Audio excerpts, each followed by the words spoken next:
the actual time to figure out.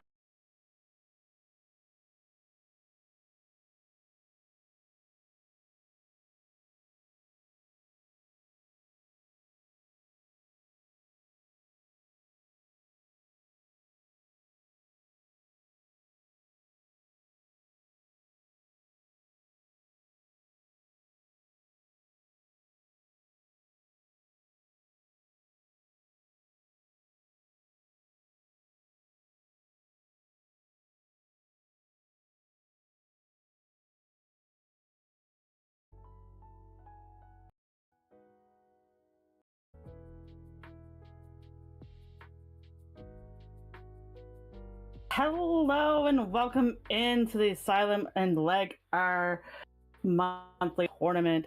I am joined by my lovely guest Sosa Flo, and I am Mystic Sparkle 24. We have some amazing battles lined up for you today. How are you doing today, Sosa? I'm excited. It's a lovely Saturday morning. We've got a couple of big tournaments going on across the country, but we got some nice little fun play Pokemon tournaments going on here. Always good to see the Battle League community come through, and I'm just excited because I was planning on doing nothing today. I was like, hey, I'd love to do some casting, and here we are, get to watch some incredible battles. So it's a good Saturday, Sparkle, it's a good Saturday. Exactly. What's better to wake up than some battles, right? And then basically have a day full of lovely, intense battles for these people to, work on their training, perfect their skills. Get an idea of what maybe is to come here as we're wrapping up the last of Wishful Wonders. There's a lot of interesting change and shifts that are going on now in this meta where LAGr was super superior. We're seeing a lot more ice Pokemon now pop up. Dewgong, Slash, tons of other ice Pokemon that have been thrown around. So I'm excited because after watching some of the recent champions in these other OGL battles that have been going on, seeing these new Pokemon, these ice Pokemon, and how the tournament's going or the players are going to adjust to that is really key because we have one more big tournament coming up in NA and I'm going to it, so I need to take notes and figure out what people might be bringing. Makes sense. Also, we can't forget that lovely Feraligatr that's been recently introduced. Oh my god. Right. Like, such an amazing Pokemon. It's so good to see Feraligatr actually, come to spotlight for once instead of being in the shadows and hiding, right? It just hides in the back. You're like, come on out. It's been actually, it was quite wonderful in early Ultra League if you got to play with Feraligatr in Ultra League. But just imagine that. One move, it takes one fast move, one charge move, and all of a sudden the Pokemon becomes meta, becomes the key player, shifts the entire way people start thinking, people start team building, right? Those Shadow Claws building up to that Hydro Cannon so fast. This Pokemon that no one thought about 3 months ago. It's been wishful 3 months, right? 3 months ago, no one thought about this thing. All of a sudden now, top 8 on PV Poke, top 10 on PV Poke, right? Like a monster of a Pokemon. 100%. And we've seen that also with Wishcash as well when it got scalded last season and it just came in and just dominated the meta and every team had at least a Wishcash, whether it was Shadow or regular. Yeah, it's definitely that the moves that you love to see. I'm really glad that they're waiting till the end of the regular season before another and meta move shift because it gives people who are trying to finish up that OGL run the actual time to figure out during Catch Cup, which is like the kind of worst cup to figure out a meta or try to figure out which Pokemon are good at that time in OGL. So it's wonderful that they did that and posted that so that battlers, again, like we're seeing Feraligatr came up really strong. You saw LAGr come up really big. Now we're starting to see Altaria, Skarmory play so well that all these ice Pokemon are coming back. We saw Dewgong make its big presence. A-Slash could be making its presence here or there because of the coverage. There's just so much fun. Which Pokemon have you been having fun with in the OGL with all this new sets and stuff like that for Wishful Wonder? Yeah. Feraligatr is my top pick. I've been having so much fun with Feraligatr in Ultra League, Great League. It's just an all-around fun pick. Did you cry when you finally saw it got Shadow Claw? Were you like, finally unlocked? I did. I'm just like, finally, my hoarding finally pays off. I saved this basically Great League for Alligator and Ultra League potential, and it's like, maybe one day it will get a move that will make it meta. Please, please. And Please. I finally got my wish and then got that Shadow Claw on that for Alligator. I was so happy. Right.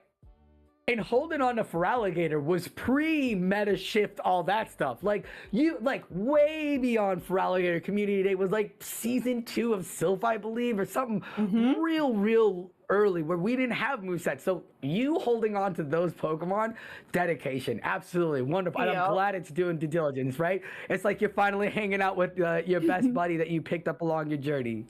Exactly, and it's just such a fun thing to have. Yeah. It is. It is. We have also some fun battlers that are playing in this tournament today and are bringing in some fun Pokemon to play with.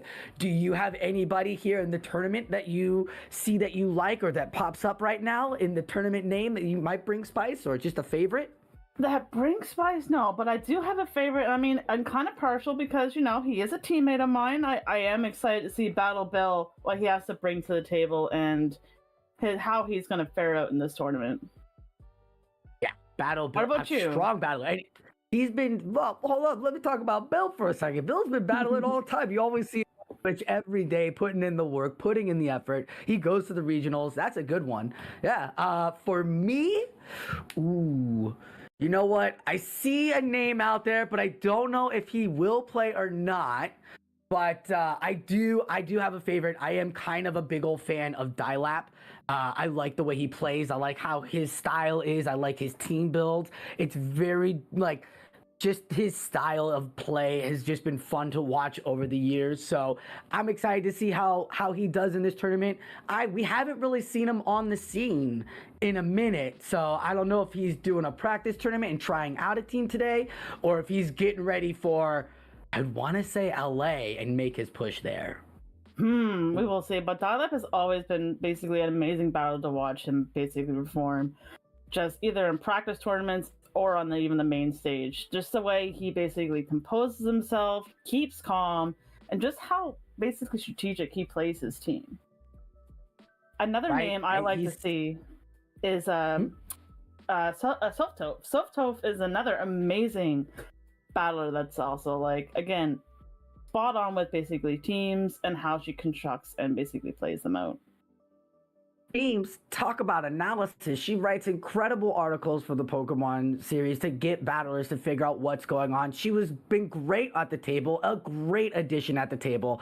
I was going to ask you, who has the better smile? Self-Toph, Speediest Chief, or PvP Steve? Because those are three incredible smiles that are here tonight in this tournament. Like, you're like, wow, it's incredible because they're just all super effective.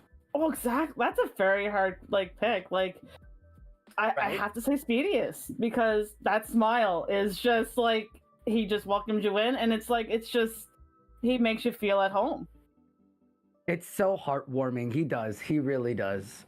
Oh man, yeah. Self-Toph, a great battler. You know what? There are some names I've seen from some past regionals, from Sylph battles that I'm really excited to see. Also in the PvP battling community, we've got Snots who we've seen before. We've got battlers like a Shady Equation who we've seen pop up a couple of times. A great strong battler there as well. Rise to the Occasion, a great name that we haven't really talked about. He joined the desk for was it San Antonio last weekend, or no, Indianapolis, yes. Weekend?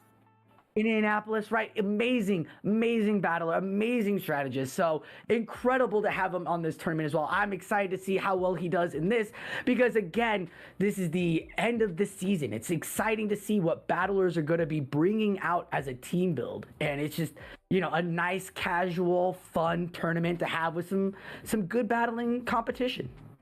100% agree. And man, Rise absolutely did fantastic in showcasing basically that tournament in Indianapolis. Like, being his first tournament for basically showcasing, did a fantastic job.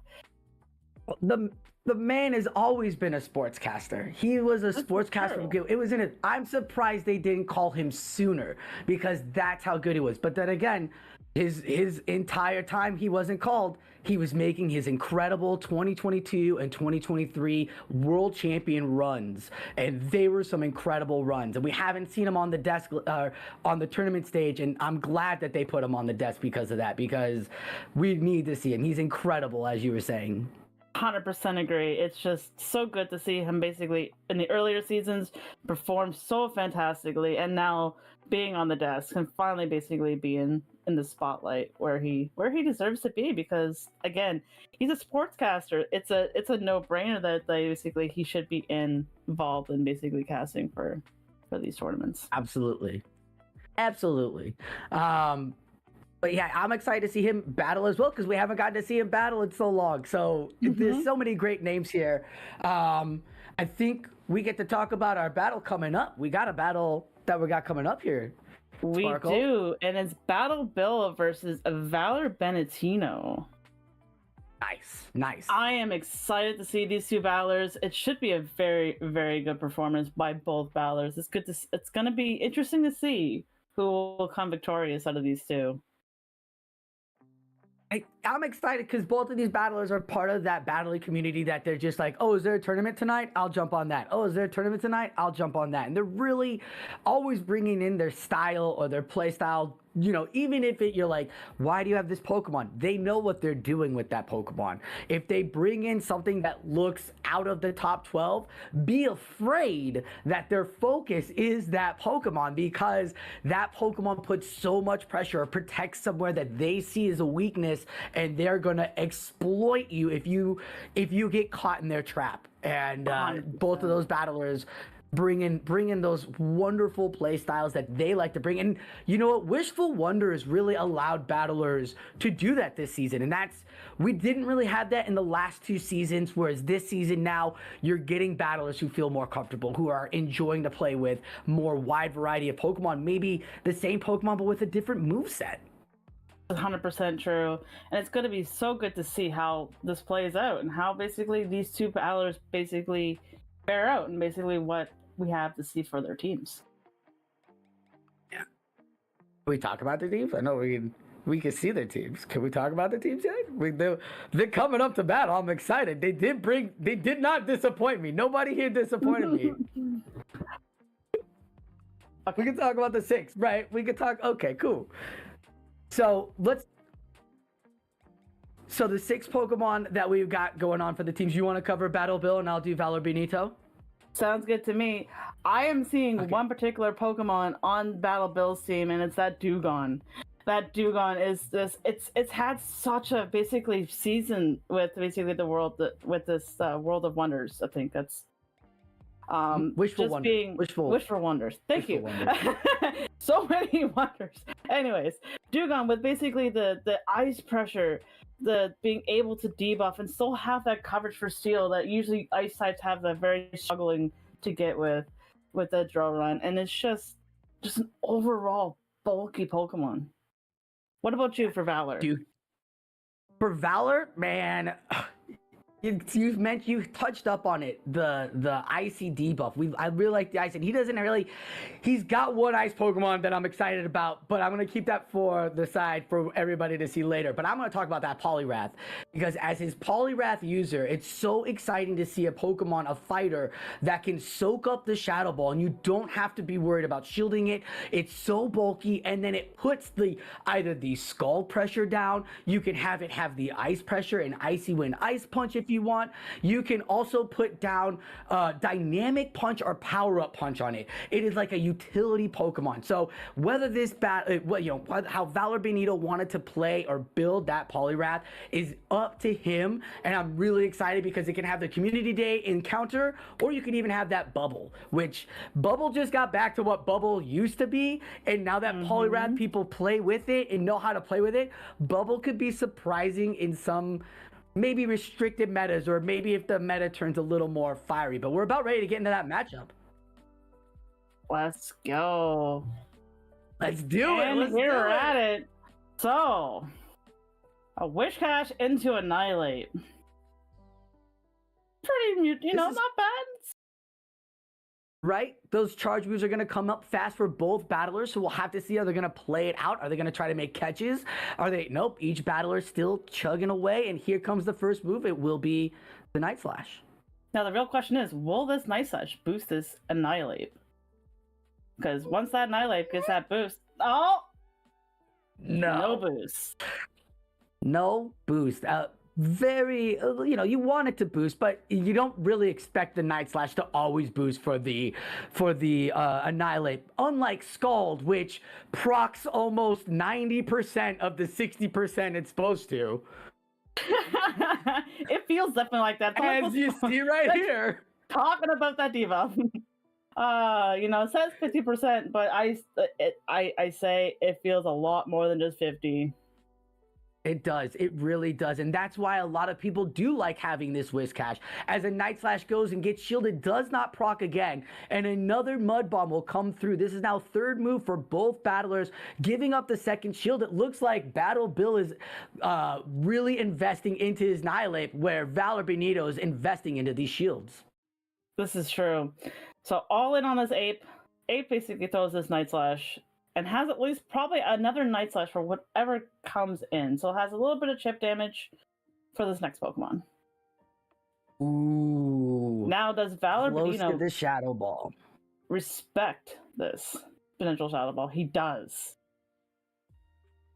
All right, so this puts Battle Bill in a very nice position. I don't think if he went for the actual Shadow Ball, he would be able to have made that because of the way the energy and how much health he had left. Where we're going to see the first X's come on this Shadow Gligar. And we know it's not going to do that much, but couple of X's is there. Now you can put it into the yellow and come in with this Altaria for that Dragon Breath pressure, which is just lovely. It truly is. The pressure that Dragon Breath alone can have on any Pokemon, even if it's resisted most times, is just amazing to see. And right, Altaria is a beautiful, bulky dragon flying type, so... Lickitung usually doesn't like to see flyers, so this is actually really good for Valor Benito there, building up the energy to almost 2 Sky Attacks, or Sky Attack and a half. Gonna throw the Moon Blast. Will the Moon Blast proc? It's only 30-40% available too, and that doesn't proc either. Nope. 5 charge moves to proc, and the Scald is the only one. This is true, but these body slams are going to be coming off pretty quickly from this Lickitung to this on this Altaria. But can he potentially lick down before this Altaria gets a Sky Attack? And that is a no. Unfortunate too. Like, definitely they were both fighting to get that charge move. But this Gligar has a crazy amount of energy, and it's just gonna unload on this Charjabug, and unfortunately, I don't think Charjabug can take 2 digs. Anything. I don't think Charjabug can take anything from Gligar now. That dig was so effective with that extra Shadow Attack boost. That Gligar, great job by Battle Bill there. Absolutely incredible. Not throwing the energy, and as you saw, Valor Benito thinking that he was going to try to make a catch, and he left Gligar out with 2 Aerial Aces ready to go for whatever came in the back, and he had the energy. Great job there by Battle Bill in the microplay. 100% agreed. That energy management was on point. To not throw basically a move into that Altaria and just to come straight into that Lickitung and basically start applying that lick damage and getting off those body slams as soon as possible. Yeah. Another great win con there for him that helped him out hugely was throwing that Night Slash and getting the shield off the Charjabug. Because the respect of Annihilate Shadow Ball, right? Charjabug couldn't take that much damage with very little energy left and come out, and having Annihilate already taken 1 shield and a Pokemon, couldn't leave a second Pokemon in the red. That would have been a monster of a start for Annihilate. So great job by by Battle Bill by throwing that Night Slash immediately and getting that last shield. Very well played by both battlers. Yeah. What do you expected? What are you expecting now? will Battle Bill change, or will he stick to a formula that got him basically a nice win in that round one? We will find out very shortly. I don't know. Will the Dugong come out? Was it Dugong? No, I wouldn't say. You know what? I'd expect because LAGr was so threatening. I do expect maybe either Poliwrath to come out or maybe the Abomasnow to come out for Valor Benito, as that was the other spice one, is the Abomasnow, because you also have the LAGr, you also have other things that doesn't want to see the ice, but we'll have to find out, as it's going to be Altaria into Lickitung. 100%. This is a pretty, you would think Lickitung would be a bad into a fire, but Lickitung handles Altaria fairly nicely. It has the right amount of bulk and can get off these body slams fairly quickly. Even when you hit it with the strong Moonblast, as you noticed, that Altaria needed to shield because those body slams hitting for that neutral damage, and the licks just coming in as hard as the Dragon Breaths are. Just wonderful job there by these fast-moving Pokemon. These early using. There we go. Something else procs for us as an attack fall from the Moonblast goes off. This body slam might have been shielded without the attack fall. Won't get shielded now, as you are now in a good position for Altaria. This is true. Those attack drops from Moonblast, they don't happen often, but when they do, it's just a great sigh of relief from the person that throws that Moonblast. Look at there we go. Play and change in the game there with that attack drop. Because of that, the immediate swaps, right? And it's the Abomasnow. That's not what you want from as Battle Bill. This is true. This poor Altaria is not liking these powder snows that are coming in fairly quickly and fairly hard on this poor flying dragon type. It's making its way. It's trying to pressure these shields. It's going to launch the Sky Attack and it gets shielded by Valor. Ooh, what a breeze to put up that shield of Umbrella, farming it down.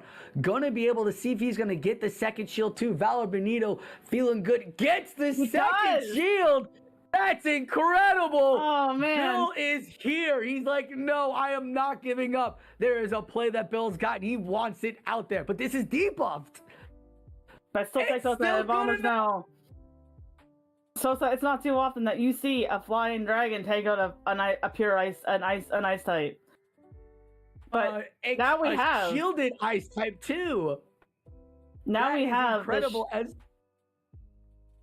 This is incredible. Now we have a Shadow Ball coming onto this Annihilate, taking it out. And now we have two low health Pokemon versus this fire dragon. This fire. And Valor Benito cleans up game number 2. So the series right now currently is 1-1. Will there be adjustments made? Amazing adjustments, amazing micro play too, right? Battle Bill, even though every Pokemon was limping left and Skeledirge just needed to throw down some Incinerates, getting up that shield and Bull Shields gave Skeledirge the incredible run that it needed to have at the close. But kudos to Valor Benito for not losing switch until the end there. He didn't swap out immediately. He stayed in the matchup and he kept it so that he can align. And because of that debuff on the attack fall, it forced Battle Bill to make that swap into the Altaria, locking Altaria into the Abomasnow, which I don't think Bill thought Valor Benito was gonna bring at all. And it just gave Abomasnow a great chance. But then again, we saw Bill again flip that matchup on the Abomasnow too. So incredible battle by both of these two. He flipped it, but without the risk of having to spend both of those shields, was left basically his Pokemon very vulnerable. That Annihilate did not like that Shadow Ball. And unfortunately, once basically Skeledirge has shields down, it just burns through anything that it can come in contact with. It gets to those disarming voices and those Shadow Balls really quickly, and nothing like taking a Shadow Ball from a Skeledirge. No, Nothing does. That's absolutely like Shadow Ball is one of the nothing likes taking a Shadow Ball from any Ghost Pokemon. Those Shadow Balls hit so hard, so strong. So we'll have to see how they adjust for Game 3 because this is the final game. Do they pull out the stops? Is this where they pull out the stops in round 1 to feel all 6 Pokemon, or do they bring in that Lickitung, Gligar combo, Whiscash combo they want to bring, or Annihilate? Are they playing it safe in round 1? This is true. Will Bill go back to that game 1 line of basically what gave him that victory, to be able to flip everything, keep everything, have that energy management to potentially pull this game number 3? I mean, again, no shields with the Skeletorch in the back, not looking good.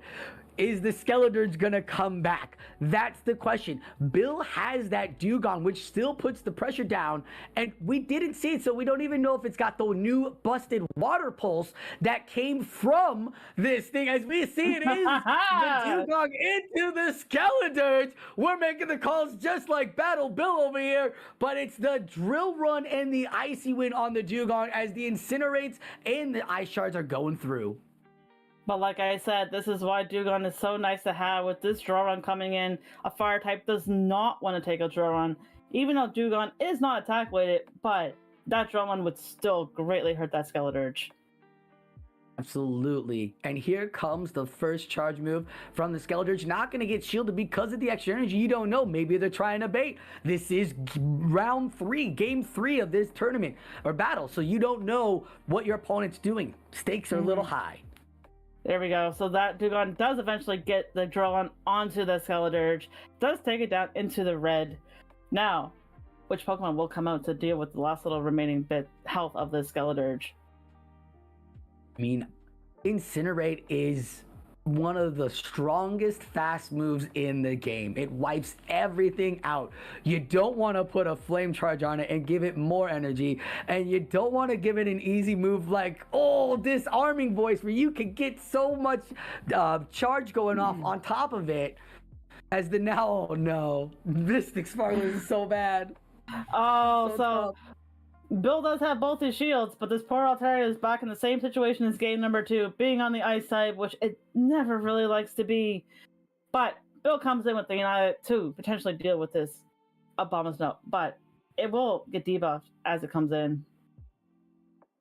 And I like this play too. Get the debuff onto the Pokemon that's locked in. Now this Pokemon's attacks are weak. Gonna have to really rely on Shadow Balls now, and there are no shields for Valor Benito, so that was great. The Altaria, being as tanky as it is, can soak up this energy, not even in the yellow yet. There it goes after 2 more counters, and look at that. Going up for another Sky attack here. The shield will come out, and Annihilate is staying alive. It's going to potentially get that second Shadow Ball off, which will maybe KO the Altaria, but I think it'll at least probably get into the very, very deep red. I mean, you would want it in the deep red and get a couple more taps because you don't have much health, and those Weather Balls or Icy Winds comes up quickly. Oh, maybe one extra tap for the Night Slash would have been great, but the Icy Wind is locked and loaded for Altaria, and this Abomasnow is going to send it back to the Pokeball. Yeah, Abomasnow remains the dominant ice type in this matchup, and showing Altaria, yeah, you may come in game 2, but I come back with a vengeance and to take you out of that sky for game number 3. Very well played by both players. Right? That was a great call for Valor Benito to bring out the Abomasnow again, and he got it married up again. Both battlers not immediately swapping, not locking themselves in for that first matchup, really playing with the energy, really doing the chip damage. It wasn't until later that, you know, they were aware that there could be an Abomasnow in the back. So great job by Battle Bill, kind of preserving that and be like, oh my god, don't be Abomasnow, don't be Abomasnow. Yeah, exactly. And then once you saw that Abomasnow, he's like, no, my dreams. This poor Altaria is just not going to deal with this ice type as it did in game number 2. And that was tough. A great job by Valor Benito. He's got Icy Wind on that as well, and not that Weather Ball. Weather Ball building up at the 35 energy, right? It just gets so quickly with those powder snows as they generate so much energy and spam off. But he decides to put it as a debuffer, so almost like the Altar or the Dugong there, where he really likes to debuff his opponent. And if we recall in game 2, that attack fall by the final Moonblast there from the Altaria was the real big first game win con flip for Valor Benito. So he realizes that, and most of his Pokemon do have that option to do that to their opponent. So he likes that, and you gotta be aware of that when you're battling now. And I'm just so happy we have buffs like that. Like, yeah, you could be in a better position than I am, but if I debuff you once, we're in a new matchup. Game on. Exactly. That changes matchups so quickly, especially like, you think you have everything and then you get that Moonblast debuff and then all of a sudden your body slams aren't doing as strong as they used to be. Your Shadow Balls aren't going to basically hit as hard. It just puts the other trainer in a very more interesting position to try to have to think, how can I play out of this? Right. And those licks, not even on the charge move, think about the fast move, right? The beauty of those one turns moves is that it's compiling on one damage over a quick second of time. So you are getting one damage. Now you're getting half a damage. You're not even doing that much. Like, yes, you're not going to go less than, I believe it's 1 that you don't go less than, but you do put some damage down on that Altaria with extra lick, and then you lose that. That's devastating. That's just devastating. Again, with the counter user too, like those counters weren't doing as much now onto Altaria, which Dragon is affected by that fighting, so it doesn't do as much. So it gets the Moonblast off or gets to stay alive a little longer, and then not even have to worry about getting into the yellow after that Shadow Ball. So great job by both battlers. 100%. Great job by both battles. They both played through their win cons and put on a fantastic game number 1 for us to show. Yeah. Skeledirge and Dugong. We're like, Dugong looks so good, and Skeledirge and Incinerate are just so insane right now. Skeledirge might pop up as a fan favorite in the last tournament. I think it will. How do you feel about Incinerates and Skeledirge? I have a partial love to Incinerate users. I've hit Legend a couple times with Incinerate users. With it's actually not Skeledirge, but Crocolore, which is basically the middle stage of that family, and it's such a fun Pokemon to have. The access to Disarming Voice and Shadow Ball for Skeledirge, it's just you get to those moves so quickly, and you either apply pressure or you get the damage that you want from the Pokemon. And not only that, it's tanky too, right? You can take a hit. As long as it's not, super effective water or anything like that. Like, you could take a charge move here or there. Like, it's pretty tough. So most fires aren't that tough. They you sneeze and they go away. Like, Ninetales is the toughest thing we've got. It's like, ooh, Ninetales? Exactly. But Skeledirge came in, you're like, yo. We've seen how that Droron. We've seen that Droron hit that Skeledirge, and it did damage, but it still was able to basically get that Disarming Voice off in the Altaria and still apply a hefty amount of pressure on it. Absolutely. Incredible. Yeah.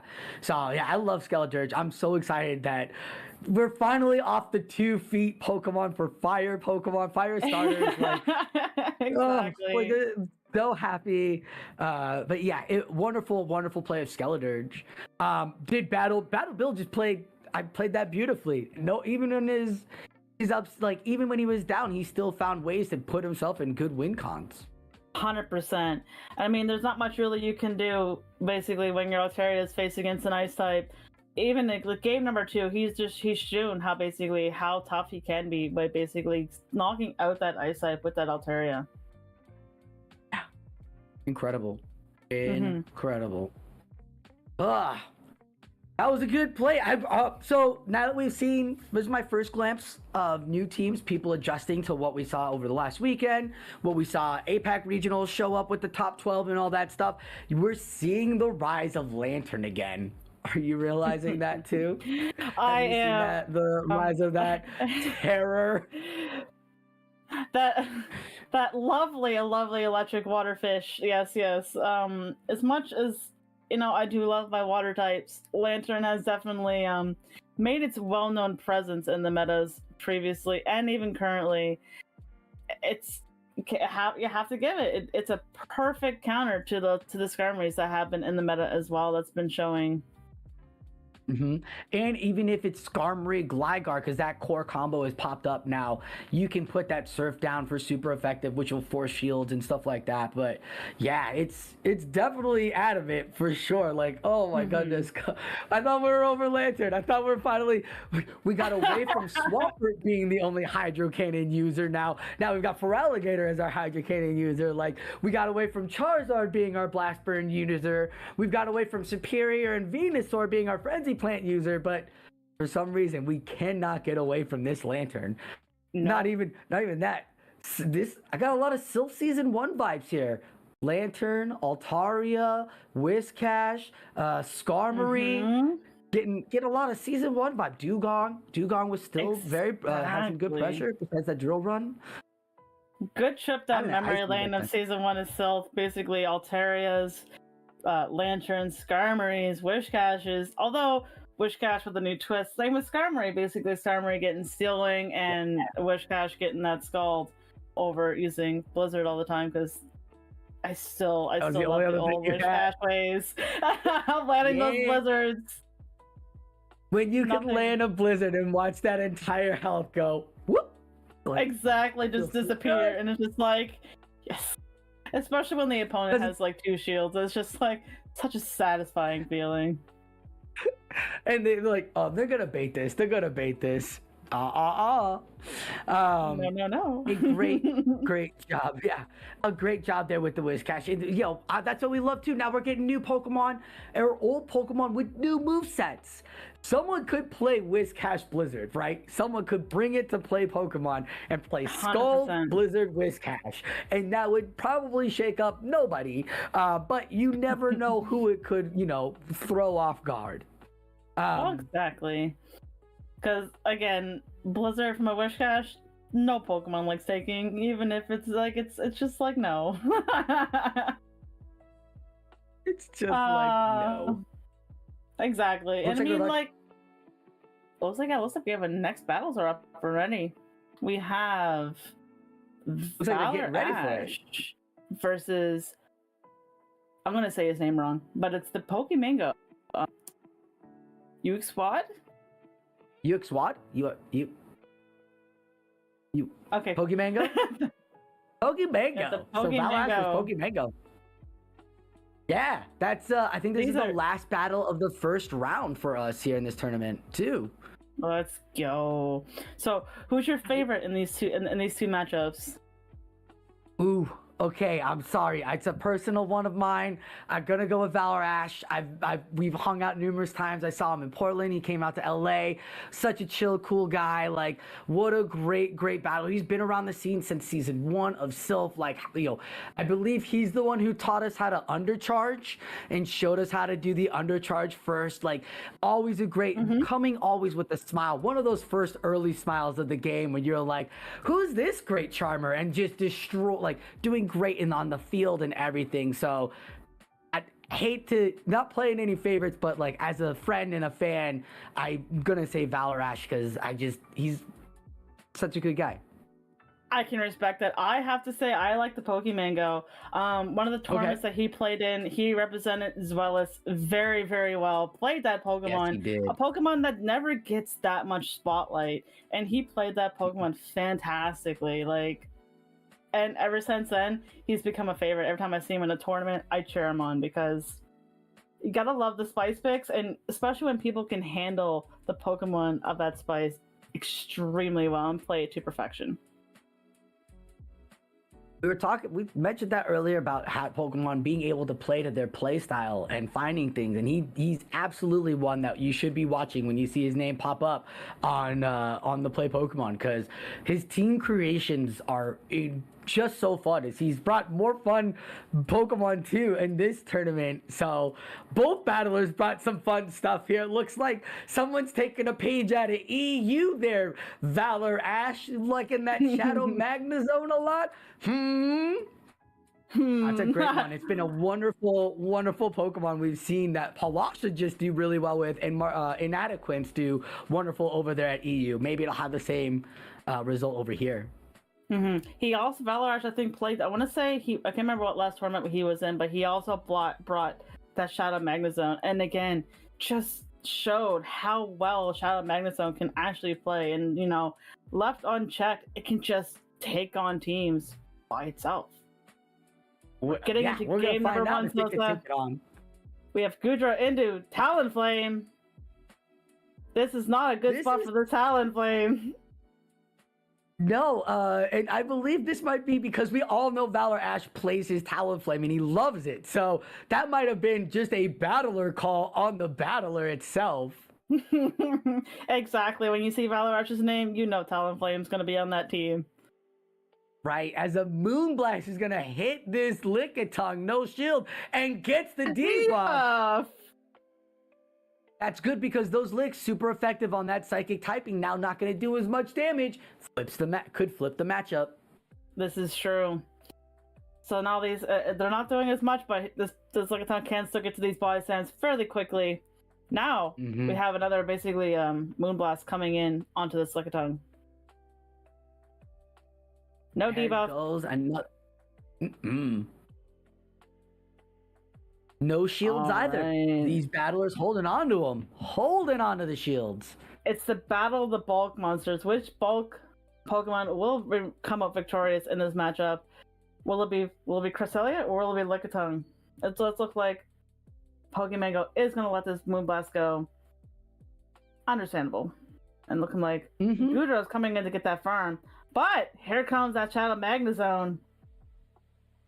Locking himself with the Magnezone in this. Very interesting. Ash has got a play if he's trying to just avoid the Aqua Tails, because those would be super effective onto that Talonflame. Here we go. The Magnezone just farming up. Another great fast move that charges up energy so quickly. The Volt switches right here. Look at that. 2 wild charges ready to go. Almost 3 mirror shots. And we're going to see if the shield's coming. Not going to come for the first mirror shot, as Goodra's going to take this shadow mirror shot. Okay, to the deep red.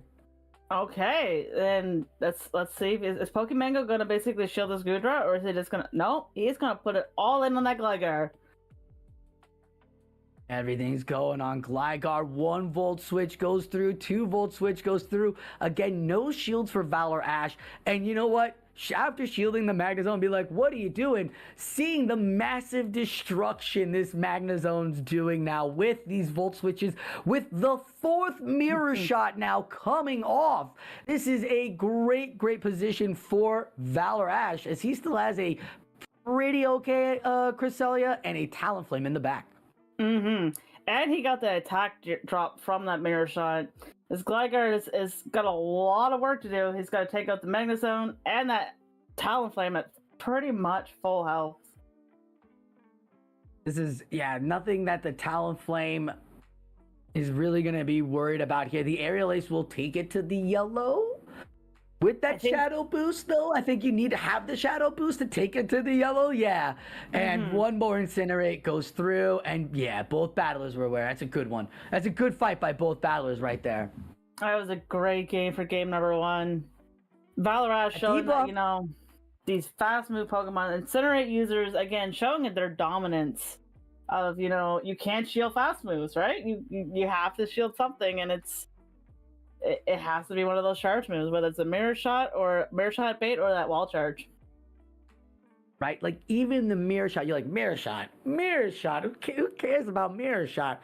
But then you look at your health depleting, you're like, maybe I should care about mirror shot now, as I'm in the deep yellow, as I'm hitting that deep red on the 3rd or 4th volt switch that this frail one-eyed saucer is throwing at me right now, because it is so detrimental. Even when we watched with the Skeletor's Incinerate chunking away and chewing away at that health, so it makes it so that those small charge moves like Mirror Shot actually have to get shielded. And a great job by Valor Ash recognizing that and just spamming those off, never even throwing Wild Charge once, as we're locked into game 2 already.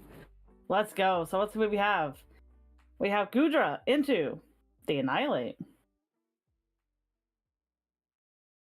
I like the adjustment here. What is Annihilate running? It is the regular Night/Shadow Ball. All right. So, I mean, this Dragon Breath is adding up fairly quickly on this Annihilate. Gets to the Aquatails fairly quickly, but will Valarash basically respect the power whip, or will he shield the Aquatail? I mean, going off of what we said about fast moves with the heavy hitting fast moves, the same can be said about these Dragon Breaths. And we talked about him bringing the Xylos, Mango bringing the Xylos with the Dragon Breath and using it beautifully. Gudra got that Aquatail boost in Wishful Wonders this season and has put it on the map here to be able to take that, being a little bit thicker than the Xylos and being able to take it. That Aquatail putting the Annihilate into the yellow, but not before that Annihilate can boost on a Night Slash into the LAGr. Will the Pokemango respect this boosted Night Slash? I would have to say you'd have to kind of respect it because, man, that boosted Night Slash from the Annihilate is gonna put a world of hurt on that Gligar. Absolutely. Woo. And now we're gonna go straight for the dig. They're going for the damage. It's all damage and nothing here. Woohoo! And it goes unshielded by the Cresselia. And now we have the Magnezone coming back out. Speaking of damage, Sparkle. The Magnezone makes its appearance again. Now we have the bulk versus the not bulk, but the fast move pressure from this Magnezone is just going to put this Lickitung in an interesting position. Yeah, the question is, do you go Wild Charge or Mirror Shot here with this Magnezone? You know that licks aren't going to do that much to you. You know that Body Slams still take a minute to get there. Can you do it? And he is. Is he going to shield? No. Valarash is going straight for the damage. He knows that it's a Gligar in the back, right? The Gligar's not gonna be able to want to see this Wild Charge. Oh, he throws it. Let me get another bait. Oh, Valarash, can you? Ooh. Okay. With that debuff, forces the throw. Absolutely, great call. Great call by Mango to throw this immediately. But all shields are down, so this Gligar's got a lot of work to do to take out this Cresselia before basically to secure this victory for the Pokemango. I don't know. 2 Aerial Aces can do it, but also 2 Grass Knots. We'll see. Can Dig do it? Because the Grass Knot is ready to go on that shiny Cresselia. Is Dig enough? Oh, no, it's not! Oh! So close, IVs never matter until they do. With the 4 HP left, that Grass Knot goes through. What amazing gameplay by Valarash there.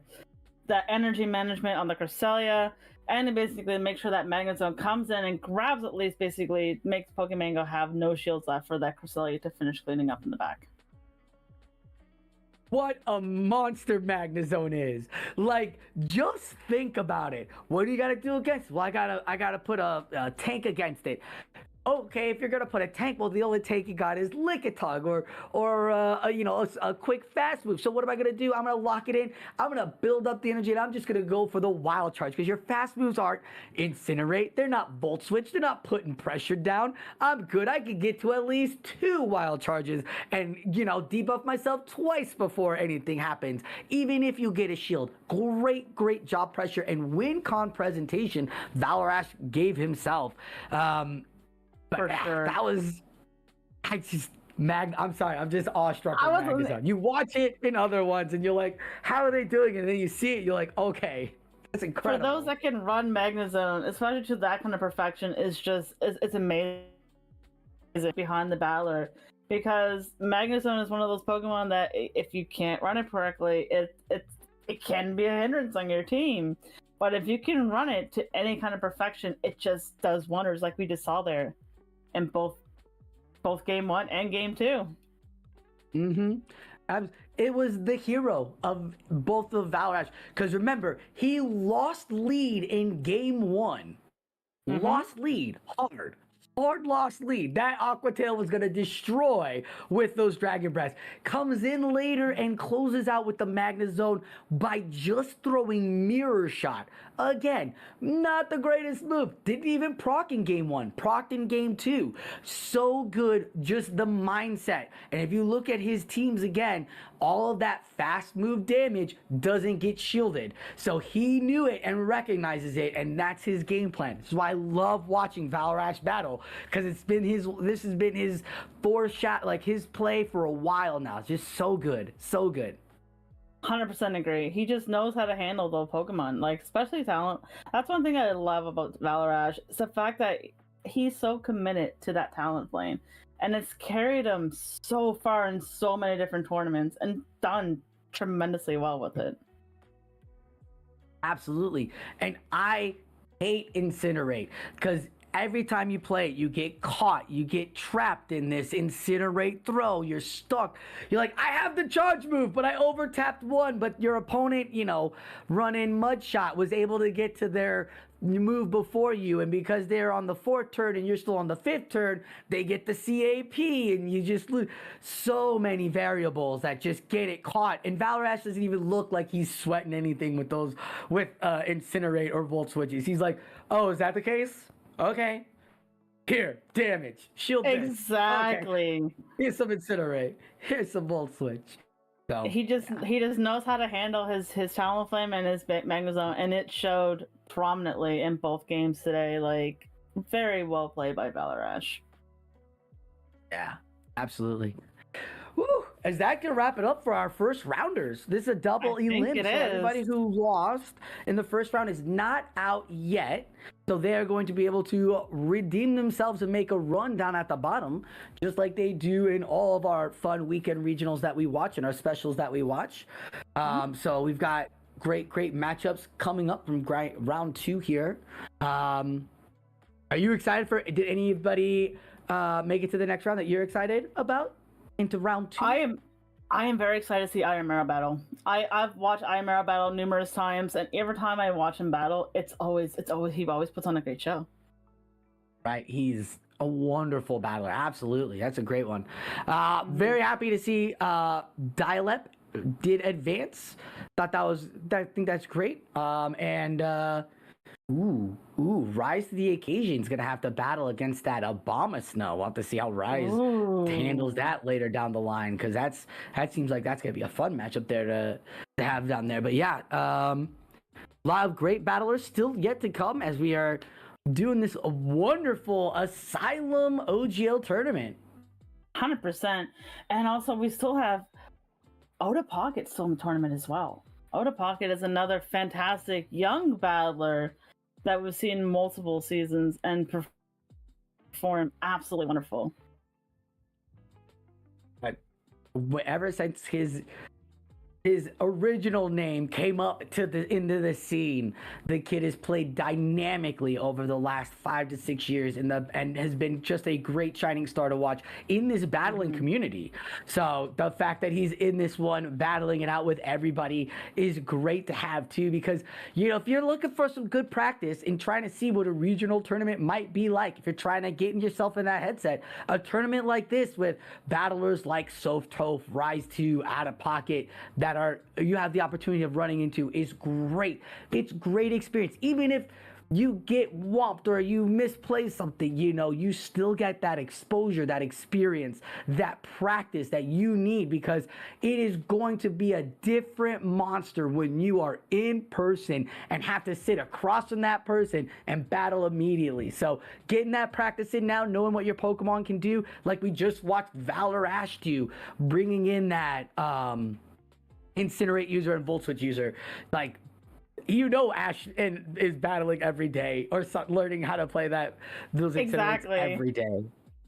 Exactly. So. You know what they say, so that practice makes perfect, and these tournaments help our battlers basically get that practice in that they need to find out their skills and basically make those plays, make those basically calls, and be able to handle those 5-turn, 4-turn users like Talonflame and Magnezone. Yeah, you know what though? Be careful. because we keep talking about it. I don't want to put it out there. We keep talking about these long-term users. We don't want to inspire people to be running charm now, okay? Just to be clear, we're not saying you should be running charm. Please don't bring that toxic move into the battling scene, please. We're all good without it. Thanks. Volt switch, incinerate, good.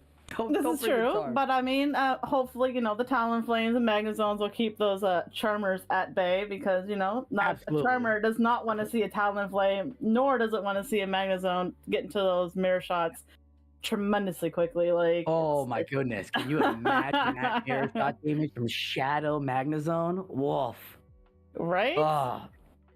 You never see an A9 disappear faster into its Pokeball by getting hit by a mirror shot. I wasn't even thinking about A9. I was thinking like Wigglytuff, Clefable coming out, right?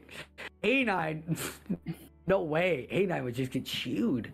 Especially with Skarmory having the Steel Wing now, right?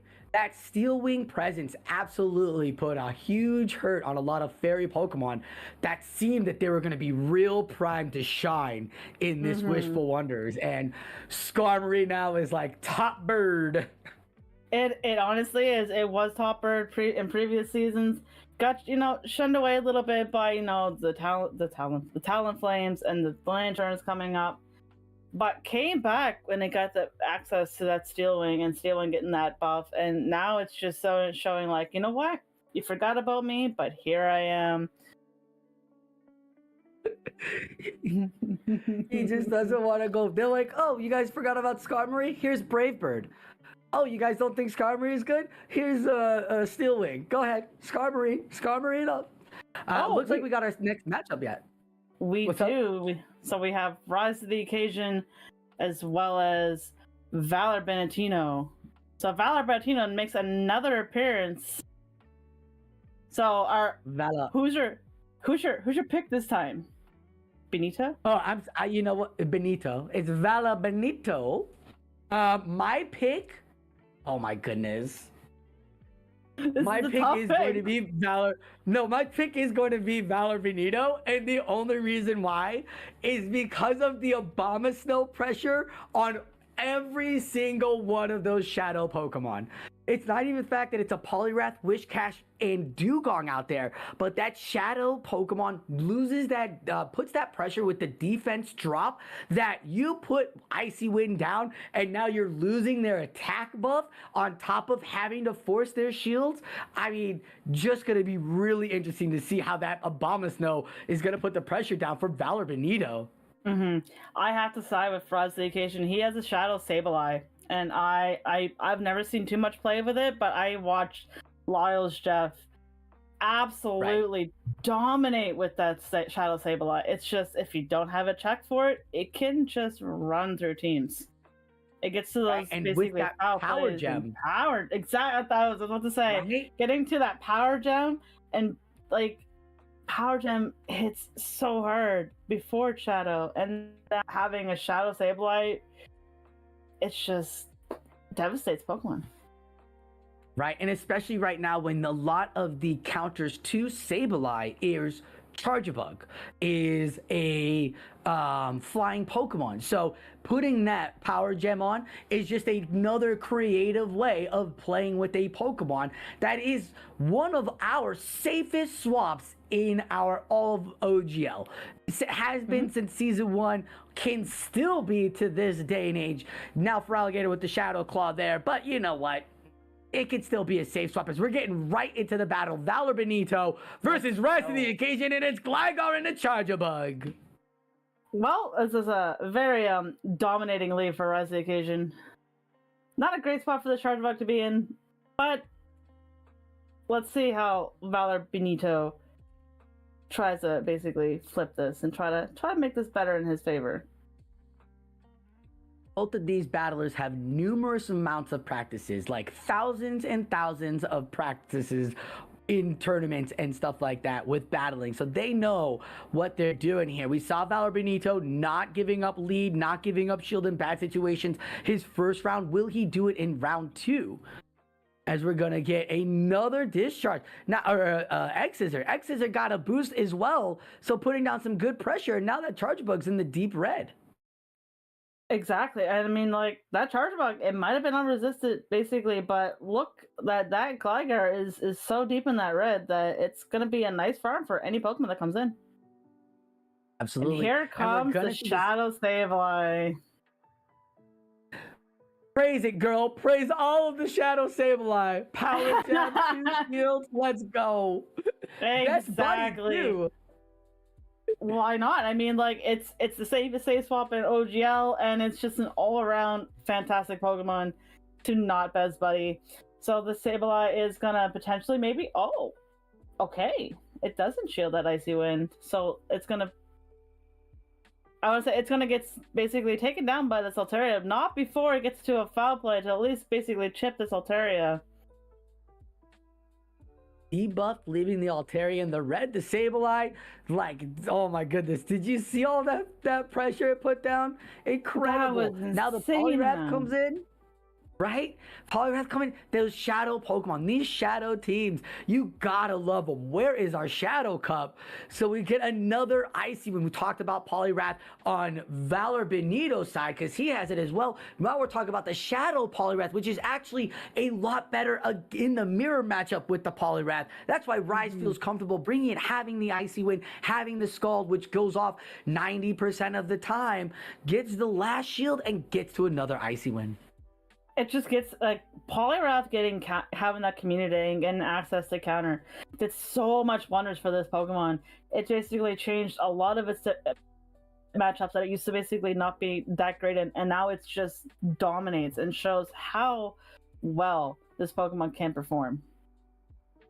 A great no shield call, even if it is you've got LAGr, you want to make sure you can get this one move off, maybe the second move. Don't waste the shield.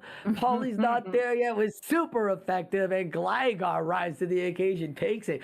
What looks really bad really bad for that everything with that Abomasnow, with Abomasnow there, ended up being great. Again, rise to the occasion.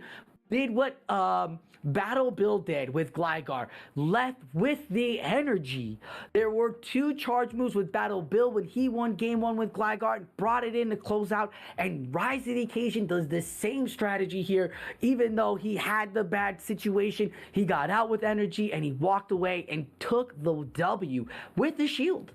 Exactly. That energy management is just on point. And especially when you're dealing with shadow Pokemon, you got to basically manage your energy and you have to manage your shields.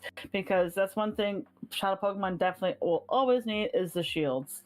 But in the right scenario, it can just absolutely dominate. And we just saw that in game number 1 from Rise to the Occasion. That Shadow Sableye was able to apply so much pressure on our Valor Benito's team. It was so good. You called it out. I mean, it safe swapped in, had the power gem ready to go, didn't even build up for it. Didn't even try to play a bait game. Just went straight for the foul play. Very smart by Rise to the Occasion, as him and Valor Benito are about to get into the next matchup here. What do you think their adjustment is? Does Ash, or does Rise make an adjustment, or does Benito make an adjustment? We'll have to find out. Exactly. So we have Wishcash into the Shadow Poliwrath. Scald on Scald, girl, let's go! Exactly. It's the battle of the Scalders. It's the battle of the Scalders. So this is the who has the better Scalder and which Scald user will come up victorious in this matchup. So we do shield the first shield from Rise to the Occasion. And no proc on the Rise.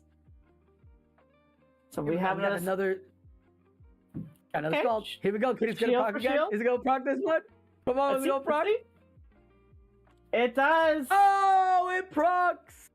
Now, this is really Oh. interesting because Valor Benito knows that this Poliwrath has Icy Wind, and Rise could have baited that and for sure gotten the debuff, but he went for the pressure, and a great call by Valor Benito not to take that Scold damage, because that Scold is still going to hurt over the Icy Wind, and Rise to the occasion, again, could be baiting, but goes straight for the Scold. Doesn't need to get the full debuff, even though the Scold debuff was huge for him and got him into a better position with his Poliwrath. It is now up to the Altaria onto this Gligar.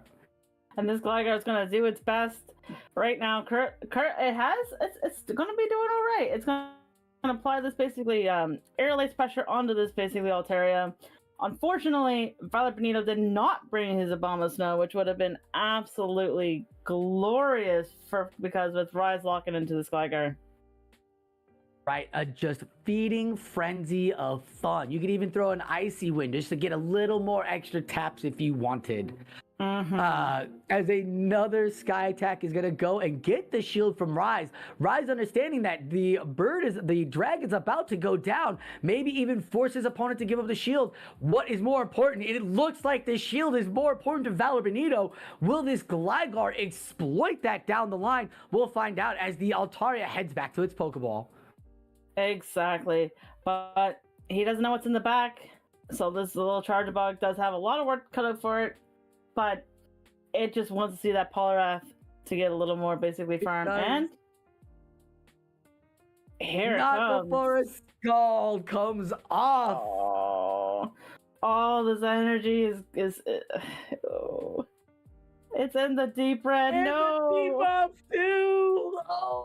Oh no! Rise to the occasion, wearing the shoulder pad championship shirt right there, takes the matchup 2-0 with the wonderful skills of his Gligar. Like I said, it's one of those Pokemon that's just completely underrated, especially the Shadow version of Gligar.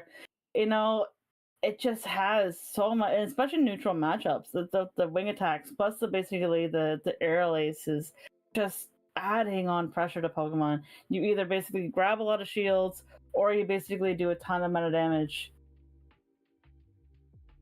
Yeah, I completely agree. You can't get away from this thing. That is why it has been #1 since this season of Timeless Travelers, right? That sounds Timeless right. Travelers? Because we entered it as it being #1 for this season, and Timeless Travelers came up and was like, I think that's when it got the aerial. That was when the aerial ace got its little buff there that made it more valuable with that shadow boost too. Especially when they debuff Sky Attack like that, and you lose energy, or you have to, they make Sky Attack now a 50 energy move instead of a 45 move. Gligar definitely came and shown, and we have seen it all season throughout this entire run just be really great. And go, if you see a Shadow Gligar in the gym raids, go do it. Go get yourself the Shadow Gligar immediately. One of the best in this tournament. 100%. Cool. All right, so we have an ad. We have LAGr's gaming esport organization out of Nashville, Tennessee. The company was founded in 2012 by Jacob Johnson, and since then has grown outside of the state of Tennessee, including members globally. They are currently support players in the Smash Brothers fighting game community, as well as titles such as FIFA, Counter-Strike, and now Pokemon Go.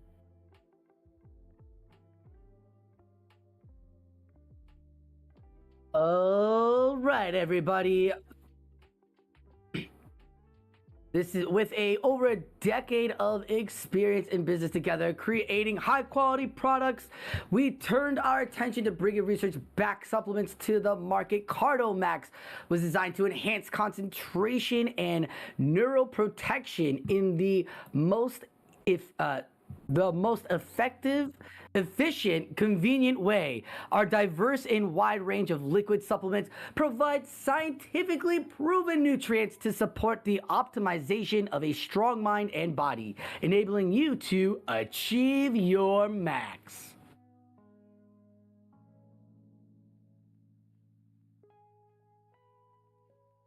So man, these battles today have been just like edge of the seat, just amazing plays, amazing calls by these battlers. Who are you excited to see up next? The energy play has been so good. Well, Rise has gone to the next round. So if I'm looking at round of 3 here, if I'm looking here, I'm thinking I'm excited to see. Who's made it? Who has been a name I've seen around a lot?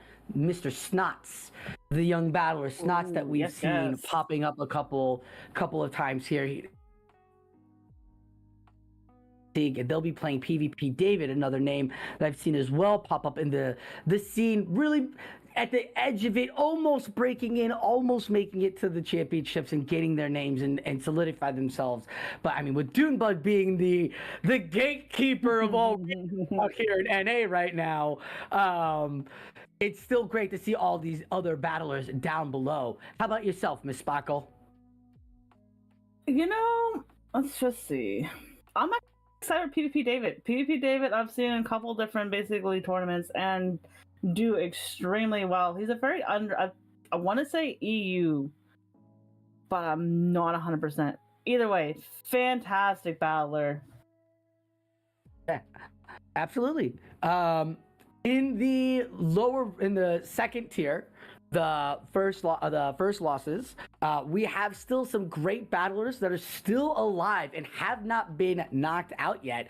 And I'm still excited that a Shady Equation is still there, advancing and waiting as well. We've got Iomero and Soph Toph down there as well. Is there anybody else you're excited for to see still fighting to stay around? Let's see. Dial-Up, I'm still very excited to see as well. Again, another Canadian battler. I have to support my fellow Canadian, and he's always put on a great performance. Any basically tournament he plays, well thought with his basically team builds. Yeah, I agree. Maybe he didn't see something against his opponent, or his opponent got a proc, which is why he got knocked down. We've seen that happen, numerous amounts of times. A proc literally flips any win con, can flip a win con for you. So maybe that's what happened, and he's just fighting to win it all the way back. We'll have to find out if he can go on further down the road there, as we have round 3 going on, and it's a battle. There's some names here. There's some exciting Pokemon that we've seen so far make it. We didn't talk much about the Shadow Sableye, which did a great job in Game 1 for Rise to the occasion. Has there been other Pokemon that you've seen on Rise's team or on anybody else's team that you thought was kind of an underrated but still did really well for them? Was not a bad hindrance. That Skeledirge is just, it does so much damage. It's just, it's a good Pokemon. It gets to its moves quickly. And like you mentioned before, the bulk on Skeledirge can be honestly very underrated because you're expecting a fire type. It's going to be flimsy. Nope, Skeledirge will prove you the fact that, not all fire types are lack of bulk. Or not lacking in bulk. What about you? I thought you said laughable, as if they're laughable. You fire type, eat my hydro cannon, eat my surf, have a rock throw, everything. Have a scald. Have a scald, right? Water gets all the love and fire gets nothing. Charger Bug has been starting off to fall in the graces of a lot of battlers, and I've been noticing that what would come up as the electric bulk then for you, what would help you out, and I think that's why we're doing the lantern. So it's not anything I'm excited to see. I just think that the veer of Charger Bug's bulk is gone. Lantern bulk is here. Maybe if someone is... Well, I think there's a lot more people that will find their way to play with Magnezone. I think Magnezone will play real well there. So I really expect either more electrics to play a shift, either with Lantern or Magnezone. This is what I'm seeing, what I'm liking out of it, because even if it doesn't even play, it still puts great pressure down on a flyer, which everybody has. Exactly. And unfortunately, Charjabug does lack that. Basically, especially against a Skarmory, it can't resist Hmm. the sky attacks. It can't resist the Brave Birds. But that is one thing. Uh, Lantern can do tremendously. It can tank those Brave Birds. It can tank those sky attacks without blinking an eye. It just tanks it and just says, you know what? Give me more. Right, it's just a monster of a Pokemon. So yeah, we'll see if Lantern gets any play here. Looking like we're getting ready for our next matchup. We're gonna follow Rise to the Occasion again. It looks like in round 3 here. I'm excited. We didn't get to see many of those Shadow Pokemon, but we did get to see the good ones, and he's up against Simba Sensei.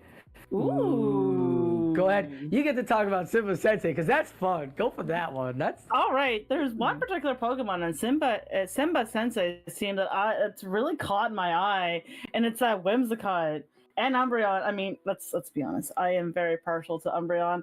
Umbreon has been like one of my spare. Exactly. We've seen it in season 1. We've seen it basically take tournaments. And it's just an overall bulk monster. You gotta like these bulk monsters, and it's one of those bulk monsters that fight back against Lickitung. Yeah, which without Annihilate coming into the field, Umbreon would do so much better out there. But with Annihilate having counter and access to maybe boosting the counter, stuff like that, it is so hard with Umbreon and all those other kind of Pokemon out there. But yeah, you make a great call. No one expects the Umbreon. They really don't. And we're talking about Charmers, we're talking about fairies, and we have it out. No. I mean, summon the Charmer. Potentially, it can run Fairy Wind, which isn't as strong as Charm, but it helps Whimsicott get to those moves a little more quicker, and making things a little more dynamic for the Whimsicott. Yeah, once it got Fairy Wind, it really did open it up as a very grass Pokemon. And you know what? I would have to say if Skeleturge wasn't around. So if these new Gen 9 Pokemon weren't around, Whimsicott would shine, Umbreon would shine. But these new Gen 9 Pokemon really putting that wall down on them, putting in the hard wall, hard counter, because Whimsicott looks so good against Rise to the Occasion's team. And you're like, man, if he only had Skeleturge. Exactly, and unfortunately, I mean, Gligar's got a lot of work cut up for it, but I mean, it can do things. I mean, Gligar looks fairly good against basically Simba Sensei's team, other than the Lantern. But we've also, Gligar can still cover it pretty well with Dig, so it's not completely out of the question. But Whimsicott is just looking to feast on certain Pokemon on Rise's team. So, Whimsicott, Gligar, not Shadow Gligar, regular Gligar, Annihilate, Lantern, Skarmory, and Umbreon. If this doesn't shout tank, tank, tank of a team that no one expects, like, this is so interesting. And you know what? I want to put another one out there. Against Rise's team there, Whimsicott's protector is going to be Skarmory. Because Gligar has to do so much for Rise to the Occasion that Skarmory is just going to be able to pick up the pieces and really have its way unless it runs into that Shadow Whiscash. And that Whiscash, well, Skull's going to proc, so he's got to hope not to run into it. Exactly. It's going to be quite the battle. I mean, I really want to see that Whimsicott play. I really want to see it come out. It is so good. And, not to say that Whimsicott's going to dominate against Rise's team. Rise to the Occasion is a incredible battler who can, in the game, figure out the win con, figure out the situation. We saw it in his last matchup when he threw Scolds instead of Icy Winds. Yes, he got the debuff, which was great, but the Scold was going to KO that Whiscash from his opponent. So he was going for that pressure, making sure his shield went down and not going for the sure debuff. So he knows how to play around with his Pokemon. So we'll have to see how he does it with this new set because, like we said, it's not going to look good with that Whimsicott there. But Umbreon could play well too. Oh my goodness. Umbreon could play well. But it shows the skills of a great battler that you may be in a bad situation, like your Gligar is against a Skarmory, but the fact that you can play out of that badly and still come up victorious will just shows how strong a battler you can be. Absolutely. We'll find out if they get to do that as they're getting ready to get their battles and matchups going. We've seen some interesting plays so far. This has got to be Simba Sensei's bringing in the spiciest line. We're all excited about, ice grass, and ice is understandable, right? Ice makes sense. But now you've got Umbreon and Whimsicott? Holy moly. And I think we've seen Skeledirge on 3 teams? 2 teams. 2 teams? I think 2 teams. Did we see it? 2 teams? So real brave to bring Whimsicott, Skarmory into this matchup there, but you did bring the Umbreon. You did bring the Umbreon, so it's very interesting all around. But that's the fun with these tournaments. You get to basically, have a little fun. Try, do I like this Pokemon? Does this Pokemon fit my playstyle? And how does it fare against the current meta? Right. Build a team, only use force a line of 3, figure out how you want to play that line of 3 with leads and stuff. But take the other 3 Pokemon that you put in there, make it so that no one is focused on the line of 3 that you're gonna bring. Maybe he doesn't expect you to bring the Gligar or something like that, and your line of 3 is filling out to see how Gligar feels against weaknesses, against strengths. There are many ways of getting training and figuring out if your team is built for you, and that's why I love Show 6. It is just so good because you can learn and figure out and get a feel for these Pokemon. Yeah, you hear it oh, it's 4 taps, oh, it's 5 taps, oh, it's 6 taps. Yeah, you could think oh, I gotta get at 6 tap and throw, but you could feel it out and be like, you know what, I don't think my opponent's gonna throw on my 4 tap, so I'm gonna go to 6 tap here, and then I'm gonna play it out differently. And battlers like Rise to the Occasion and Simba Sensei know how to do that, and it's just great to get practice, and especially when there's a prize too. There's a little cash prize here, I believe, right, Mystic? I do believe so. I mean, that just entices basically battlers to basically get into these tournaments. It's great practice, and you get a little money out of it. You get to basically treat yourself after the tournament. Take yourself out, get a nice dinner, have a night out on the town. Put the money to a regional. Exactly, because I mean, those going to those tournaments are not cheap, especially those flights. But having prize monies from these tournaments definitely helps a ton with those airfares and basically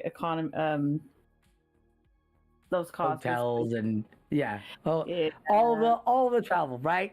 It's great for Asylum to give battlers that opportunity to win there. What better way to walk into a regional tournament and be like, yeah, I won this local down here, got 5 times, made my money. Now I'm here at the regional because I'm ready to show my skill. Oh, is this Rise to the Occasion? Yeah, I played him in my local. Oh, is that Dial-Up? Yeah, I played him in my local. So Toph, I'm a little scared, but I got the experience. I played in my local. That is the mentality you want to walk into on a regional. You want to be able to say, and God, wow, it'd be such a great feel. Exactly. So I mean, it can be a lot of nerves going into basically one of these regionals. Basically, there's so many big names.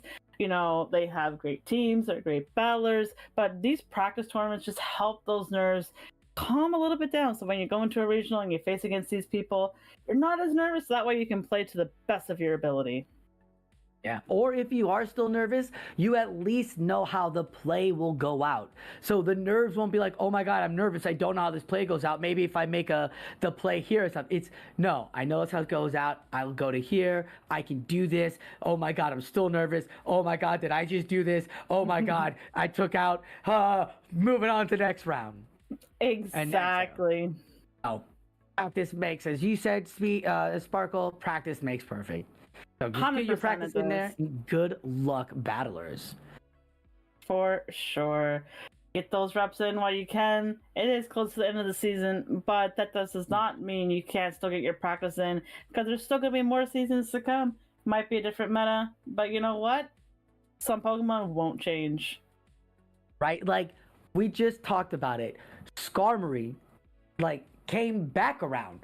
You knew how you play. We know how to play Skarmory. We know Skarmory walls Arteria. We know Skarmory loses to land. We know how Skarmory plays since like 2019. Skarmory fell off. Skarmory's come back.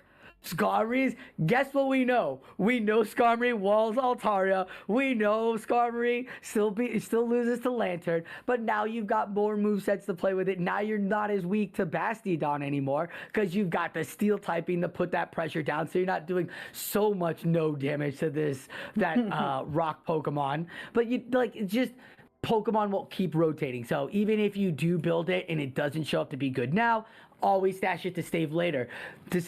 Even like what you did, Miss Sparkle, where you were like, oh, for LAGr, please one day be good. Now a top 10 Pokemon. All because it got that one move change into a season. That's all it takes. It's just a move update. Do you expect this next move update in June to be a big one? I don't think it's going to be a big one. I think there's going to be slight adjustments, only because Worlds is just so close. But there's definitely going to be some adjustments, and maybe some Pokemon will get access to moves that won't fully impact the meta. But I still think something is going to happen. What about you?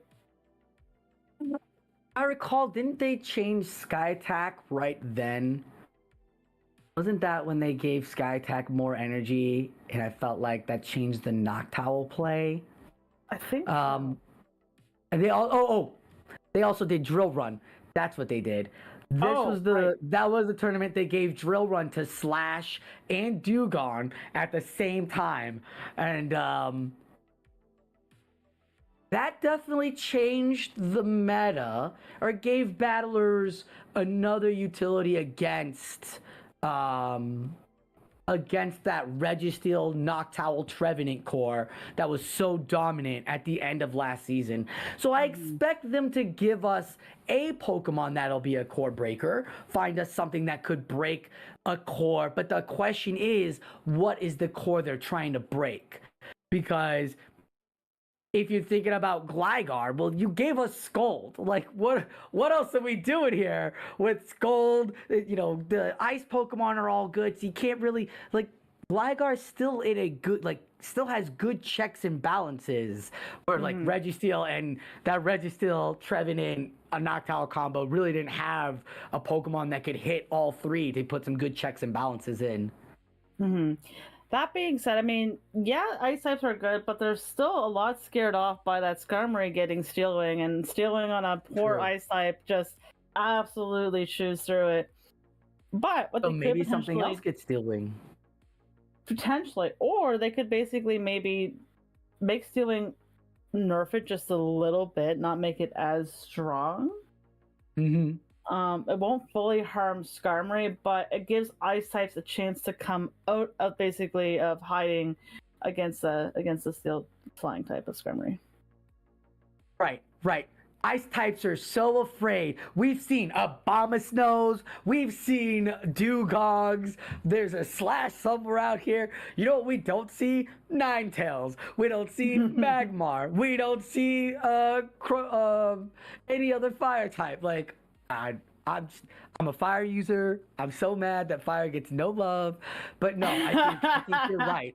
Fair. I think maybe debuffing Steel Wing would be good. But I think maybe they go with like a poison or a normal type move that gets more neutral in there. Because if we're only focusing on the Gligar, right, you're going to think about just that. And then you're going to get a hard RPS. And right now, the meta is not very RPS, but you can find a Pokemon like Whimsicott in a Skeledirge matchup where you might end up being in an RPS. You don't want to be that. So I think maybe they might do like something like a neutral move, maybe extra damage to Body Slam. That would be give me like 5 more damage to Body Slam or something like that. Activate some of these other Pokemon that have Body Slam as well that are other typings. Talking about Body Slam, there's one particular Pokemon that I really hope gets some love at some point, and that's Milotic. Ooh, Milotic learns Body Slam? It can in the main series. So if it gains access to Body Slam, it would be absolutely. Stop it. Stop it. Stop it. Stop it right now. How dare you put more water out there? Dragon Tail, I know. Surf, Body Slam? Are you out of your mind? That would be a monster. That would be a monster. That would put a ton of. That would probably change out. That could be a good one. Good battle between Lickitung. Lickitung and that would have a good one because, building up for the energy. My goodness. That's a great one, but I don't like that because it's more water. But exactly. I think you'd have a little bit of a fault with it only because it's another water type coming into your fires. And I mean, I'm a water trainer. I have to show my love. So. No, you all good, all good. You know what? I'm really hoping because I really like. I play with Celerage,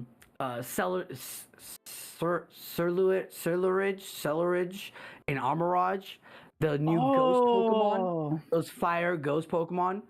Celerage, really loving that, and it has access to some movesets that, if they gave to, could be really good as a ghost that attacks other ghosts and has a fire move that can hit some of these other Pokemon as well. So I would love to see that come into play, but yeah, I don't think that'll happen. I think a good move set though, like if they did something with neutral with Body Slam, because there's another ice Pokemon out there that's real tanky. And if they did boost up Body Slam, I'm pretty sure this Pokemon would come out, and it's a Titan. And I've been playing with it for a while, and it's got Avalanche and Body Slam, and it's just like 3-4 on the shards, and you're good.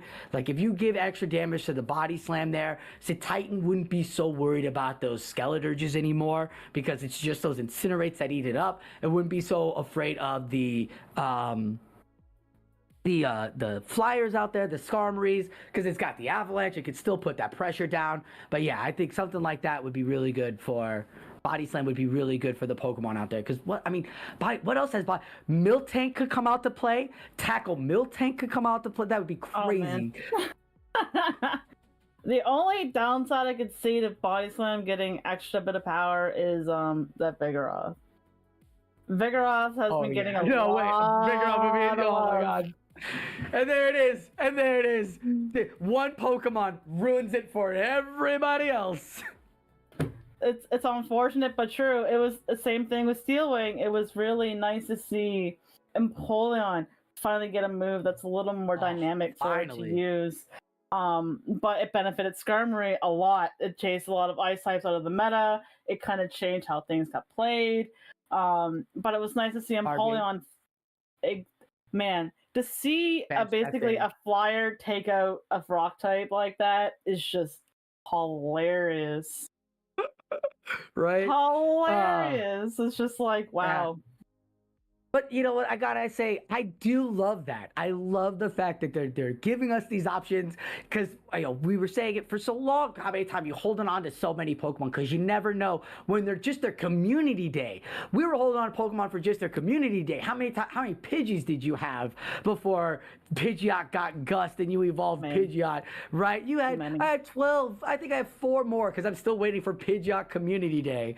But like you hold on to these Pokemon and then now they're starting to give us that opportunity, starting to give us that option to really play with them and build them up, and it's wonderful. It's so good because it's just so tiring seeing the same 12. Last meta was so fun, but God, to see the same 6 team all over, it's like now it's everywhere.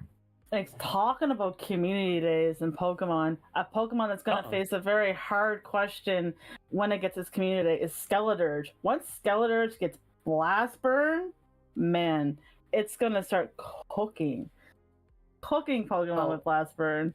I mean, that comes to a term of like, do I have Disarming Voice? Do I have Disarming Voice Blast Burn? Do I have Shadow Ball and Blast Burn? Like, what do I do? Like, it faces the scenario of Azu of like, which moveset do I run with this team?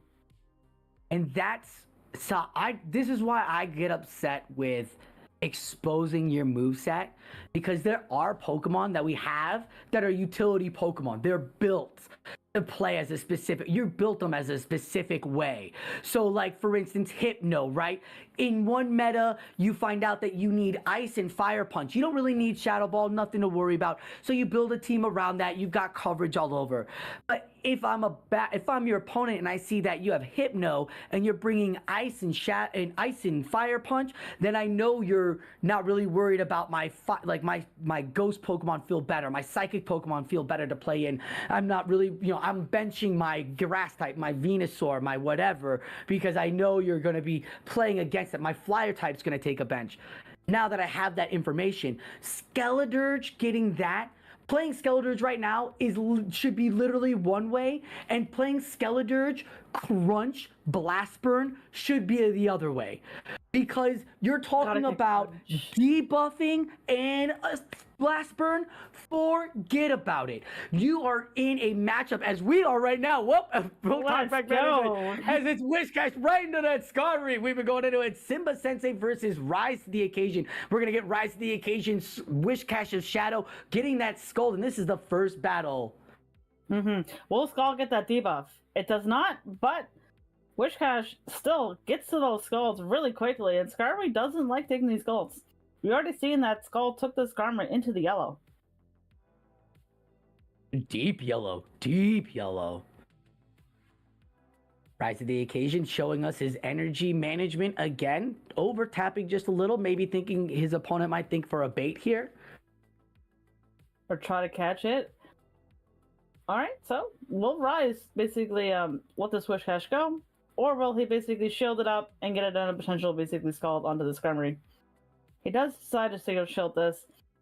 Builds up a little more energy, buff that Scald. Almost. Oh, okay. We see a bait here. So we got basically a Mud Bomb bait onto the Skarmory. Will Simba basically shield it? No, he lets it go. Great job by Whiscash and Rise, because the Skarmory was not at the move yet. So Whiscash could have still gotten that throw, that second Mud Bomb it has ready to go off, and especially now that it's debuffed. Oh, that's right. We've been talking about all these new movesets, community days. Whimsicott's on the field. Whiscash now has the energy. Will it debuff the Whimsicott? No. And now Rise has got his Dewgong locked in. There's no shield here, and this Grass Knot could be huge. It can be, but this Dewgong is gonna be ooh, interesting. But this Dewgong does get to an icy win. Yeah, you're right. That fairy wind is so good now that they gave it that boost a few seasons back. Wonderful, wonderful fast move now, building up for energy. You're like, oh, you don't have to worry about another ice shard, but you do have to worry, or icy wind. You do have to worry about those ice shards chunking away as Whimsicott is thrown off the table in the icy wind. Oh, Sosa, no. We see what this came in. Is that the LAGr? Yeah. Oh, that LAGr, no. We knew it went from basically full health to deep, deep red. And now we have can't do any of the work. And then we have Sableye coming in to clean up the mess. And to clean up the rest of these Pokemon with these Shadow Claws. And this is going to be the first time that you see basically a Shadow Sableye take out that Fairy type with very easy little Shadow Claws. Very, very... I mean, those Shadow Claws were still strong. That Grass Fairy typing still had some weaknesses because it was Grass typing, but very strong there indeed. We saw what you didn't want to see, and that was the Whimsicott onto that Dewgong, and that Dewgong just chunking away. The great play again by Rise, recognizing that Whimsicott could be in the back and keeping the energy so he could maybe possibly debuff, but still getting the damage and the shield down. Both Pokemon in the back. Well, LAGr did not want to see that Scald, so it was literally forcing Whimsicott to come out to take that Scald for him. So great job on Rise to recognize that and put that pressure down. What did you see, and what do you think they're going to bring? What do you think they're going to adjust with? I mean, that poor LAGr just did not see what it wanted to see. It did not get aligned to that Polyrath. It did not basically get even aligned to that poor Sableye. It got aligned to it eventually, but it wasn't enough health to basically survive any kind of move. it did not want to take that Icy Wind, and No. unfortunately, it had to. And that's why Ice is so good right now. It's been such a good presence. It's so good against these mud boys that are kind of rolling away with things. But you also get that good against the grass if you need to protect your mud boy, or against the flyers, which you're throwing out because everybody has a flyer or brings a flyer in. So it's got a great one. And Water Pulse got boosted. So Dugong could actually be, without the Icy Wind, Dugong could be a Water Pulse drill run user. I don't know why would you go for Water Pulse, but it did get boosted, and some people might want to use it, especially if it's for a specific meta. But yeah, I'm with you. Maybe they do take out Steel Wing, because Ice might need a little more love here to get itself back into the meta. I 100% agree, and I'm sure one of our friends here of AJ will 100% agree that Ice has been suppressed way too long, and we're getting to battle number 2. So Skarmory against the LAGr. And that Steel Wing versus the boosted wing attacks are going to force that Sableye out to the safe swap. Sableye building up the energy. Oh, someone tried to count, and looks like Lantern is here to soak up the damage. As Lantern does best. It does, plays a little bit of damage, but you know what? Its bulk is a tremendous help for a lot of teams. But the Sableye will basically apply a tremendous amount of pressure with these outplays coming in quick. Yeah, bulk electric, it seems to be the way to. Oh my goodness! Did you see the health go away from that Lantern? As a shield will absolutely come for this Sableye, and that Lantern's gonna go bye-bye. And here comes Sableye with energy. That's incredible. Oh my goodness. That extra energy from Shadow, or extra damage from Shadow. It's crazy. The amount of damage that this Shadow can do is insane. Will he get to the power gem? Will Simba shield this is the question here. This power gem's gonna hit awfully hard. Oh! Sableye! What are you doing? Where have you been, Sableye? Sableye putting in absolute work, and now we have Dugong against the Skarmory, neutral Steel Wings against this Dugong, neutral Ice Shards against the Skarmory. So this is a very neutral-ish matchup, but let's see, can this Dugong put enough pressure on the Skarmory so LAGr doesn't really have to deal with the Skarmory? And if we recall, Skarmory left with energy, so going for Brave Bird after Brave Bird after Brave Bird, counting these Ice Shards, Steel Wing a 2-turn, Ice Shard a 3-turn. So looks like Simba's trying to play that energy and shield damage right there, as another Icy Wind's gonna come. This is debuff. Will it get the shield for the last Brave Bird to go off? And he will. It looks like Simba's going for that last Brave Bird. This makes a whole lot of sense. This Brave Bird is going to come in and take out this Dugong. But that leaves the LAGr relatively in a decent spot, because this Skarmory is going to be pretty much out of the question, and LAGr in the back against Dugong just going to clean up. Dugong is going to do Dugong things and take that match for Rise for a 2-0 victory. That LAGr didn't even need to come out. Didn't even see it. Whimsicott's a very fun Pokemon, but as you see, it got caught, and it got caught on something that's supposed to lose to it, and it lost real hard. That power gem damage was ridiculous. Like, oh my goodness. That shadow damage on that power gem just shows how powerful that Sableye can be, and how critical, and just shows that Sableye is still our good safe swap. No matter basically what the meta can be, it just Sableye will always be there to at least apply at least neutral, if not basically super effective damage against Pokemon. I think I know what I'm building now. Next I am so Sableye is always. Sableye. Oh, you got it. You can get it. Halloween's coming around the corner, right? We've got a few more, couple months, and then Halloween's there. It'll come. It'll come. Exactly. Yeah, no, Sableye's always been such a great, strong safe swap. So holding on to as many as you can get, when you have it, when you can and are allowed to. Great job again by Rise to the Occasion. We said Whimsicott was going to put a ton of pressure down, and Rise to the Occasion adjusted and knocked that out of the park. He's like, oh, is it? Oh, is it, guys? Is that what it's going to do up there, casters? Let me show you how to play Pokemon Go. Ba-ba-ba-bam! And that's what makes Rai such a fantastic battle. The fact that he can team read and able to adjust to a Pokemon that looked very menacing against his team, but he was able to maneuver to basically to get those Pokemon that were super weak to it. He was able to move around them. If they got a line to it, he was able to land that Power Gem.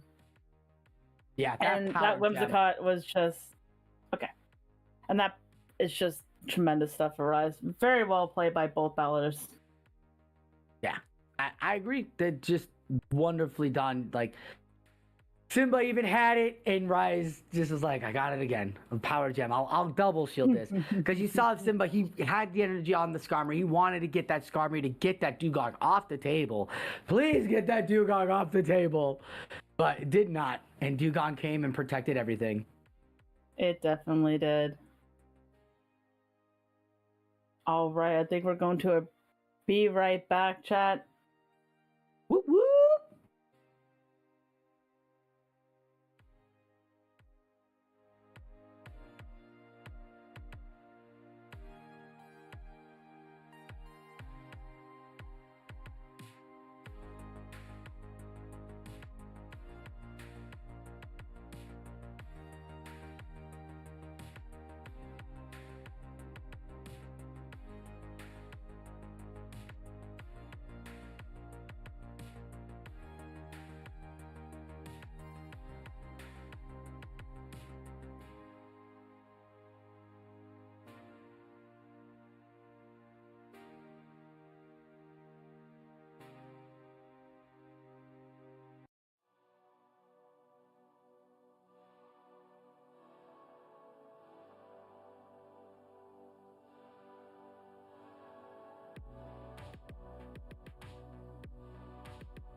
G'day, battlers, and welcome back to the Sanctum series LAGr Gaming Open Great League Tournament Double Elimination.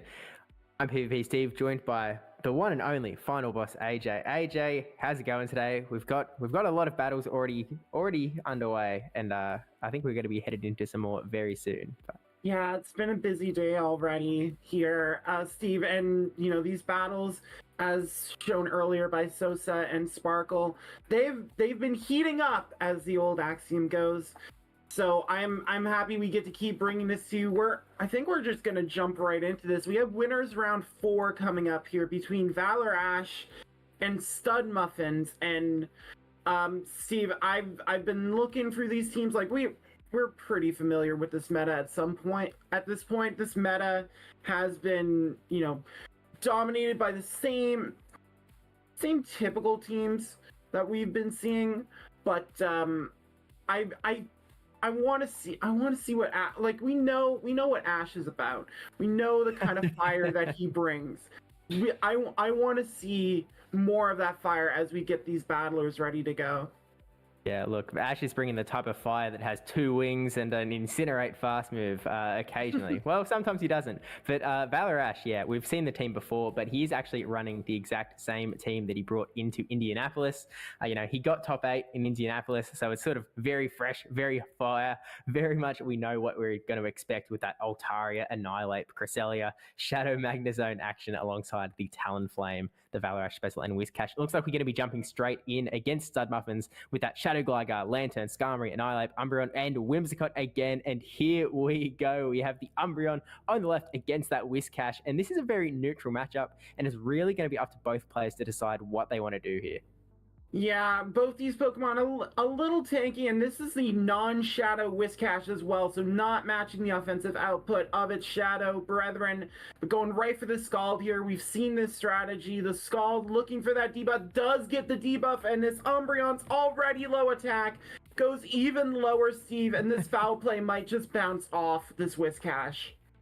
Yeah, who knew that was even possible? But that just barely tickled the Whiscash. Umbreon really going to just hold onto its guts and just keep throwing these foul plays, trying to weaken down the Whiscash as much as possible. To be honest, AJ, this is a matchup that is going to keep going for a little while. Whiscash getting to another Scald, but Umbreon can comfortably take it. Umbreon, one of those Pokemon that can really stay in those team and not force yourself to use shields. You can keep your shields for the rest of the Pokemon in the back. But now we're getting to this end game of the matchup, AJ, and it's sort of getting to the point where, okay, does someone decide to shield?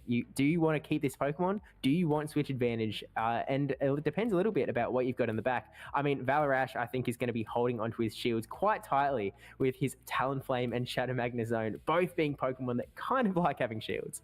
Yeah, you don't want to be investing any shields. You don't have to into this Whiscash, and indeed, Valor Ash gets a knockout of the Umbreon. The Shadow Gligar comes in. No, this Whiscash still able to get another Surf off the pure heart, letting it tank it out and get that shield away from Stud Muffins there as the shiny Talonflame, Valor Ash's signature Pokemon, comes in to take this Aerial Ace, and it takes it very well, Steve. Yeah, and Valor Ash, famously running that Talonflame with double flying moveset, is going straight for the nuke, going for that Brave Bird to try and take out the Shadow Gligar, and Stud Muffins no shields, lets the Brave Bird come through. Gligar goes down, and it is just up to this Lantern, and look, Lantern is going to be able to get quite a bit of farm here, but Valor Ash is holding on to both of his 2 shields. It is going to be Shadow Magnezone and 2 shields versus the world here. The question is, can he do it? Can he hang on? Well, one of those shields is coming up already on the Surf with that energy the Lantern gained off the Talonflame farm down. But this Lantern can't really do anything but try and get those Surfs off. And Valor Ash is going to be able to build up so much energy here. Here comes another Surf from this Lantern. Should draw the final shield out of Valor Ash, and does indeed. Yeah, but this Magnezone has so much energy, and here it comes. First, we're going for a Wild Charge here. Stud Muffin staring that last shield. Is it a Mirror Shot? Shielding a Mirror Shot would be devastating, but does correctly shield the Wild Charge. It's now going to be the attempted catch onto Whisk. Was that a double swap? Was that a double swap? I think so. I think the Whiscash tried to come in and eat the move. It didn't matter, though. The Magnezone able to get this Wild Charge off. and eliminate the Lantern there and take game 1 for Valor Ash over Stud Muffins. Just that Whiscash did so much work in the early going that the Magnezone able to clean up in the end, and that Brave Bird from Talonflame just such a hard-hitting move. Gligar had no chance. Stud Muffins had to keep that Gligar alive to have a shot, and he just couldn't do it.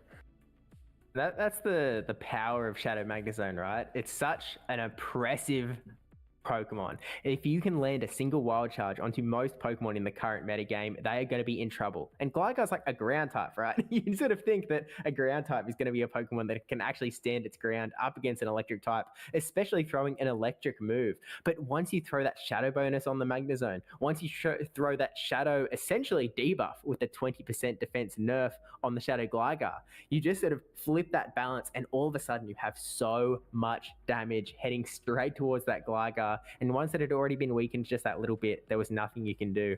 And the game could have gone quite a bit differently if that Wild Charge was shielded, right? I mean, Gligar would have been able to put a bit more pressure onto that Magnezone, try and get a shield out of Valor Ash.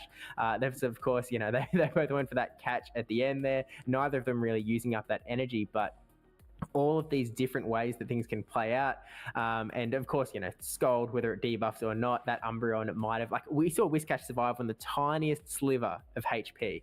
If that first debuff didn't go through onto the Umbreon, right, maybe those foul plays do just that little bit more damage, and maybe that Whiscash doesn't hang on for that long. And so maybe the game, again, goes in a slightly different path. There's all of these factors. There's so many different ways that everything can go. It's a bit of a hard one to go in confidently, but it does mean, AJ, that we're going to be going into game number 2 here. Actually, straight away with that Shadow Magnezone coming straight into the Gligar. It's back. Well, this is what Stud Muffins needs. He needs something to diffuse the electric output of this Magnezone, and Gligar probably the best option on the team to do so. Magnezone going to go for this Wild Charge here. I'm expecting Valor Ash to dip after throwing this. There's the shield on the Wild Charge, and it's staying in with this Magnezone, Steve. Yeah, I mean, look, I guess trying to just soak out some shield, but actually Stud Muffin going for the Aerial Ace bait and gets the shield out of Valor Ash, and this was entirely necessary because Gligar is outpaced by that Magnezone to the Wild Charge, so Stud Muffins needed that a little bit of energy advantage and does shield the Wild Charge again, and so now tries to catch the dig onto Whiscash, but Stud Muffins keeping their cool, throwing the Aerial Ace onto this Whiscash. It will be able to take it. As you mentioned, it is a non-Shadow Whiscash, so it can take these things just a little bit better, and I assume that Stud Muffins here going to go up for this dig, actually just going to unleash the energy here. Yeah, I think Stud Muffins wants this Whiscash out of the picture, and now that both shields are down for the battler, Valor Ash can just come in, soak this energy with this Whiscash, and be able to gear up Magnezone for another run. Umbreon is back in. Will it be twice unlucky with these Scald debuffs? We've seen this month after month, no debuff there, and the Umbreon is able to finally put some energy on this Whiscash and put the catfish away. Yeah, this is sort of interesting. Umbreon throwing that foul play, wants to make sure that they don't get hit by another Scald, doesn't want to get debuffed, wants to try and keep as much attack stat as possible on this Umbreon, but here comes the Talonflame, and Talonflame versus Umbreon is sort of a matchup that, to be honest, Umbreon doesn't love to be in. These foul plays just don't add up that quickly, and Talonflame is just able to get to those charge moves with such quick succession while putting on so much pressure. The question becomes, what does Valor Ash throw? Does he throw that fly, or does he go for the big Nuki Brave Bird again? But before we actually get the answer to that, Stud Muffin's throwing another foul play. Yeah, I'm not sure about this one, by Ash still taking all this energy on that Talonflame, holding on to that final shield for the Magnezone in the back. Here comes the move. It is the fly, which will keep the Umbreon still alive, and back comes Lantern. This time no shields to save it against this Magnezone, and Valor Ash going to continue to build the energy. There's the shield on the Surf. Ash's game plan has been to let these magnets cook Stud Muffin's team, and that bacon pan is getting mighty hot, Steve, because here comes that Wild Charge. Oh yeah, and this is definitely not what Lantern wants to see at all. This wild charge going to come straight through and nuke that lantern away. But now the question becomes, can Stud Muffins force their way through? They threw a lot of their energy from that LAGr to get rid of that Whiscash a little bit earlier, but now there's no energy on point, and this Magnezone is just going to be able to throw another wild charge. LAGr, sitting there going, actually hanging on this time around. It hurts. Shadow wild charge on Shadow LAGr is not good to tank, and Magnezone does erase the ground type from the matchup and has the mirror shot ready to go to take out Umbreon. Magnezone proving Paula Shaw knew exactly what she was doing when she brought this Pokemon to those European regionals, gets the sweep for Valor Ash and sends Stud Muffins to the lower bracket. Just a well-executed game plan from Valor Ash, and that Magnezone was just cooking Stud Muffins. Oh, yeah. Even though it felt like Valor Ash had a bad lead, right? He had the LAGr into the Magnezone. As you said, it still felt like Valor Ash was never in danger. It felt like he had complete control over the game. That Magnezone just always in the right spot, able to get all of the energy it ever needs to just unleash it into wherever it's going to go. And, as you said, it's already won 2 regionals in the last month. And I don't think that that's going to be the end of this stop, because Magnezone just keeps on just pushing all the way through. It seems to just be able to annihilate its way through anything, essentially. Even a LAGr, which is sort of wacky to me. Like, with that in mind, if you can't even have a ground type counter it, what do you use to counter Magnezone? you need a counter user. I mean, you need your own Whiscash. You need something in there, because LAGr is not it. It can only take 2 wild charges, which I know, only 2 shadow wild charges from a Magnezone. Still, it's a ground type, and it's not able to withstand the pressure from that Magnezone. It is just a sheer offensive juggernaut that you have to have something that can put damage on it in a hurry before Magnezone just goes off the way we saw. And like the lantern being on it with that spark damage wasn't going to cut it, Steve. Yeah. I mean, yeah, I think that also the fact that they brought a double ground team, right? And still wasn't able to get through a Magnezone. That really speaks credit to the talent of Valor Ash in being able to play out of any matchup, knowing where he's at, having the confidence to fight his way through at any time. But of course, we do have to shout out the people who are sort of supporting the tournament here alongside the Sanctum series, and that is LAGr Gaming. LAGr Gaming is an esports organization based out of Nashville, Tennessee, founded in 2012 by Jacob Johnson, and has grown outside that to include members globally. I mean, we've seen that even in Pokemon Go, right? We've seen it expanding out into the South American community of recent. I've also seen a few more European names joining LAGr Gaming, of course, including Dunebug97, who has been on an absolute tear this season and is definitely one of the favorites going through into the Pokemon World Championships in Honolulu. I think that LAGr Gaming has got a real chance of taking the World Championships this year.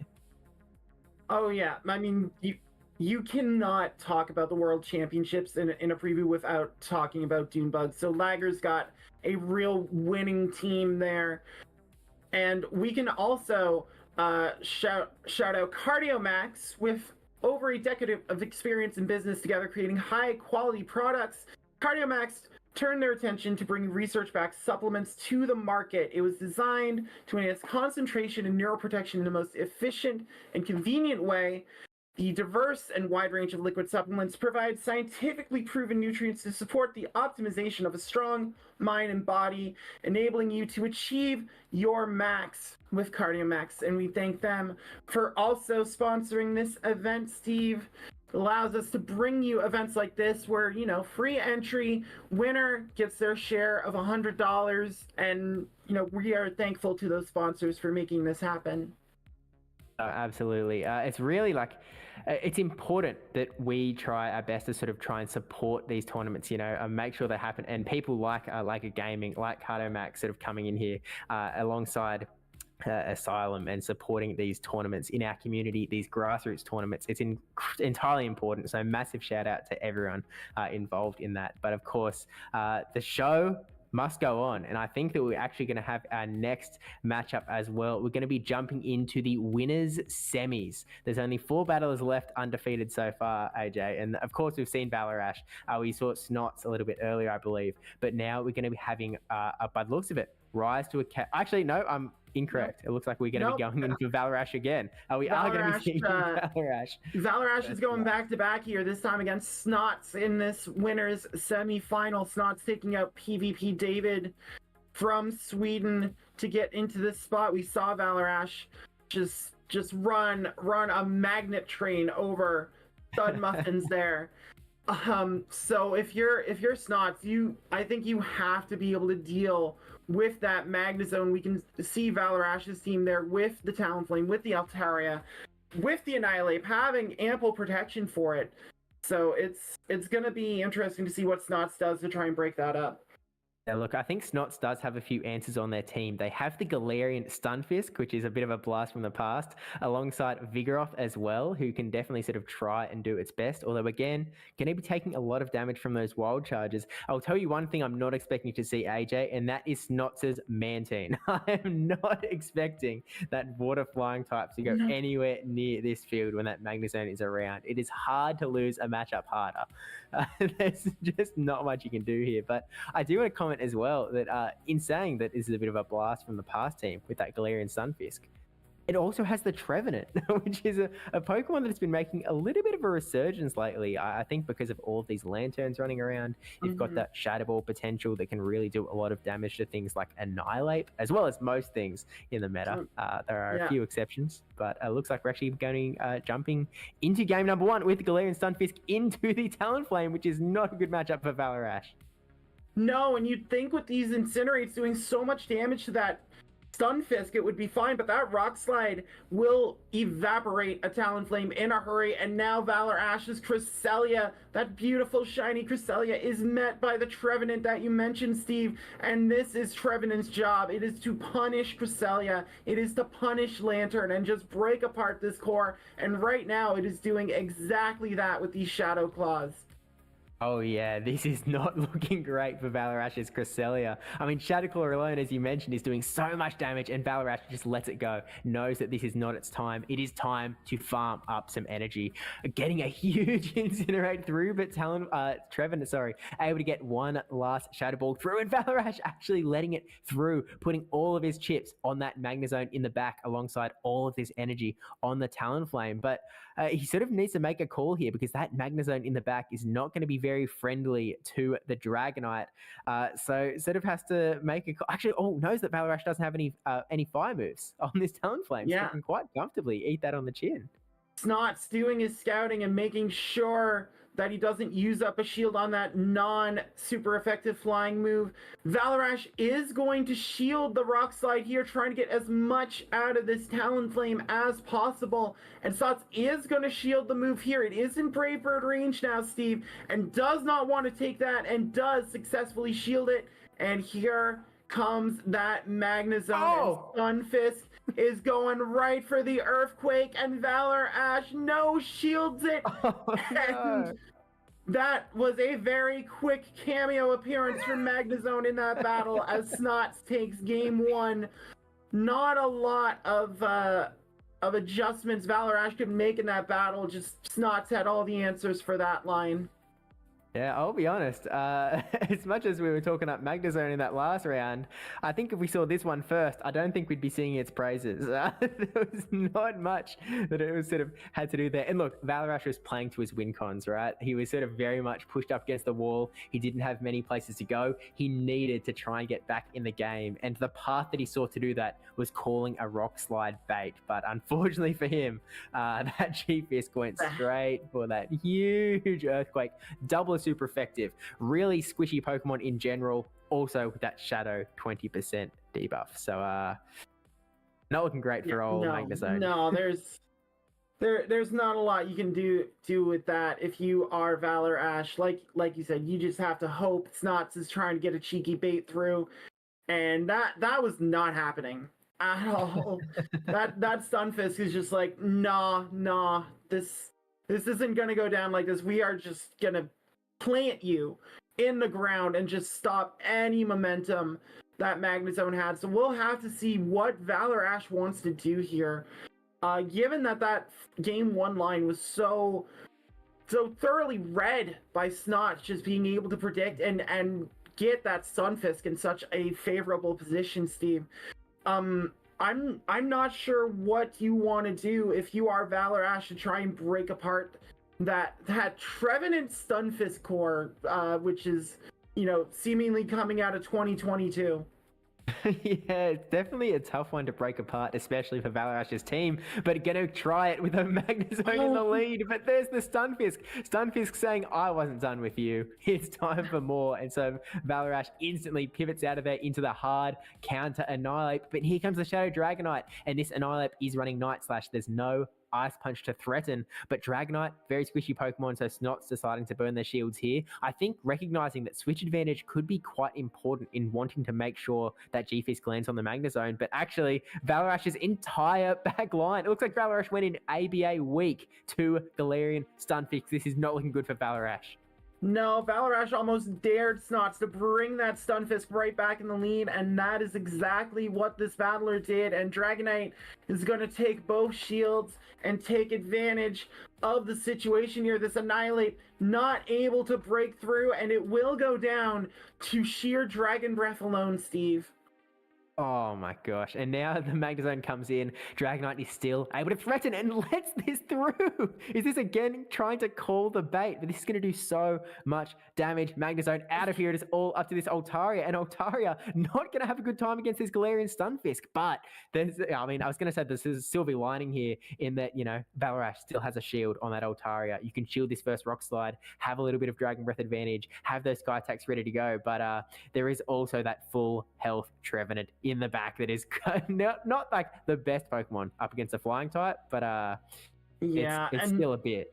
And unless you have a Mandibuzz or a Pidgeot, or if you want to reach into Snots' Time Machine and pull a Noctowl out, Trevenant, that grass Pokemon that's able to actually deal damage to the flying types on the other side. Another reason why it's become so popular here recently.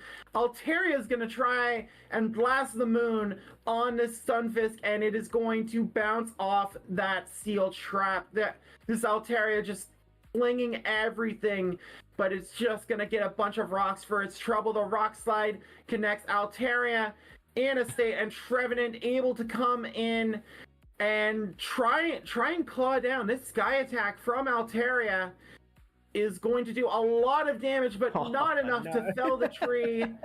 And the Shadow Claws do take it out. That is a 2-0 sweep for Snots over Valor Ash, having to go back-to-back. And that Magnezone just did not have any energy for this battle after all the work it did to put away Stud Muffins. And there's not a lot you can do there, Steve. Galarian Stunfisk just asserting itself and being like, hey, those rumors of my demise were greatly exaggerated.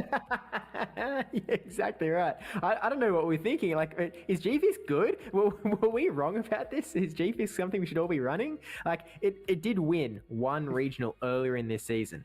That was early in the season. Like, that was quite a while ago. I want to say that was back in like November or December. Like, it's been quite some time since we saw G-Fisk sort of gracing its presence. Like, Trevenant has a little bit more recent staying power, but it's a little bit weird. Look, Snots is doing incredibly well. Took out Valor Ash, has come through this entire tournament undefeated. No, has not dropped to the losers bracket. Is in the winners finals now, coming through with a team where he's legitimately running this Galarian Stunfisk and the Trevenant, and almost rubbing it in Valor Ash's face in bringing that Trevenant into the Altaria matchup just to finish it off. It was like, you can't get farm on me because these Shadow Claws are going to KO you, and even when you throw that Sky Attack. I'm going to stick around and I'm still going to Shadow Claw you down. It's like, it's such a tough way to lose. But look, Valor not out of it yet.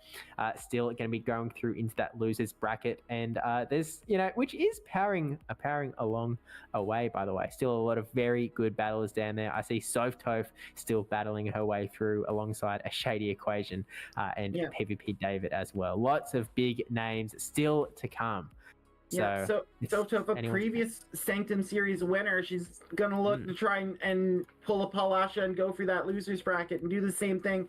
We will have Existing Monkey versus Rise to Occasion, our other winner semifinal, coming up in a second. But we're gonna take a quick break, let our battlers reset here, Steve, and we'll be right back.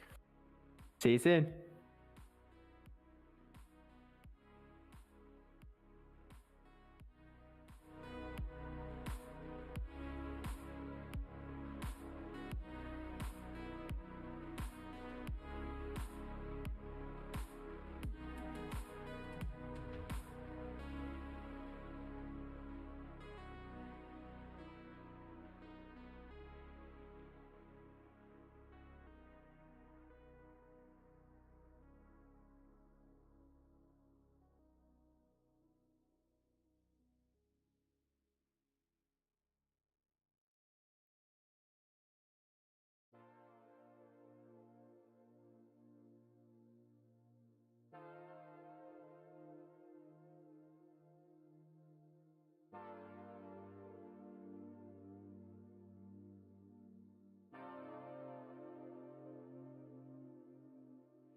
tournaments that are sort of building up this grassroots scene as well. So definitely worth checking out when you can. And here it is, even expanded out, big screen, all of the different options there over on Sawdog. And I know Sawdog, long-time supporter of Asylum as well. So all good stuff, all good quality stuff, worth checking out. But with that said, as you said, Sosa Flo, this has been a very time machine sort of winners bracket where this Trevenant and the G-Fisk have been performing really well. But here's the thing, right? So we're going to this grand finals. We've got Snots, who we just saw take out Valarash, versus Existing Monkey, who just took out Rise to Occasion. So this is very much, these guys have gone through some titans to get to this finals. Not only was there rise to the occasion there, you could add an out of pocket on that list as well. There was not an easy run, or none of them are easy runs, but there were some heavy hitters that Existing Monkey had to battle to get to this point. So these are going to be real fun finals, seeing these teams. We've seen Snot's team, thank goodness, but Existing Monkey's team, pretty exciting to see as well. We have not seen what it's going to have. So I'm excited to see what he's brought that led him to this point. Yeah, I'll tell you what, it is a little bit wacky. So Existing Monkey is running some sort of classic picks, like the Shadow Glider, like the Annihilate, the Umbreon, and the Lantern. But then, we get a little bit cooler. We have the Abomasnow, right? Like cool. Ooh, yeah. And pick number 6 is something that Snots' Shadow Dragonite is not going to love, and that is Wigglytuff. Wigglytuff is in the building, folks.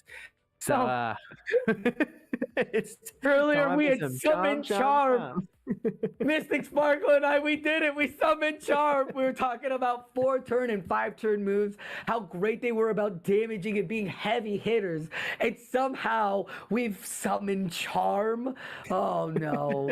No. Wigglytuff's great. After they gave it Icy Wind and Disarming Voice, now has 2 better moves to get to, where it was Ice Beam and Dazzling Gleam, but as we are play rough. So now we're going to see what Abomasnow and Mantine are going to do. Kicking it off for us, Steve. Yeah, this is a really weird matchup, and actually an instant swap out into the Umbreon, and here comes the Vigoroth to meet it, and this is definitely not a place that Umbreon loves to be. You are taking that super effective counter damage. No one is going to be doing any super effective charge move damage to either Pokemon, but Vigoroth is definitely going to be sort of outpacing that damage, and eventually this Umbreon is going to falter. The Umbreon throwing the foul plays, we're looking for just chip damage. But this Umbreon has Psychic, Steve. That is real interesting because as a battler, you think about a fighter always coming onto that Umbreon. This is one of those fighters why Vigoroth has been so good this last season, because it's a fighter that doesn't have that weakness. So now that Psychic is useless, Umbreon has to just throw these foul plays, and we might, Timer with a shield, Timer might allow, no, not going to give a shield. We're going to go straight for the swap, or straight for the Pokemon to say goodbye, and we'll get our next Pokemon in the matchup there. But there's a lot of good play there by both battlers, not giving up the shield here and then finding out what they could do with energy. But yeah, that non-fighter typing really helping out Vigoroth. Yeah, absolutely. And with energy to spare, able to throw another Rock Slide onto this Abomasnow. But Sosa, I feel like the Existing Monkey is going to struggle against this Mantine in the back. We've got a really low health Abomasnow now after that counter damage and an Annihilate. And Mantine is going to be doing quite well against both here, with a Galarian Sunfisk in tow in the back as well. And here's Mantine trying to get a little bit of energy. The question is, does Snots know how valuable it is and is actually letting the Weather Ball come through? It's not going to do much. It'll do a little. I think this is really interesting. Maybe even baiting the Mantine to stay in now that it's debuffed. You've got 2 shields. These wing attacks aren't going to do as much damage. So maybe this is the play for him, the win con, right? We know that G-Fisk is in the back. It is full health. It's not going to want to see this Annihilate at all. But we've got a Mantine here that's debuffed now, so it's not going to be as effective. We've seen the debuffs help win cons in matchup. So we'll see if maybe the Night Slash could boost it. No. No. Yeah, No, Steve, no. No. This is really interesting because existing monkey has sort of turned this around a little bit, and this Mantine is now actually threatened by this Annihilate. It's not doing enough damage, and I'm almost wondering here: should you be swapping into Galarian Stunfisk? Should you be sort of saving Mantine a little bit of health so that it can do a bit more damage later? But no, actually just going to push right on through, throw another Aerial Ace here, get the last shield out of Annihilate. But to be honest, I don't know if you can actually push through and get to another charge. Oh, there's a swap into a Bomber Snow. This is just giving Snots that opening he needs. Get the Galarian Stunfisk in here. You can tank a move, charge up some energy, and just throw straight onto that Annihilate. And there's not much health left. It's in rock slide.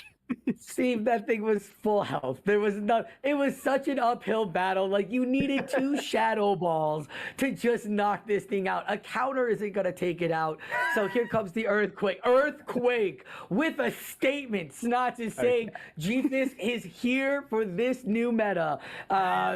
All you Obama Snows be darned. All you Annihilates, nah. I'm here with it. I've got my Earthquake. G-Fisk coming in real strong. And that in and of itself, too, having that Vigoroth, the non-fighting typing, so big. Such a good...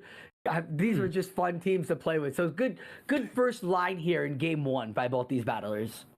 Oh, absolutely. And you're right. That Galarian Stunfisk is really, I feel like, the Pokemon that is getting a lot of the spotlight here and showing off what it can do, showing off why we shouldn't have left it back a couple seasons ago. We should have kept it around. So I'm sorry, G-Fist.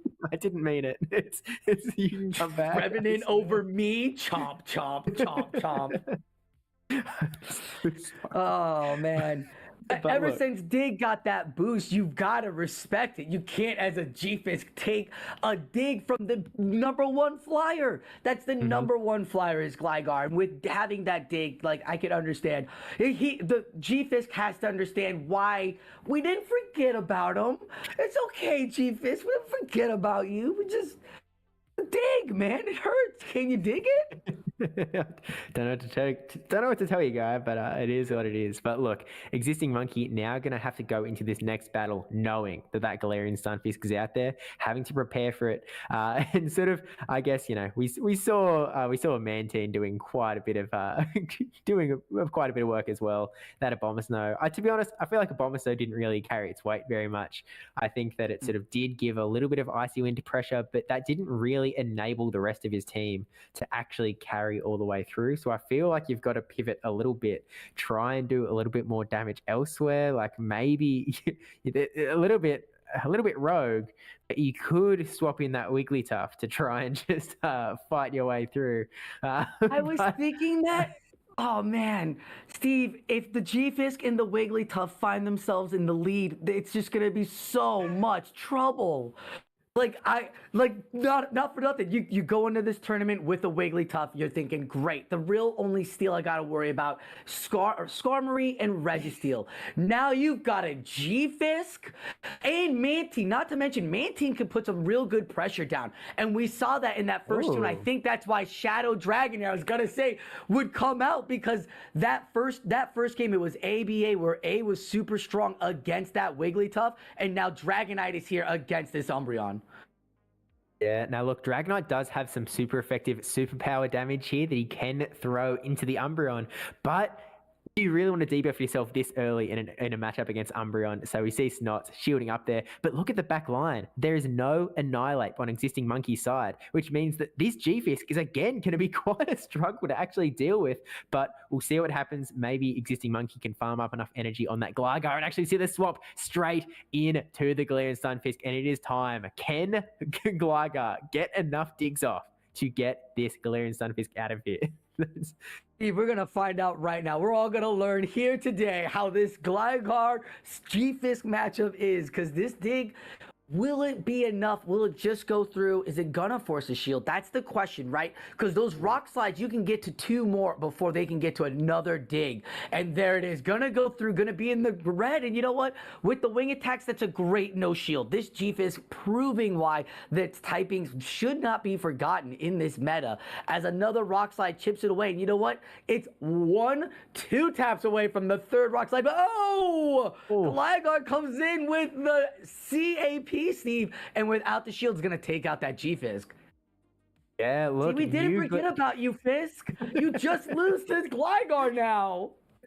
Yeah, look, the new ground type has definitely won out over the old ground type. I don't want to play with you anymore. And now the Dragonite coming back in to try. No, it gets the Dragon Breath down, just not getting that Aerial Ace off. And that is going to be a little bit sad for Existing Monkey here, because now they've got this Umbreon that's got a little bit in the bank. And then we also have that Lantern as well. But Dragonite actually going to shield up here. And look, Existing Monkey has to get through a Vigoroth that is in the back for Snots. Vigoroth is going to have quite a good time against Umbreon, but the question becomes, can Existing Monkey actually have enough to push through with two Pokemon? And now has to make a call here. Oh, they're letting Superpower come through. This is bye-bye Umbreon. There's no coming back from that one. And it's just going to be up to Lantern from here. Bye-bye Umbreon. Bye-bye all this energy, and the Lantern's gonna take it. Now you're debuffed. I was like, nobody wants to see Superpower. This Dragonite is doing so good. Gets a last Dragon Claw off. I like that. Going for the double Dragon Claw instead of the double Superpower there. That was great. Understood that he was not gonna survive any more Sparks. And there's nothing Lantern can 1 KO shot this thing. 2 Surfs aren't gonna do it. A Thunderbolt isn't gonna take it out down to the... Maybe the red, Steve, but IVs matter. No, not even going to. Gonna get to that double body slam that this thing's gonna want to, or just go for the rock slide. I like that. Yeah, one rock slide is going to do more damage than one body slam. So if you can only get one move, that's the one to go for. And the rock slide just not enough to KO. The question now, Lantern gets the surf off. This surf KOs. Will the surf be enough? It is enough! IVs don't matter till they do, Steve. That was incredible. Wow. What a play. What a hang on. Just barely getting through. It looked so dire, right? Like there was No, you're absolutely right. It looked so close to being just one-sided. We thought with the Dragonite having all of that energy, getting all of that extra pressure down, maybe bringing in Vigoroth sooner so that Lantern wasn't going to farm down that Dragonite was the win-con, because you think about it, you're like, I got a full Pokemon, I'm going to take this Lantern down to half. Lantern with Thunderbolt. Lantern's defensively one of the healthiest Pokemon out there. 192 HP, and it just sits pretty. They boosted Spark of recent. It's got Surf. That was really... I did not see that. I thought Vigoroth was just going to come in, do a couple of body slams, and do Vigoroth things. And no. Existing Monkey was like, no. Yeah, because there was a full health Lantern, right? And Lantern had to take down one full Vigoroth plus half a Dragonite. And Dragonite... With energy, with tons of energy. With energy. As you said, we got one Dragon Claw off, takes it down quite a bit of health, gets another Dragon Claw off, gets that last shield off, and it's like... How are you going to get through all of these Pokemon? But as you said, because Lantern gets that full farm down, has all of that energy to go into the Vigoroth, and Vigoroth isn't going to be able to counter down, really needs that charge move damage to actually get through the Lantern, is actually able to have enough juice in the tank to get a Thunderbolt plus a Surf. That is all that is needed to KO that Vigoroth, and I think it was quite close. I think that if Vigoroth had just that little bit more HP, we'd be seeing a different tune here.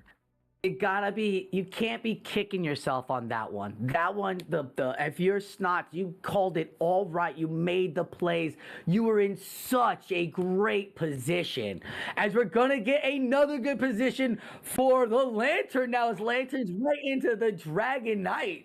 Steve, this is. Are you going straight for Superpower on this one?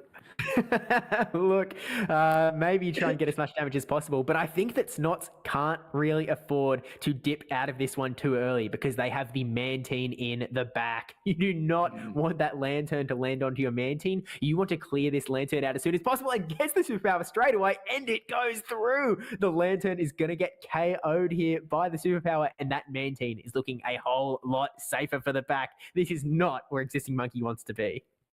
Not at all. That lantern was meant for Dragon Knight or for the Serfs of the G-Fisk, which we didn't even get to shine in Game 2. We're back out on the field now in Game 3, as this is the deciding to advance to the Grand Finals, as a Dragon Claw comes off and takes that Gligar down to less than half health there. It's got about a good amount of energy. A couple more taps could probably start farming up and find a good game plan. Nothing really gonna threaten it while it's trying to build the energy. We're gonna find out what Existing Monkey's gonna do. First dig comes out.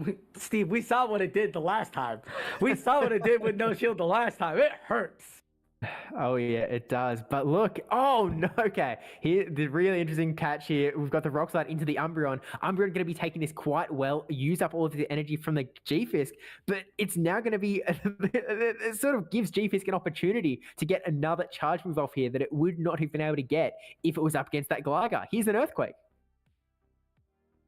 Yeah, absolutely. Like, not only that, like, do you think it's like going to be a Rock Slide, going to be super effective, going to do nothing now, not that much damage, and the Umbreon's first using its first shield on the beautifully called Earthquake there, preserving the shield properly, not soaking up all that damage. Now Umbreon can do Umbreon things, being the tank with tons of energy. And you know what? Why wouldn't you Psychic?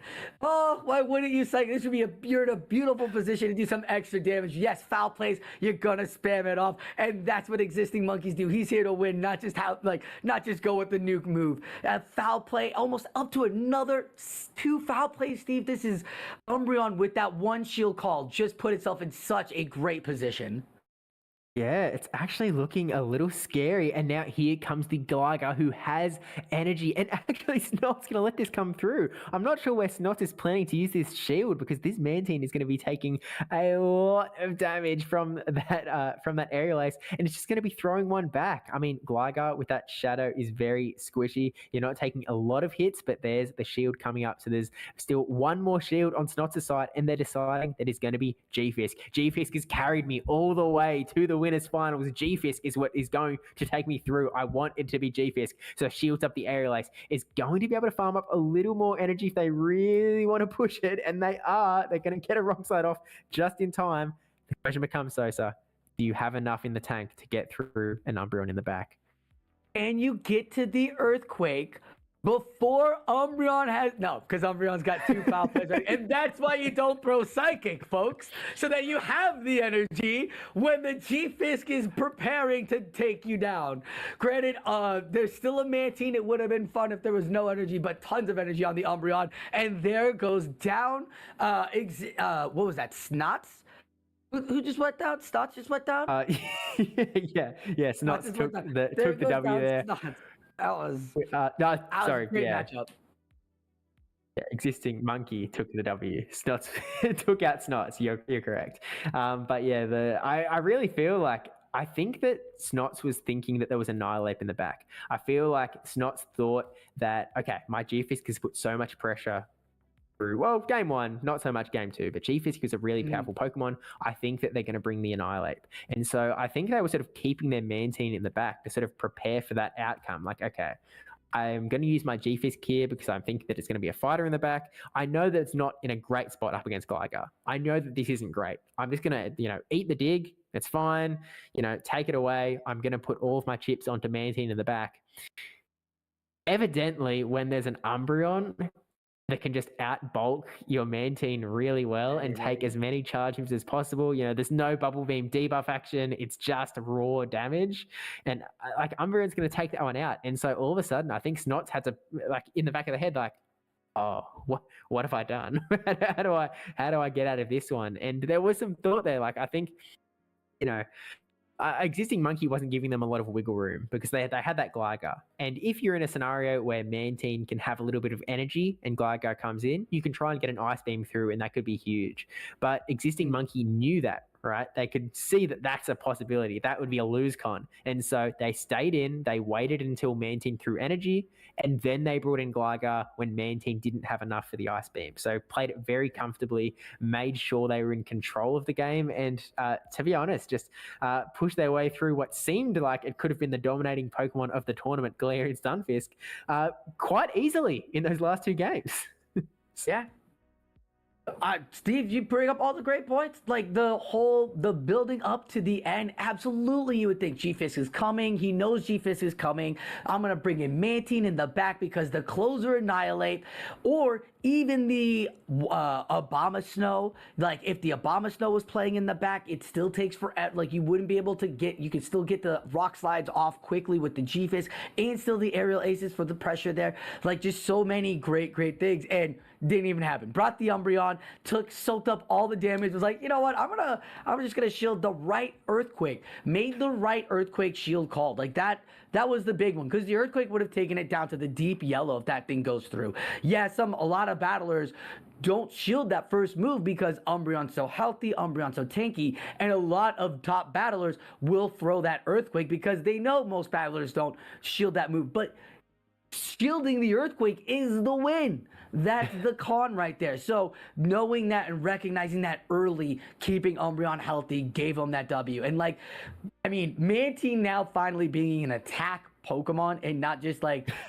debuffing Pokemon with some energy, with some health to it, makes it that much of a threat. And I think that's why, it was a great protector of the G-Fisk. And a lot of people maybe did bring in Annihilate there because they were like, oh, I'm just going to, the counter user is the only thing that can handle it. Because, is it good against Mantine? I didn't see Whiscash. I didn't see many Whiscashes out here. Haven't seen many Whiscash out here, but I've seen a lot of fighters. So a lot of good options there for Mantine G-Fisk core. Yeah, and I think there's sort of extra reason for that Annihilate to come out even more, or I guess perceived that Annihilate could come out even more, because Snots was also running that Trevenant.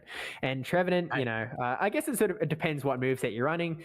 In this case, Existing Monkey was running Night/Shadow Ball on their Annihilate, so you've actually got quite a lot of play into that Trevenant. You can really just keep throwing those really spammy Night Slashes, maybe sometime you even get the boost, but you can really force your way through that Ghost Grass type Trevenant. And even if you're running Ice Punch, you've got play against the Shadow Dragonite. Even if you've got Night Slash, you've got play against Shadow Dragonite. If you have a charge move, you've got play against Shadow Dragonite. There's everything's got play into Shadow Dragonite. It's so frail. There's not much stuff. I don't think there's a single Pokemon in Pokemon Go that doesn't have play against Dragonite. I mean, maybe Weedle. Weedle could probably, you'd still have to burn a shield, but I think Dragonite would still be a little, little spooked. Come on, Wilmer's got play against Dragon. Oh, I guess he's got body you got slam. The body slam spam. Oh, that's right, the body slam. Yeah, that's right. You think this guy doesn't know how to throw a body slam spam into a Dragonite? I mean, come on. I'm so sorry. Absolutely. Dragonite's just so frail. Respect. And yet it's one of the best dragons out there. People bring it all the time and do have such great success with it because people are like, oh, it's so frail, but it does cost you shields. So you're gonna have to build teams around it. And I'm not mad at the team built around the Shadow Dragonite. It did great jobs for Existing Monkey or for Snots. So yeah. I will say, it's just sort of spawned back into my memory. My very first loss at the Sydney Regional Championship, where I ran Wailmer, was to a Shadow Dragonite. So maybe there's some credence to that, but. Sorry, what's that? LAGr Gaming. So let's not talk about my losses. Let's throw a huge shout out to LAGr Gaming, who are supporting this tournament and the Sanctum series, who, if you aren't already aware, are an esports organization from Tennessee, founded from 2012, and they've been going through a lot of games, not just Pokemon Go. They're supporting players in Smash Bros. They've got people in a lot of different fighting game titles, actually. I've seen quite a few popping up on my Twitter feed, in addition to FIFA, Counter-Strike. And of course, Pokemon Go is the game that we all know and love, with so many top players. You can actually see, Dunebug's hiding there in that top right of the graphic there, with, I'm sure, one of his many championship titles. I mean, and the unstoppable Dunebug, almost. Even when he falters, that's him faltering is second place at EUIC. So he's definitely one of the best, and I think that LAGr very, very proud, or should be very proud, of having some really top talent behind them on their team and supporting them through the Pokemon Go series. And we're very thankful to have them here supporting this tournament as well. So do show them some love for Shawsies. Cardo Max, with over a decade of experience in business together, creating high quality products, turned our attentions to bringing research-backed supplements to the market. Cardo Max was designed to enhance concentration and neuroprotection in the most efficient, convenient way. Our diverse and wide range of liquid supplements provide scientifically proven nutrients to support the optimization of a strong mind and body, enabling you to achieve your max.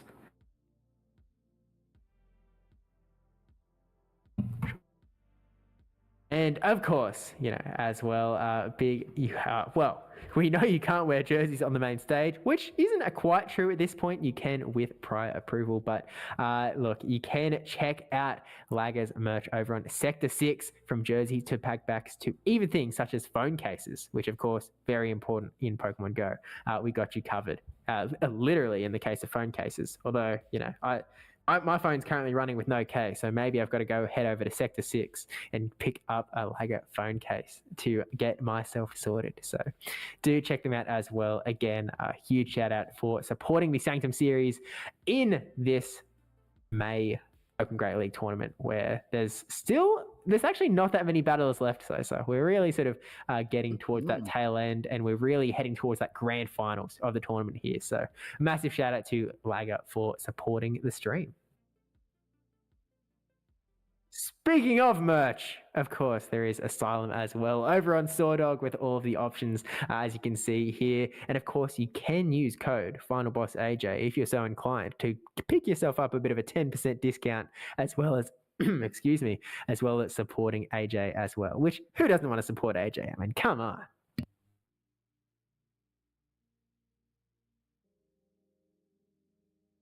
That comfy sweater looks so comfy, Steve. That Asylum comfy sweater. I was like, I could get comfy in that. But it's summer right now, so I don't really want to think about being comfy in a warm sweater. Look, I'm heading into winter. I mean, the sun don't get that sweater out here, but I think it's going to be time to bundle up for sure. But look, in the tournament at the moment, we've been very much focusing on the winners bracket, but let's take a little bit of a peek at the losers bracket, right? What's been going on? Because we've seen a lot of battlers sort of fighting their way through. Like Snowwreck was going through earlier.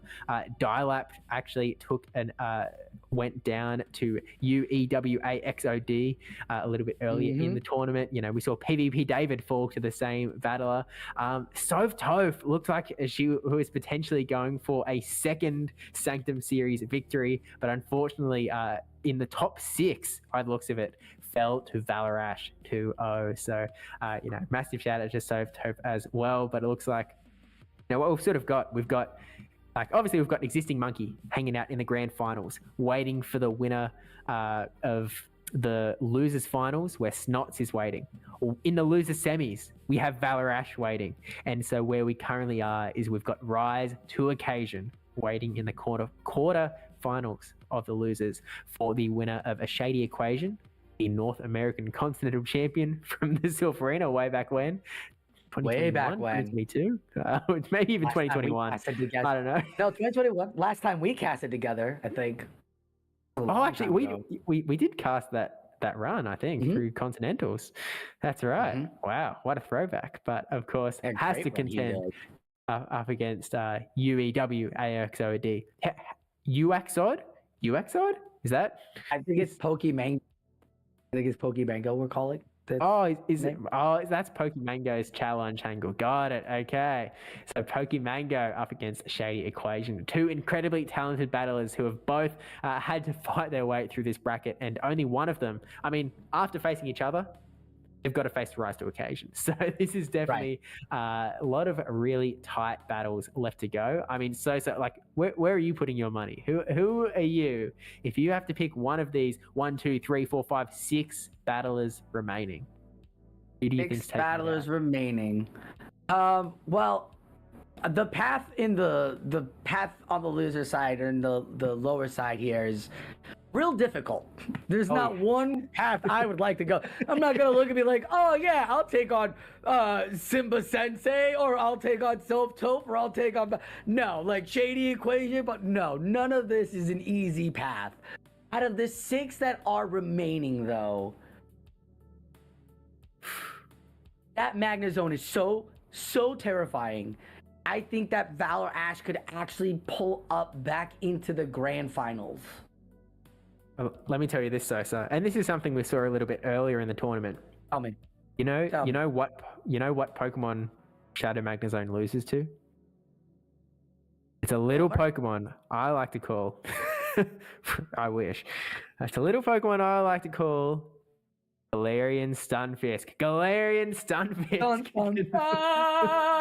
When one big earthquake to take that Shadow Magna Zone out.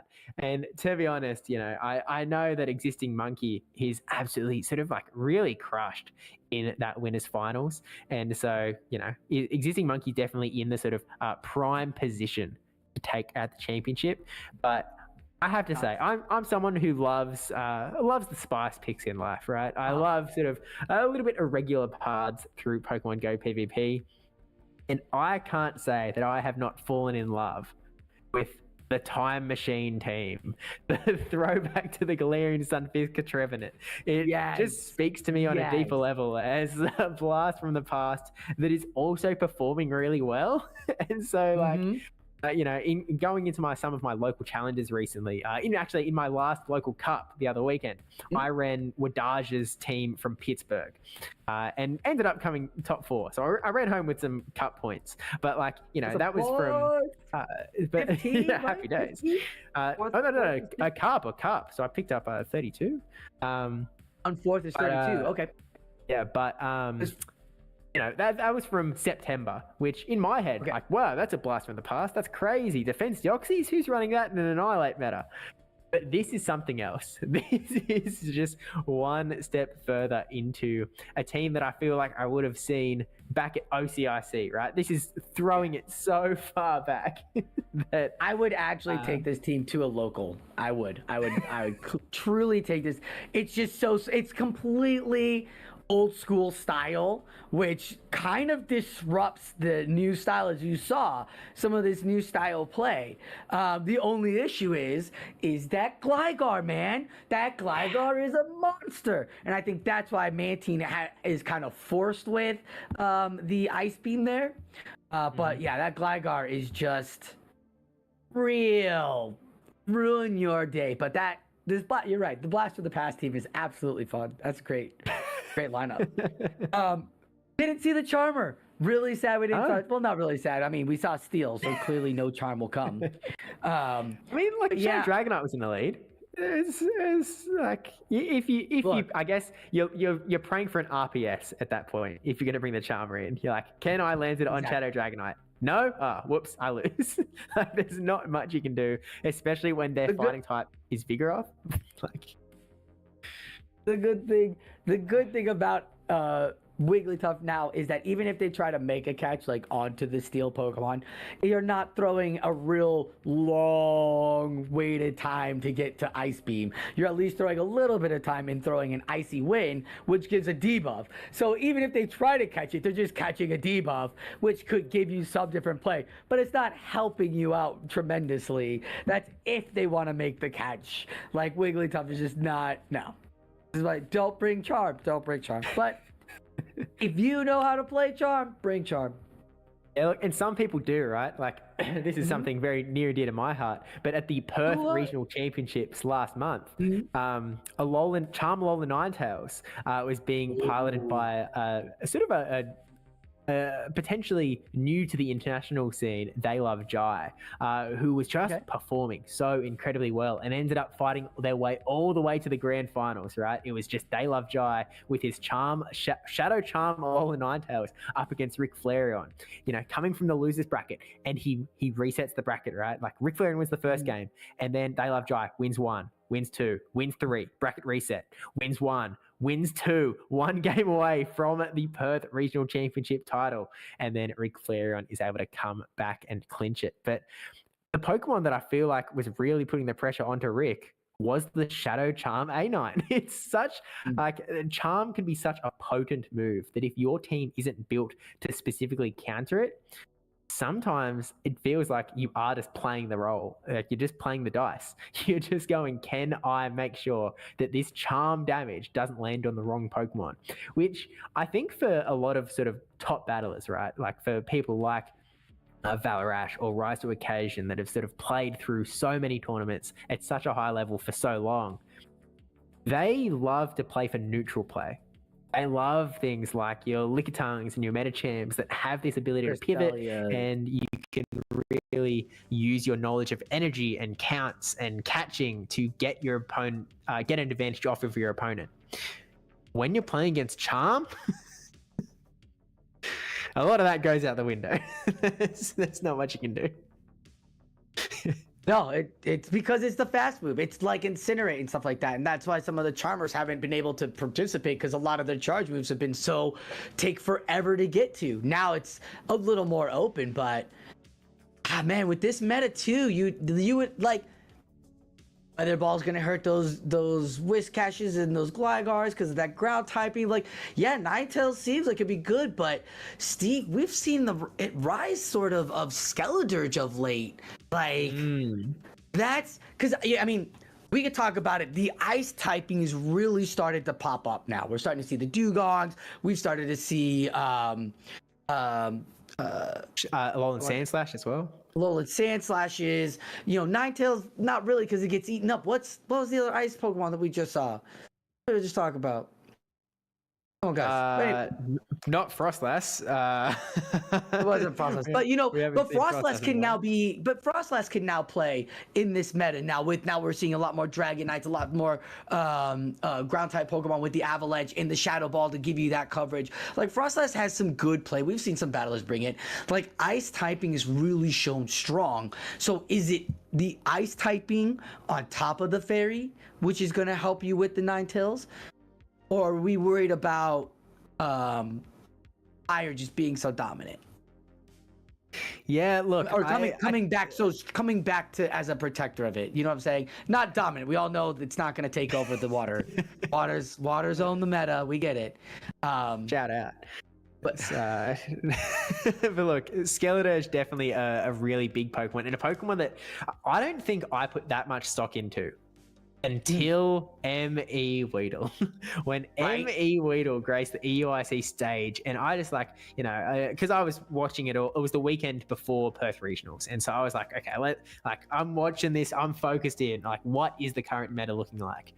And his Skeledirge play was just so incredible in that he would always be able to just like, I mean, in M.E. Weedle's case, he had the game knowledge. He could tell any move that was coming his way. He seemed to know, I can take this. I'll survive on 2 HP, but I'll take it, and I'll have all of this energy ready to throw onto whatever comes in.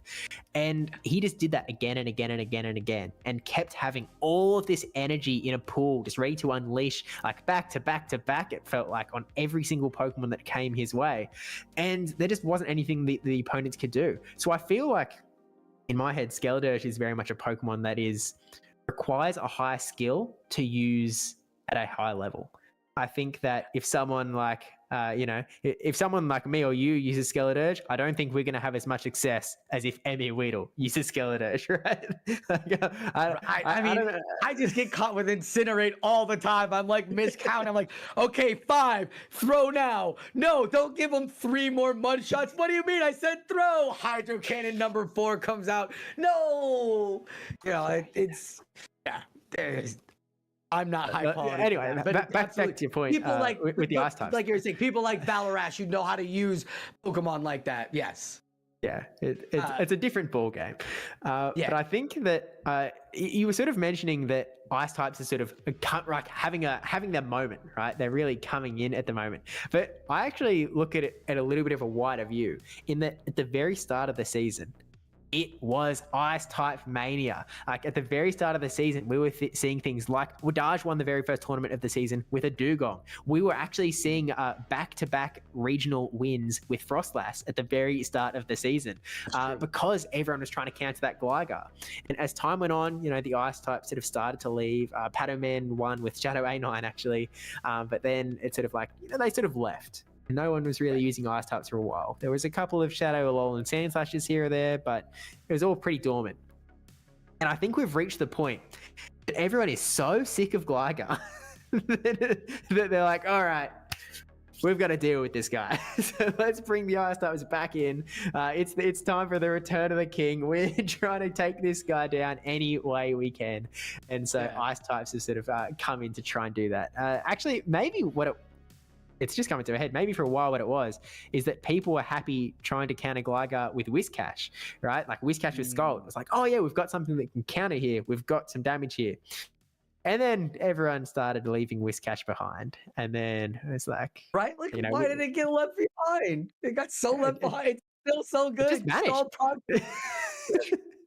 procs up all the time. I had a local, right? This one weekend, I sort of... right after Whiscash had been really big, and this, you know, then there was a meta change. Sort of first local back in, I ran Whiscash. There were, I think, 13 or 14 players at this local.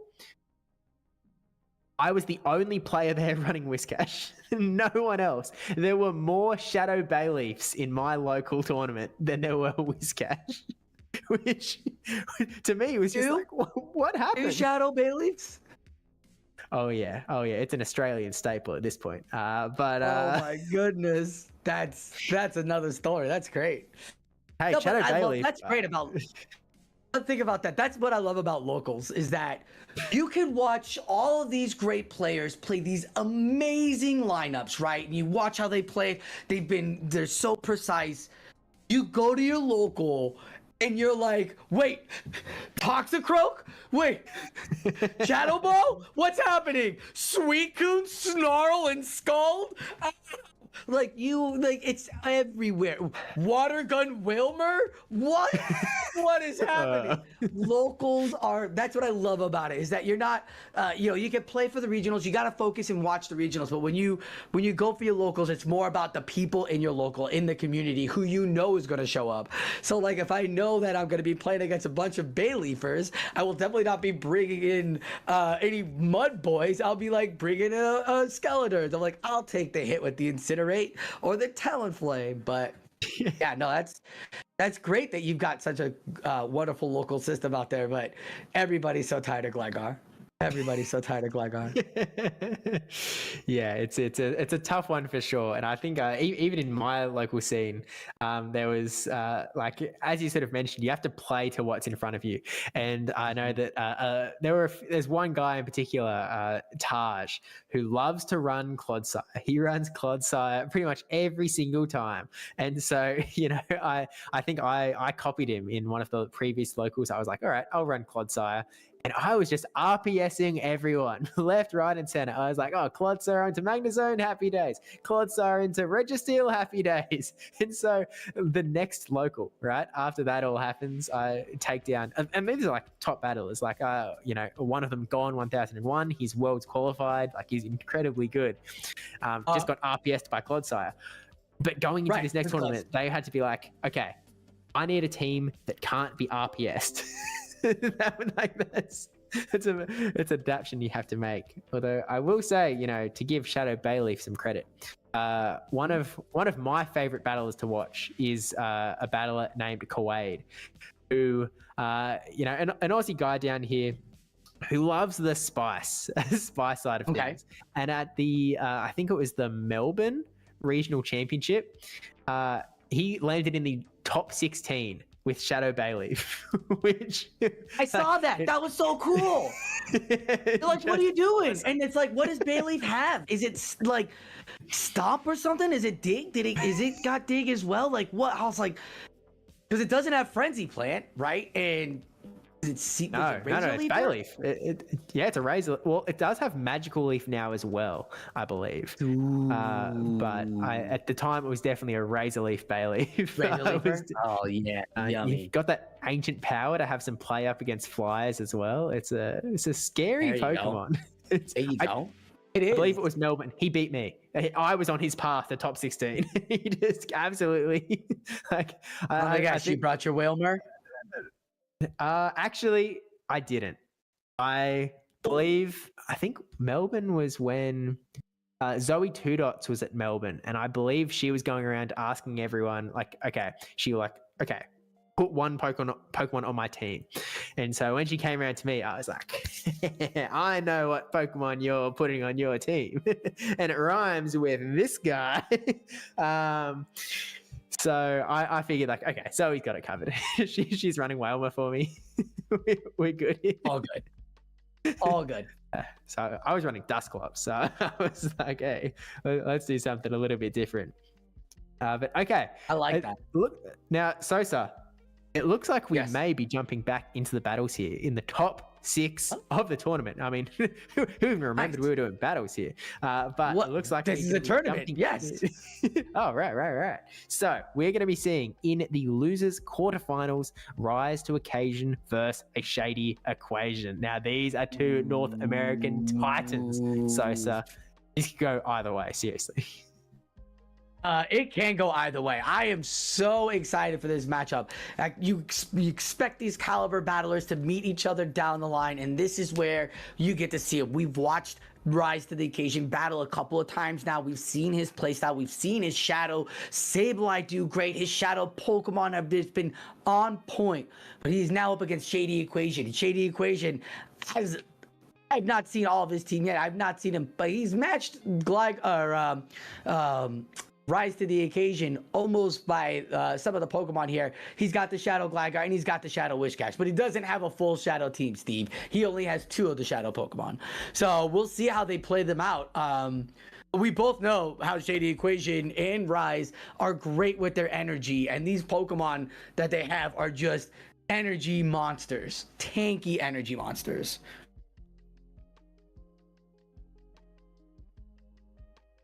Sorry, I was muted.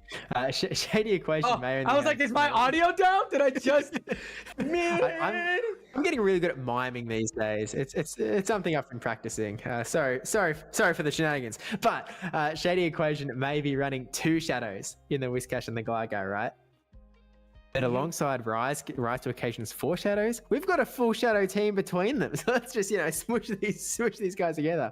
And we've just got 1 Shadow team. But we've got the sort of teams on the back end here. So Rise to Occasion, as we saw a little bit earlier, is running that Shadow Whiscash, the Shadow Sableye, the Shadow Poliwrath, the Shadow Gligar, alongside the Dugong, that Ice type coming in, and the Cresselia, with Shady Equation bringing in the Shady Shadow Whiscash, the Shady Shadow Gligar, alongside that Cresselia as well, with a Vigoroth, a Lantern, and a Skarmory. So both bringing like relatively meta teams here.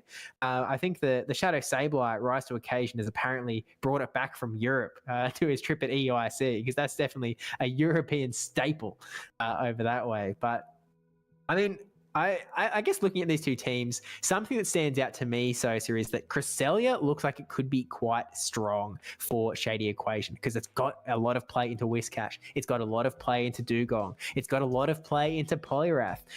You're obviously got the mirror match with Cresselia as well. As long as you can sort of dodge that Shadow Sableye from Rise to Occasion, or even if you've got Moonblast, you've even got play against the Sableye, right?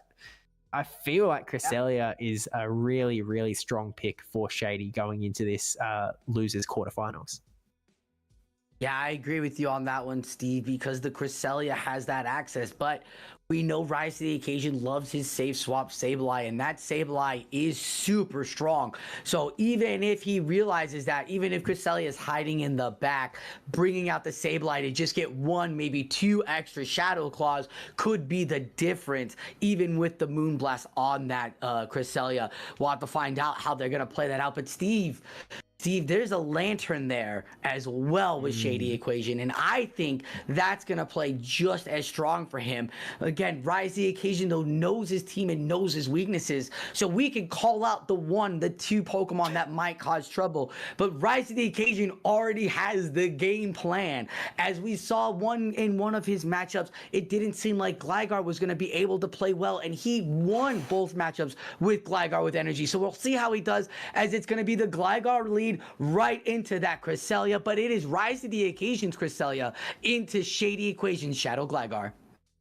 Yeah, and look, we can see we've got double Shadow in the back for Rise, but this LAGr versus Cresselia matchup is definitely one that you do not want to get hit by a Moonblast. And well, unfortunately for Shady Equation, that is exactly what is on the menu, because that is going to bring LAGr right down below half health. And the Psycho Cuts are really going to start adding up to the point that this LAGr is going to be really scared of a Grass Knot from the Cresselia. But now Cresselia, because it is so bulky, can take the dig on the chin, although Sosa is getting a little low for comfort. My God, Steve, the shadow of boost on these attacks is insane. As another dig will probably take this Cresselia down. Yes, that IV did not withstand that dig. And here comes Rise to the Occasion's MVP Shadow Sableye. I like this play. Steve is going to just farm it down, and Shadow Sableye is going to have tons of energy to throw at whatever's in the back. And let me tell you, neither of those Pokemon want to see moves from this Sableye, and that is a great recognition from Shady Equation to bring in the Skarmory. Oh, yeah, for sure. But I think, Rise to Occasion, you mentioned this earlier, right? Rise to Occasion getting an energy advantage onto the Sableye, and that is exactly what's happening here. We've got so much energy on the Sableye that these foul plays can just be thrown back to back almost. And like Skarmory is a Pokemon that can take it. It is a very bulky Pokemon, but Shady Equation wants to protect the Skarmory, recognizing that it could be important going into the back matchup, and just wants to get as much damage as possible. Or I guess also just making sure that Skarmory is the one to try and take on this Sableye, not really wanting his Cresselia to have to do it a little bit later. But now the foul play is going to come through, and it's going to do a lot of damage to the Skarmory, taking it right down into the red. But I think that the Steel Wings can add up to KO first.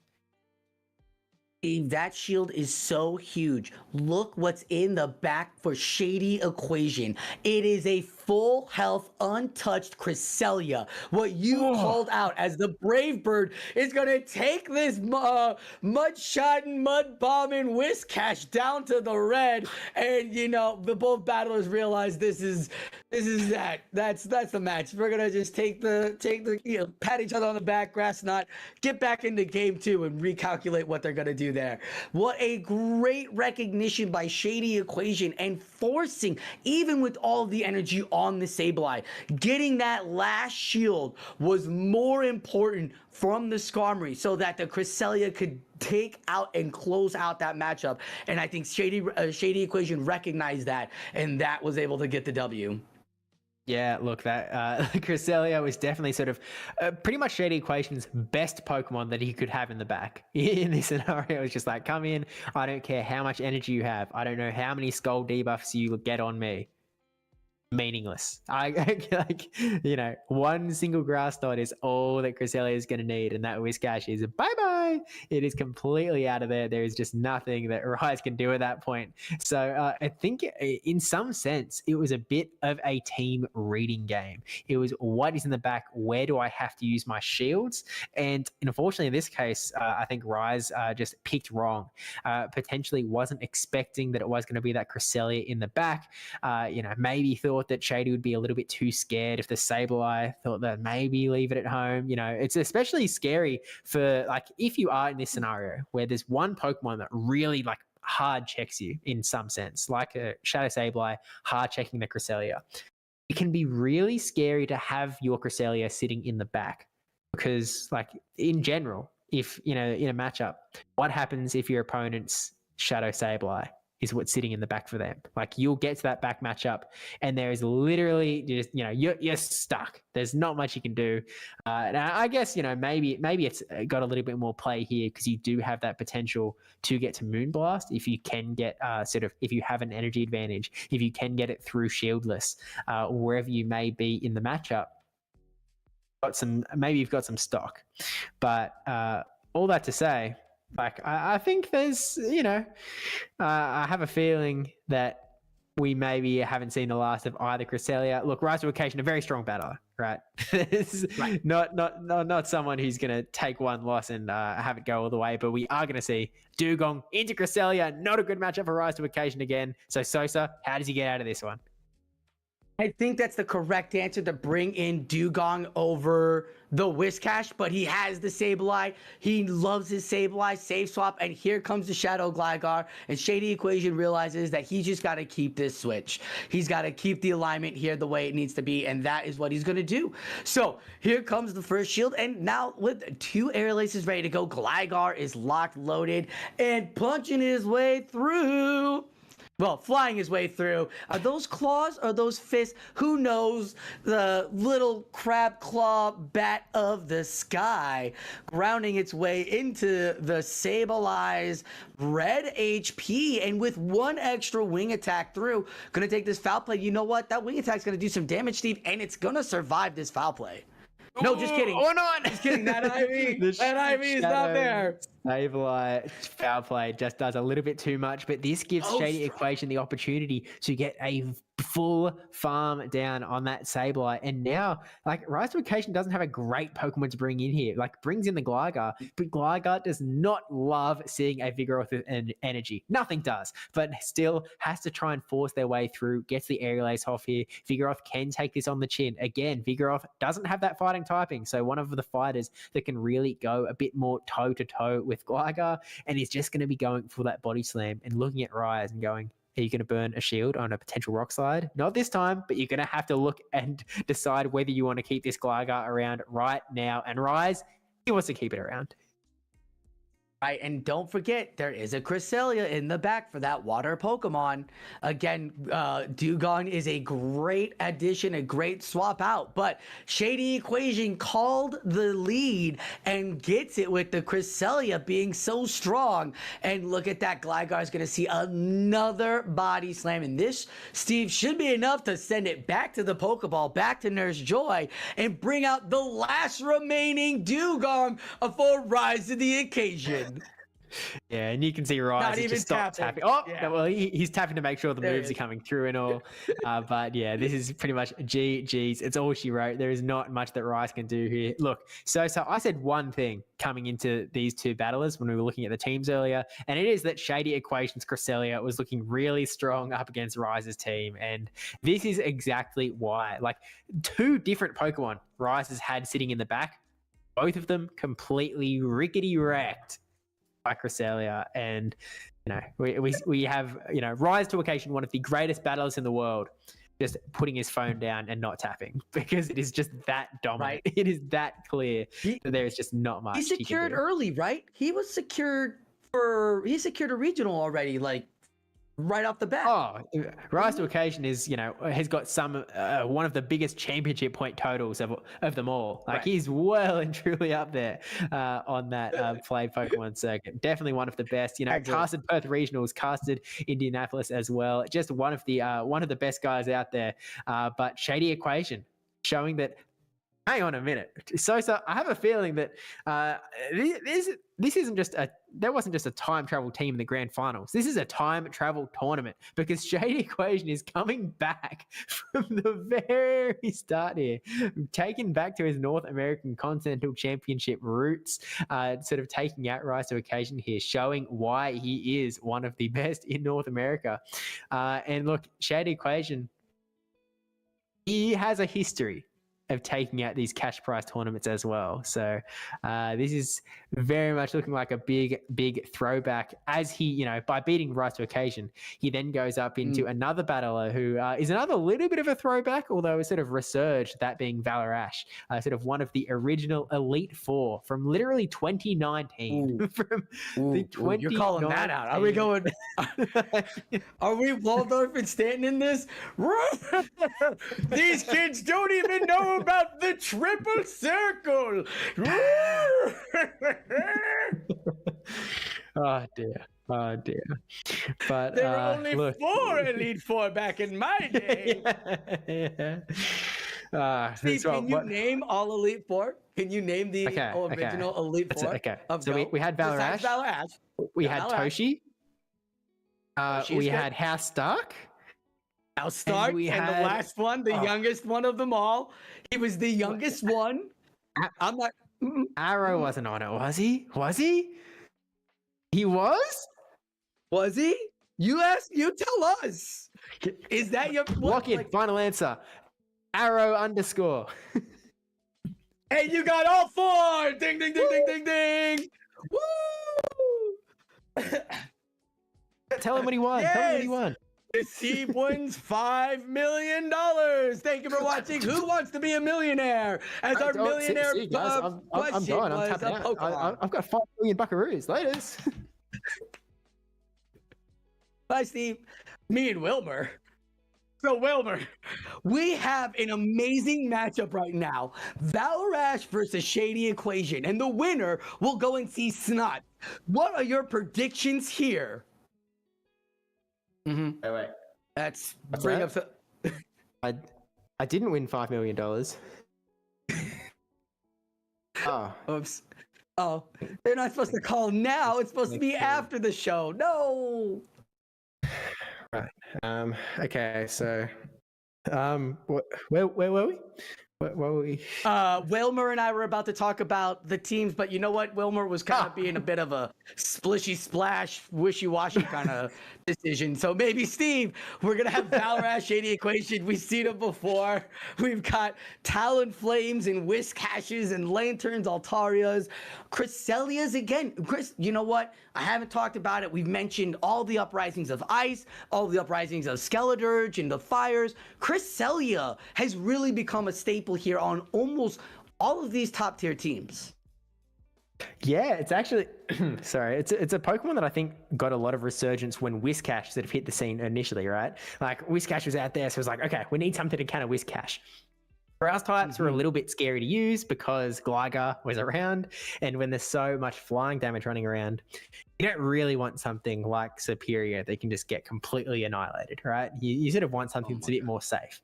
And what's more safe than something with a lot of bulk? And something with a lot of bulk that has grass type damage is Lickitung. But other than Lickitung, you also have Cresselia.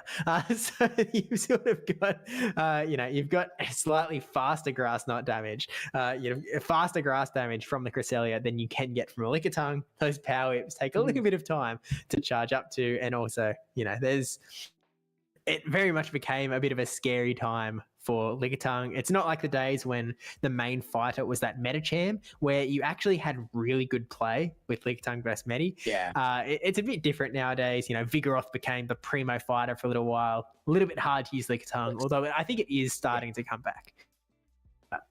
I think so too. I think with the rise of Cresselia and the rise of like Sableye, I think the meta is really open. We were talking about this earlier with Mystic Sparkle, how like the meta was really condensed the last few seasons. It was like Trevenant, Registeel, and Noctowl were the top 3, and it was like all on everybody's team. But now you have all these like variety of teams where running a Lickitung might be a little safer now because we are seeing Sableye coming back. Cresselia is popping everywhere. More psychic probabilities or fighters popping up where earlier in the season it wasn't so good, and I think that's why Cresselia, you make a great point. Lick isn't going to do it. It takes so long to get the power whip when you could just get the grass knot, which is the same energy in just a few, and just wail everything. And you know what? You can take a couple of licks, and you can take a couple of foul plays too, where like you don't have to give up shield on your psychic Pokemon to a dark Pokemon. So I think the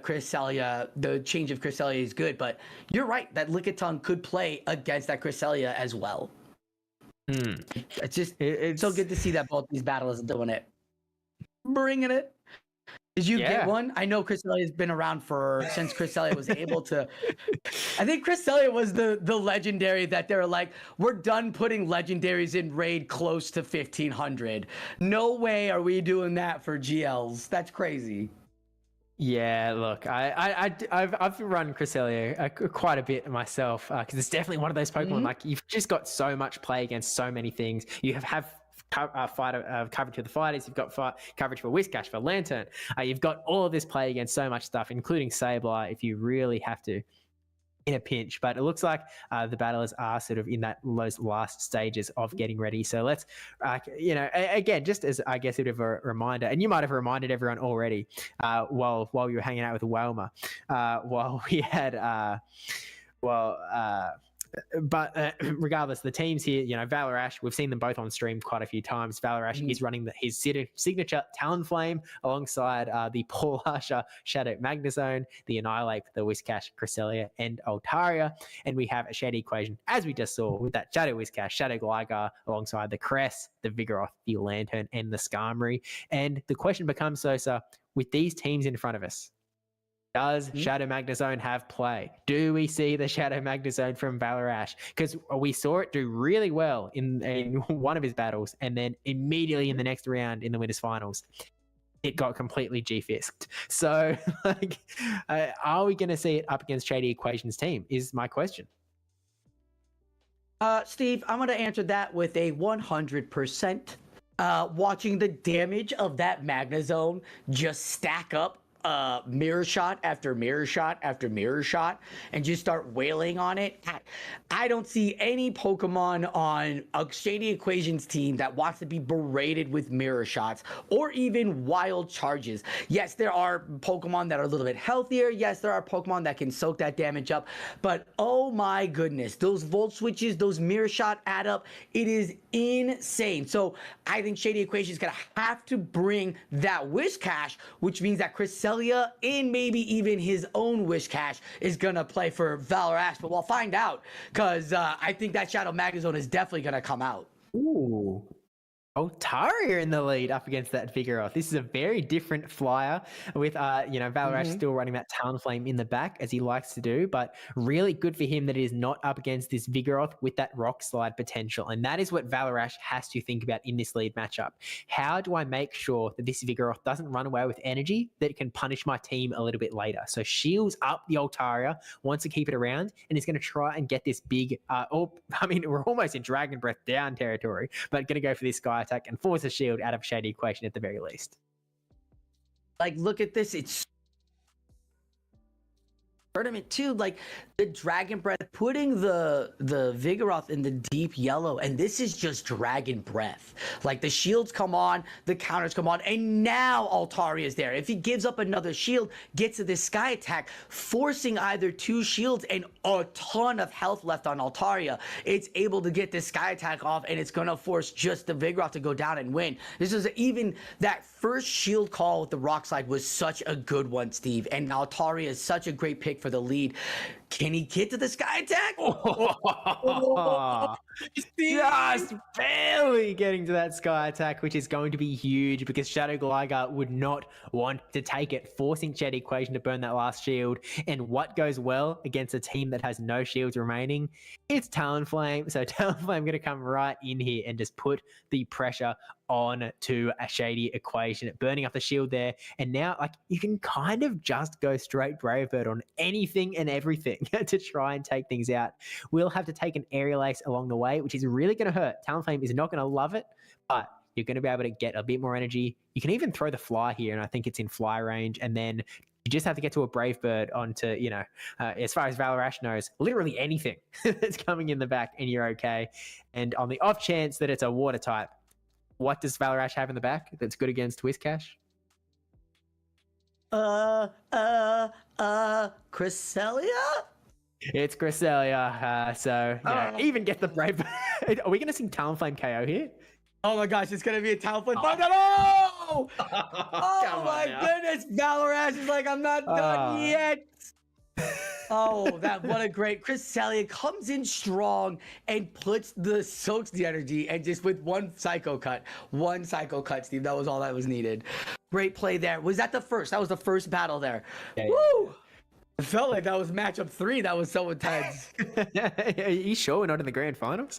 Right. Like, seriously, I feel like I actually thought that Shady Equation would be trying to take this Talonflame out so that he could see the Pokemon in the back, so that he could see the Cresselia. He knows he's going to lose, but at least throw the move to get to the back. And when he wasn't doing anything and Valor-Ash was like, about to KO with Talonflame, I was like, oh, you're just going to leave that information on the table. Like, you're just going to leave it. But then, Valorant should have delivered it to him. He was like, okay, just so you know, I had this.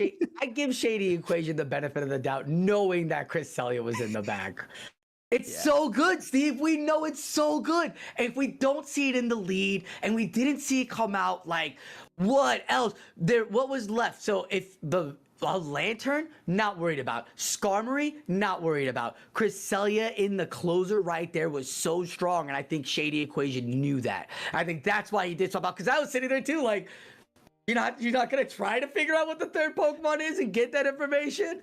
But no, he was like, I already know. It's like when it's GG's. It's a tough one. The Altaria lead. Valrash has been playing Talonflame leads almost every single round and comes in right now with it. Altaria lead, even though he got the Vigoroth loss, that wasn't really a loss. Took the switch advantage, got the Sky Attack, shielded the right Rock Slide, and here comes the Magnezone right into the Whiscash though. Shady Equation might have been playing us all for this second matchup. Yeah, this is not good for Valarash at all because he loves to swap in that Talonflame, but now he has to swap in his hard check to Whiscash.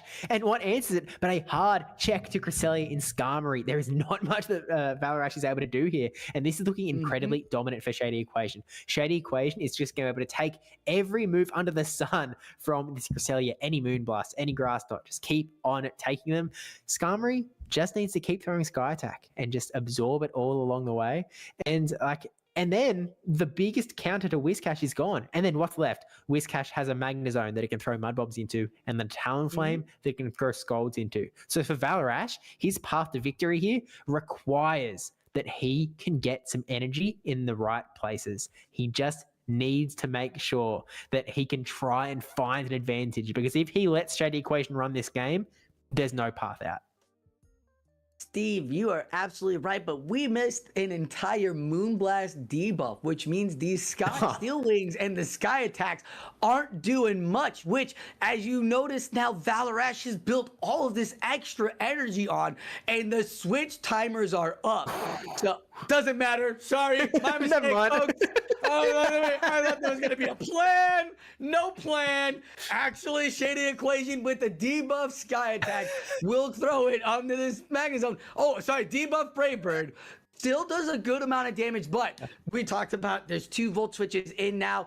Gonna absolutely go for the Wild Charge. You're right, Steve. There's nothing this Whiscash can care about. No shield. Want a possible bait? Ooh, woo, woo. Okay. But this is interesting. So much energy. Yeah, so much. There's a lot of energy here. You're forcing Valarash to burn a shield here on the Talonflame. The Scald does get the debuff coming through, and now you've already got another Scald. Looks like gets a big Incinerate there through from Valarash, but now going to burn that last shield from Valarash. And this is actually not looking too bad, because this Talonflame going to have a lot of energy going to this Gligar. But, shoes on the other foot. Gligar now has 2 shields to sort of just protect itself up from this Talonflame and just try and get as much damage off as possible.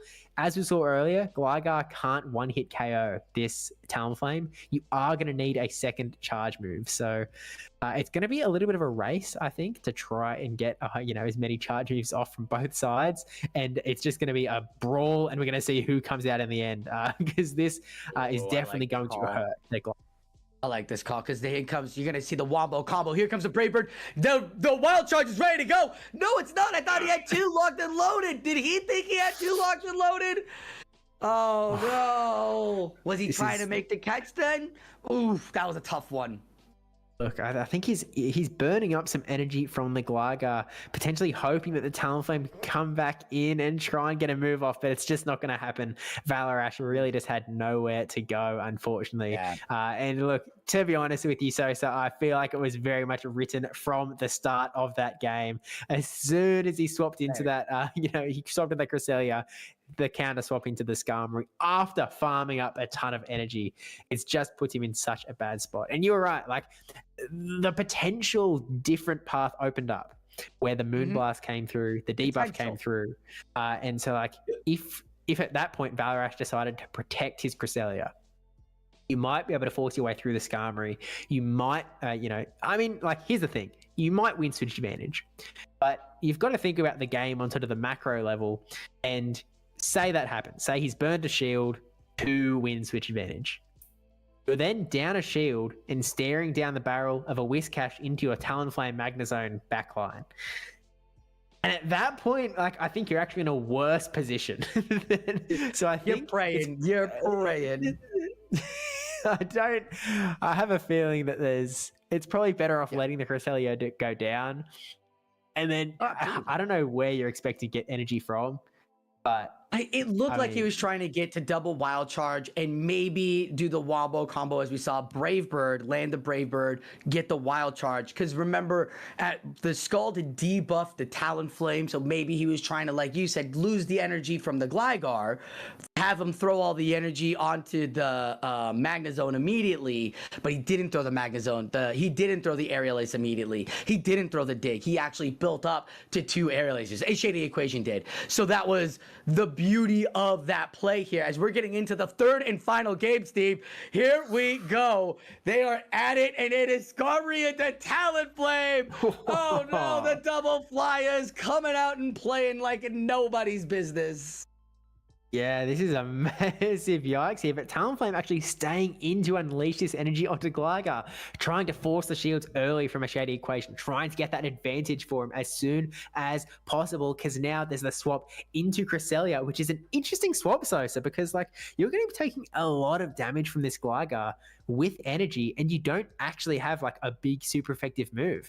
You sort of just acting as a bit of something to weaken the Gligar, I guess. And I guess this Moonblast is going to hurt, but maybe you get a shield out of Shady Equation. I am so confused because Whiscash is so strong. He did not bring it. I think that was a beautiful trap set by Shady Equation. And I think Valarash isn't falling for it, trying to keep the Cresselia for the Skarmory. And now you see that the Gligar is going to have to throw before it goes down with 2 HP, Steve. Does that thing just barely walking, flapping its claw away and gets the KO? Oh, see, it looked like a brilliant play from Shady Equation to try and give Valarash as little farm as possible, but when you have an Incinerate coming in, it doesn't matter how much health you have. But now we have the Vigoroth into the Talonflame, and so it's going to be a bit scared of the Rock Slides. But at this point, Talonflame is so weak, and it shields up the Brave Bird as well. We see a swap out into Altaria. Here's a swap into a Skarmory. We're back in Sylph Arena Season 1. It's 2019 all over again. We have Skarmory versus Altaria, but this is very much a spot where Shady Equation Skarmory is just trying to, take out as much from this Altaria as possible. Doesn't really want to be in the Talonflame matchup anyway. So I feel like Shady Equation's best outcome is almost, look, Valarash is holding on to 2 shields actually. So this is actually kind of spooky. And it looks like Valarash, going way past 100, wants to, again, these guys are playing on such a level where they don't want the opponent to get too much farm. And they're trying to put everything in the perfect position so that, they can have the correct amount of energy on the correct Pokemon. There's so much going on here. The Sky Attack coming through, getting KO the Altaria. There's not very much health, so we're going to see Talonflame come in, get 1 full Incinerate, but Skarmory gets a charge move off, so we get the first shield. Vigoroth does have some energy, but needs to burn a shield and then do even more damage to this Talonflame. The question is, can he do it?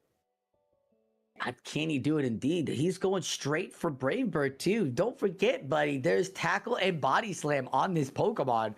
I guess he's going for broke, right? Can't beat him, join him. Goes for the Brave Bird, he taps it. No shield. Steve, does this KO from here? I don't know the Vigoroth. It does. Yeah, it does. Oh. Valarash, Talonflame, taking it away from Shady Equation, pushing himself into the top 4 in the losers semis.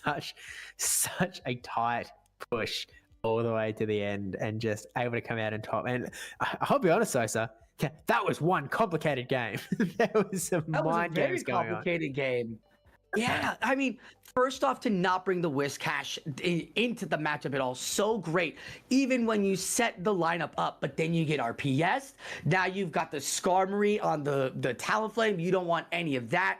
Shady Equation's trying to find energy somewhere. He's down 2 shields. It's not looking good.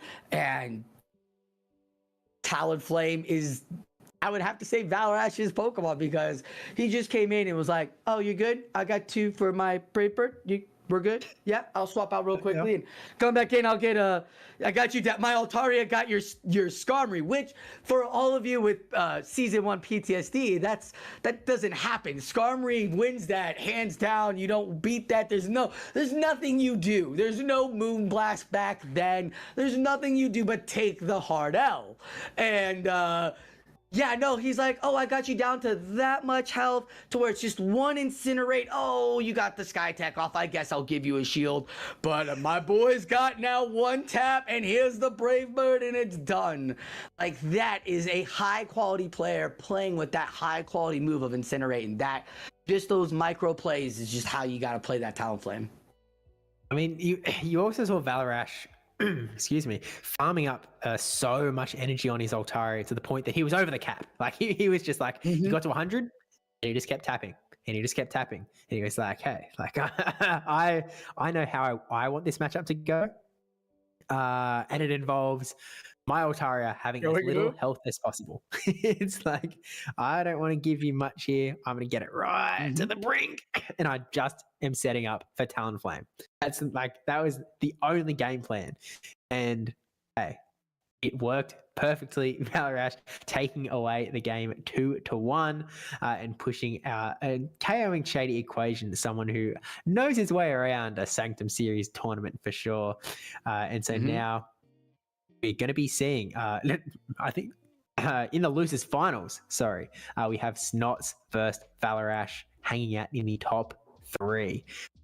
Steve, is this a best of 5? Is this a best of 5 losers final? Good question. Okay. I think that it might actually still be best of 3, but if someone tells us that it's best of 5, or if someone gives confirmation that it's best of 5, we'll go that way. We'll have production in our ears. Yeah, they'll be sure to let us know whether it's best of 3, best of 5. But regardless, we can take a look at the teams here. Regardless, Snots we haven't seen for a little while. So if you are, if you're just tuning in, Snots' team is one that is near and dear to many of our hearts. In that it's old school. It's heck, tell them like it is, Steve. I thought you were gonna go into that smooth old school jazz talk. You're like, yeah, Snots' team. Little jazz. If you're gonna jazz this away, feel free. So we got Snots' team from the old school. He's got the Trevenant, Shadow Dragon Knight, Galarian Stunfish, shocking us all with Vigoroth, and the Mantine closing up with Lantern. Snots.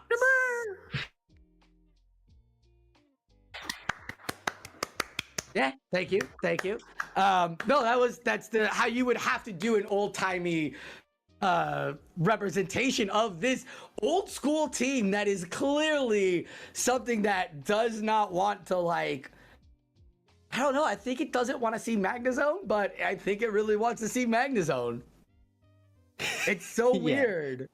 Yeah, for sure. We do have confirmation, by the way, for those watching, that it is best of 3 for the losers finals. The grand finals will then be best of 5. So this one's just a BO3, but regardless, the the Trevenant G-Fisk combo is one that Valarash is going to have to contend with.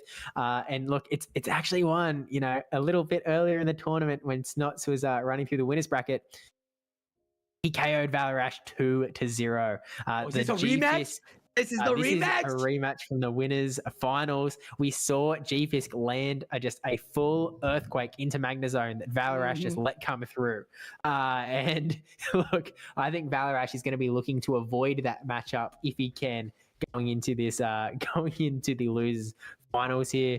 If we can avoid, like, G-Fisk into Talonflame is better than G-Fisk into. Actually, no, it isn't, because Valarash doesn't have a fire charge move. He's not running Flame Charge. He's running Fly Brave Bird.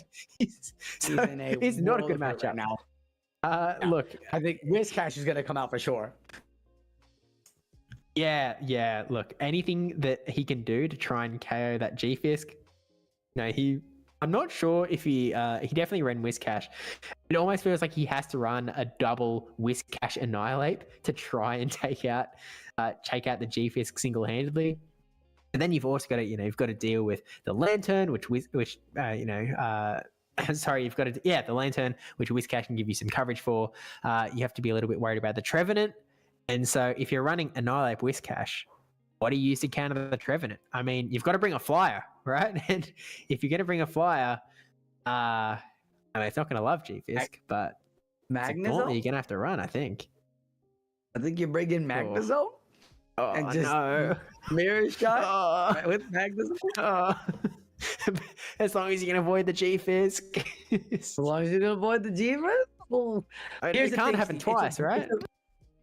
Steve, it's a rematch. We know these battlers already know what they brought before. They know how they battled against each other. So what are they going to do as a continuation of Game 4 now? Their fourth battle, and it's Cresselia into the G-Fisk. So he does learn, doesn't lead with this Talonflame as we saw in their last matchup, in their first matchup. Here comes the Crest, and now we see, I'd say go for the Earthquake too. Why not? Crest is going to... Crest users don't want to shield, and here comes the Grass Knot. It's going to hurt a little bit. That Steel type is going to prevent it from doing that much damage, and the defense of that Stunfisk is just so strong, Steve. So strong. There it is. See, no one likes to shield the Earthquake first, and battlers know all about that. Oh, yeah. And this is very much a case that, actually, Cresselia is not doing too bad here. It's getting a lot of Grass Knots off. And the only, the big important thing for Valarash in this matchup is I want to make sure I can get rid of G-Fisk so that it isn't going to face my Magnezone later. But can't get rid of G-Fisk yet because here comes Shadow Dragonite. And luckily for Valarash, he's got the Moonblast ready to go there. Going to get a shield out of Snots. But because Snots has put Valarash in this weird scenario where Dragonite sort of...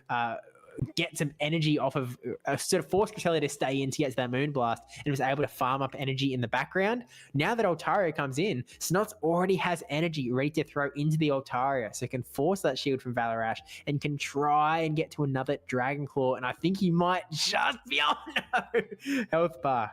Unfortunately, Steve. Not quite enough.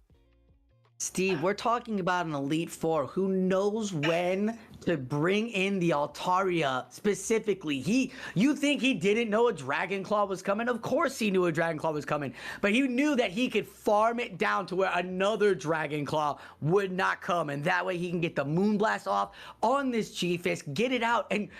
You asked me what the Trevenant answer was, and I told you it was Magnezone, and we're going to find out now as it is Trevenant versus Magnezone in the back. But there is a lot of health on that Cresselia first. So maybe the Wild Charge comes first. We'll see. Oh, is it the bait? Does the Earthquake play in the head here? Is he shielding the Seed Bomb? No shield! Valarash staying cool, calm, and collected. Gets one more Volt Switch off, two more Volt Switch off. I didn't see, this is a mirror shot. He gets the shield, and now comes the Crest. Ooh, Yeah. Steve. The Wild Charge comes in! He gets it. Okay. So this is going to go through. It's going to take out the Trevenant. Galarian Stunfisk has a Rock Slide ready to go. It's going to get one Mud Shot. Oh, no, it doesn't get... Hang on. We have an Earthquake. Oh, but there's a shield. There's a shield on Cresselia. Can't get through the shield. Valarash able to KO. And look, Sosa, you're on the money. Magnezone, apparently the thing that's able to come all the way through, take that Trevenant out. Let's get the phones off of the screen so we don't. Please. Not looking at the thing. But we're gonna go. We go into game 2 now, and okay. So Magnezone apparently was able to come out, right? Hisosa severed his camera. Did he come in to block the camera? My camera on. All right, a little bit too intense, but hey, me and Wailmer, best co-caster in the world, gonna come in anyway. So look, in that matchup, we saw the Magna Zone do a lot of work, and we didn't actually see either of the real G-Fizz counters come out in what I sort of was expecting. We didn't see the Whiscash come out, and we didn't see the Annihilate come out. Valor was content. He was like, hey, I've got my Cresselia. Cresselia's Grass Knots are going to be doing enough here. And in the end, like, he brought down G-Fizz to about half health. But that wasn't the sort of key in the end. You know, in the end, Valor was just sort of able to, again, sort of manipulate energy a little bit and to get all the way through. But we'll jump into the battle while Sosa keeps covering up his camera. With the G-Fisk into the Cresselia, Dormammu, I've come to bargain, but this time we're going to play it a little bit different. And we've got Shadow Dragonite coming in to the Cresselia to try and get as much big damage off as possible. Welcome back, Sosa. Steve, I've come to bargain with Grass Knots for everybody. And for that, right off the bat, Dragonite. That is a great lead for Valor Ashia, the Dragonite, onto the Cresselia. Valor Ash, like I said, we talked about how tanky this thing is, how much damage this thing can take. You know what, though? Dragonite looks pretty healthy right now. If he doesn't get this shield, Dragonite looks pretty good. There it is. There it is, Steve. I was a little worried that we weren't going to get that shield at all. And here we go. As the Moonblast is going to come through, get the final shield there. Dragonite looks healthy. The Dragon Breath can go through and take down this Cresselia before it gets it. And look at that. Immediate recognizes that and swaps out. Because you don't want to see the Wish Catch, Steve. Or the Lantern or the Mantine. No. 3 water types you just named. But that Dragon Claw does so much damage into that Altaria, bringing it right down to the point that G-Fisk is now going to go for the full mud shot down of the Altaria. Altaria's going to get a Moonblast here, but G-Fisk is a Steel type. It can take a Moonblast easy. Look how little that did. No 1 in 10 debuff this time, and it's just going to hit mud shot. So much energy just stacking all the way up. Almost another Sky type, but just barely. I'd want to say that's prepared, but that was absolutely not what Snots was expecting. So Snots was not planning for that exact 1 Dragon Breath to be the KO move. But regardless, in comes the Cresselia. We throw the Rock Slide, down goes Cresselia, and now here comes the Annihilate, one of the actual G-Fisk counters, but I have to shield up an Earthquake along the way. Brilliant by Valor Ash. He knows everybody's recognizing he's gonna bring in his Talonflame. He gets it. He's the Talonflame guy. He gets it. Now, but here's the thing: he's got a Shadow Ball ready to go for that Trevenant in the back, Steve. The question is, can he get it on the Trevenant, or is he gonna make the catch? Oh, he tried. The collective. He is able to keep it, and there we go. The Shadow Ball. Will this KO? I've not seen it. It's been so long since I've seen Trevenant, and it does. RIP Trevenant. That Shadow Ball absolutely sending it. Oh, looks like we've doubled back to the battle screen. But yeah, Valor Ash taking out a clean 2-0 in, to be honest, quite dominant fashion. Yeah, exactly right. You know, we saw Snots win 2-0 in the winners bracket. Valor Ash comes back with a 2-0 in the losers bracket. Say, hey, you can do that. I can do that too. I've learned your tricks. I've been sort of going through the losers bracket. I've just been beating all these opponents, just thinking about you. I've been thinking about how to get my revenge, and finally able to get it all the way through in the end. And you know, like game 1, he was using Cresselia as a G-Fizz counter. At least this time, he actually used Annihilate, something that is sort of built to take down Steel types. Just showing Have we seen it play at all? Have we seen it play at all? I don't think I've seen it bring it in at all. I mean, until this point, perhaps not. But regardless. I was like, I know he just did it now, but before that, I don't think he brought it ever. Which is great. The whole tournament, right? The revenge. We were all thinking about the Talonflame. Even his opponents thinking about the Talonflame. He brings an Annihilate to close it out at the end there. And that was a great rematch. That's why we say go and do practice tournaments. Because even the little bit of knowledge of like, oh, my opponent knows I'm going to bring in Talonflame or I'm going to bring in these flyers. So they're going to absolutely literally bring in G-Fist, they're not going to expect my closing of Annihilate. Because if they knew the closing of Annihilate was going to happen, they would have invested more shields into something else there. And that was just a beautiful read by Valor Ashes. He's now in the grand finals. We're in the grand finals, best of 5 against existing Monkey, who has literally beat every top name we've mentioned so far today. Yeah, look, existing Monkey has gone on one heck of a tear. You know, round 1, they're up against 1717, who is sort of, I guess, a bit of an undercharge wizard. They've done a lot of analysis in exactly how many bubbles you have to, swipe to get an exact percentage of a charge move's damage. Like, 1717, it's plugged into the mainframe. So, taking out 1717, then have to take it out of pocket. It's clinched through with a 2-1, one of the best young battlers in North America. Then had to take on Snowwreck coming in from Europe, I think, as well. Then, has to take out Rise to Occasion, and then has to take out Snots as well, all to get to the grand finals up against Valor Ash, who himself has had to go through quite a bit of a gauntlet, going through the winners bracket and then making a bit of a losers bracket run as well. As we've seen, have we? I think we've seen his entire losers bracket run. Oh, not quite.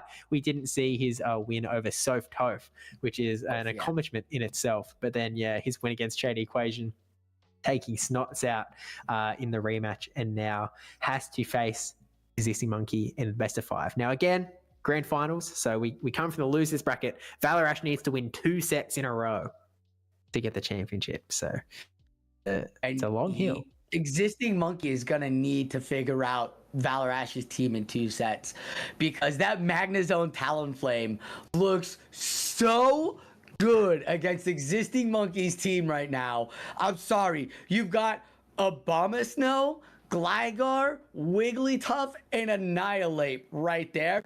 My Magnazone Talonflame is coming for you.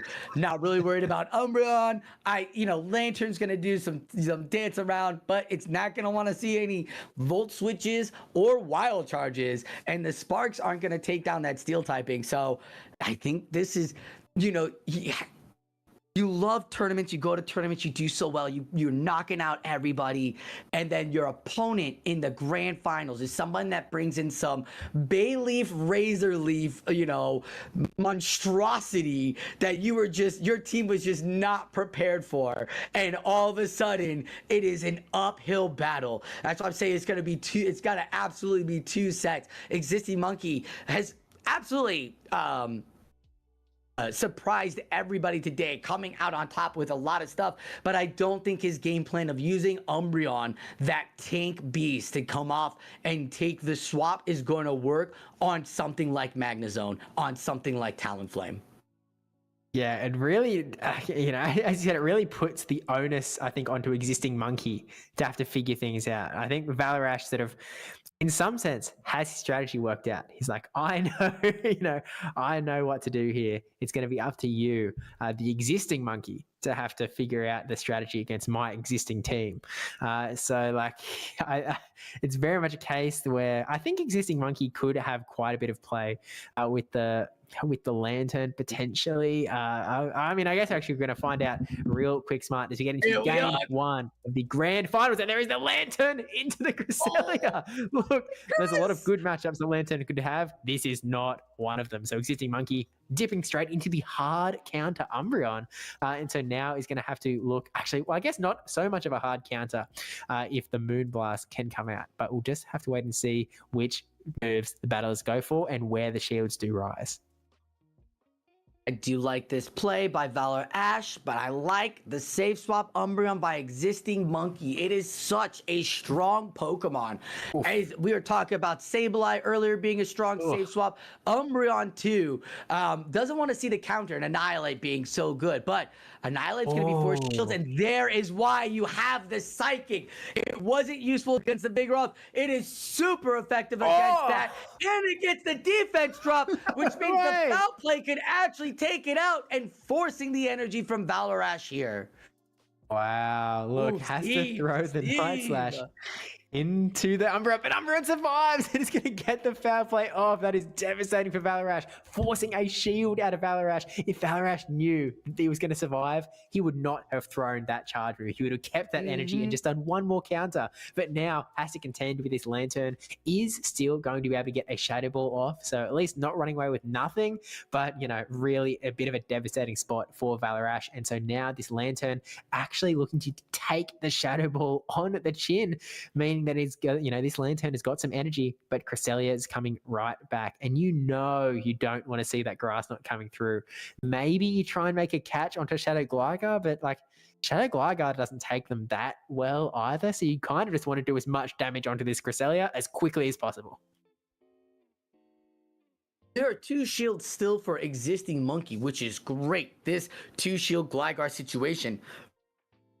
And here comes the Talonflame. And this is what I was going to ask you. Well, before the Talonflame or Gligar came out, is like, who wins this matchup? Gligar now has tons of energy here, throwing off the Aerial Ace before an Incinerate could even come through or could go through. So now Gligar is getting more energy, gets to another Aerial Ace, and throws the shield again. This is where the Incinerate trap is so scary. Letting it go, though. Wow, knows what his Pokemon can do, but there it is. The Gligar is gonna shield the Brave Bird. Doesn't matter, Valarash doesn't want the Lantern onto that Talonflame anyways, and he's gonna bring back the Crest. He's gonna dig up some energy here, throws the Moonblast, and does not get it. Oh no! Oh, does he just let it go? No, he's gonna try to fight. Where's right? Look, the Cresselia has such a little part of health. Cresselia would need to get up to a Grass Knot. It leaves Gligar alive to try and get a bit of a farm on it to get up to the Grass Knot. But yeah, no, existing Monkey knows what's coming, is able to swap out in and just KO the Cresselia in the end. But look, Valarash, again, instead of a player that knows sort of where his win cons might be and tries to target them. But unfortunately, to be honest, I think the game in some sense was lost on that call where Valarash, well, I mean, in some sense, the debuff comes through, right? From the Psychic. From the Psychic. But then the decision, I guess the not adapting or not... actually, it's a hard calculation, right? It's like, is this going to be enough to KO? And there's such a sliver of HP left. And if you make the wrong call, you end up in this scenario where Valarash, through the charge move, figured like, I need this to come through. And I need to get the energy off now. And you sort of get stuck. And you're like, okay, I would have loved to have all of this energy for a little bit later. I could have thrown a Shadow Ball into Lantern. Then I also could have thrown another move into the Pokemon in the back as well.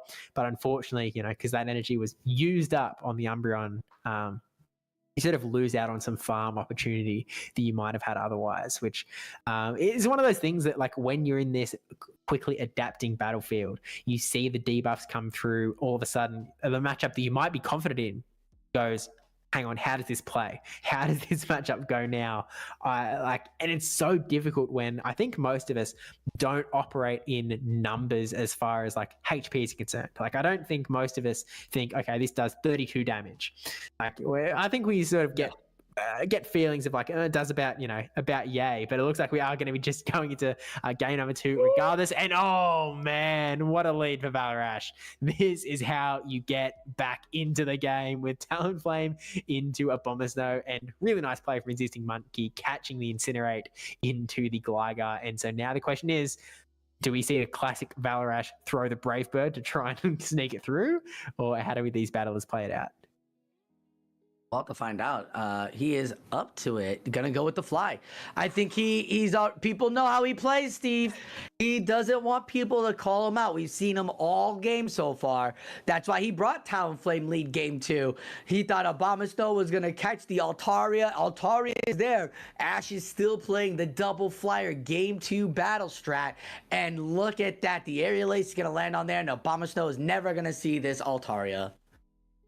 Yeah, well, I wouldn't say never. Never say never here. just kidding, just kidding. Gligar, is going to be able to get some damage onto this Altaria. We've got the aerials coming through, but Altaria is going to be able to Dragon Breath down, which is going to give Abomasnow an opportunity to get a little bit of farm.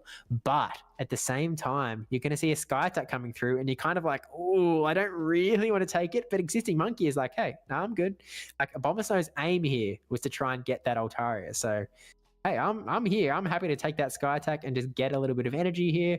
At worst, you're sort of going to maybe get a debuff, but actually no, going to swap out into the Umbreon, take this, looks like that was a Brave Bird tap again on the chin. I'm assuming, no shield. No one shields an Umbreon, even though that Brave Bird does half health. Oh. Nobody shields the Umbreon. The Umbreon, oh my gosh, it's going to just 2-shield. He's just going to 2-shield Talonflame. Because no one's going to shield the Crest. Crest is going to soak this up. Did you do anything? Here comes the Moonblast, which will be, right before the Psychic. Okay. The Moonblast finally gets the final shield. But then again, what are you doing? Incinerate. Incinerate is one of the heaviest hitting fast moves in this game. You cannot shield it. You cannot stop the damage. So that's a great play there. That's why he shields it. But you're going to get to that Moonblast, and the switch timers are not up, Steve. And now this Umbreon's got to take this super effective fairy move. And Talonflame is ready to come right back in to farm up. Doesn't matter how much energy you have on the Abomasnow in the back. Because it's just, 1 or 2 Incinerate? Yeah, at this point, after taking all of that charge move damage a bit earlier, but oh my gosh! Okay, never mind. I thought we were going to see a super heads up play from Existing Monkey, but the game was lost. They knew it. They weren't going to go for it. I was like, oh, is this going to be like you throw one Snarl, that's 3 turns. Incinerate is 5 turns. So you either throw 3 turn Snarl, and then on the 4th turn you throw the Psychic. But yeah, there were 2 shields on Valorash's side. Valarash is holding on to 2 shields. He loves his Talonflame, Steve. He loves his Talonflame. Yeah. And look, Talonflame evidently loves him back because it is doing some work for him in this tournament because, my gosh, it is really pushing all the way through. And, look, in that game, Valarash had a very good team. Like, he really had it from the get-go. We saw the swap out into, Abomasnow was there, and Valarash was able to sort of dodge it with his Altaria and use Altaria in a really strong position where he was able to get some damage onto the Gligar, weaken it down a little bit, so that when he brings in the Altaria, he can guarantee that he hard wins that matchup. There's no way that he can lose. He can just keep on, Dragon Breath. Yeah. And there's nothing the Gligar can do. You can't get to a charge move. Enough charge moves to take out the Altaria, and then you don't have that much health remaining for Abomasnow to get a farm on you. So it was almost like Valorash's perfect scenario in some sense. It was just all the pins were lined up. But I mean, look, game 3 here, and we have Annihilate into Umbreon, which Sosa is a bit of an odd one. Oh my goodness, I did not realize how much that Annihilate could actually win this matchup. Not with a proc, but the Psychic there puts that real big hurt down onto the Annihilate, which turns it back into Umbreon's favor. And we got the move! Oh my gosh. Okay, this is huge. Is he gonna shield it? Is he gonna shield it? He's gonna shield it! Valarash learns from his mistakes in game 3. Shields it and no debuff. And now Gligar is gonna be dealing with some boosted Night Slashes coming in. You know what, Steve? This is gonna hurt a lot with the Shadow debuff on the defense and a boosted Night Slash. We won't tell if it's a double boost. It gets the shield, and Annihilate leaves with a Night Slash in the back. Look, it takes a lot of composure to swap out from a Night Slash boosted Annihilate, but you have to know when it's time to go. And this is one of those times where it's like, okay, I did my job here. Annihilate is going to be useful later. I'm going to keep it around. I need it for Umbreon. You know what I don't need for Umbreon? This Cresselia. So let's bring out Cresselia now. Let's try and do some damage to this Gligar. We'll see how this matchup turns out. And worst case, even if Cresselia loses this matchup, you're going to be able to bring in, even Annihilate from the back and get a bit of farm. But you can see that Valarash has actually left the Talonflame at home this game, and Shadow Magnezone has entered the building. So once again, like, Gligar is another Pokemon that he's like, okay, I really don't want Shadow Gligar into my Magnezone in the back. So really nice job in taking it out here. And now you're even going to be able to pressure a Moonblast into this Abomasnow. So Valarash really on top of his game here. Incredible. Gets to that Moonblast so quickly. Doesn't even get to the Icy Wind yet. And now that he knows that Existing Monkey's just going to try to farm down, but it almost got to another Grass Knot there. Psycho Cut doing so good. And Steve, here comes the switches. The Icy Winds are going to hurt, but they're not going to do that much damage. They are going to debuff, but check it out. You can swap out, lose that proc, and there it goes. Bye-bye. And now the Umbreon sees the Annihilate for a second time. Here comes a foul play, Steven. You know what? I'm thinking he's going to let this go through. There you go. But he's got the energy. Can he get to... What? I would throw a Night... Why would you not throw a Night Slash here? I know you still don't take it out, but... it is just enough!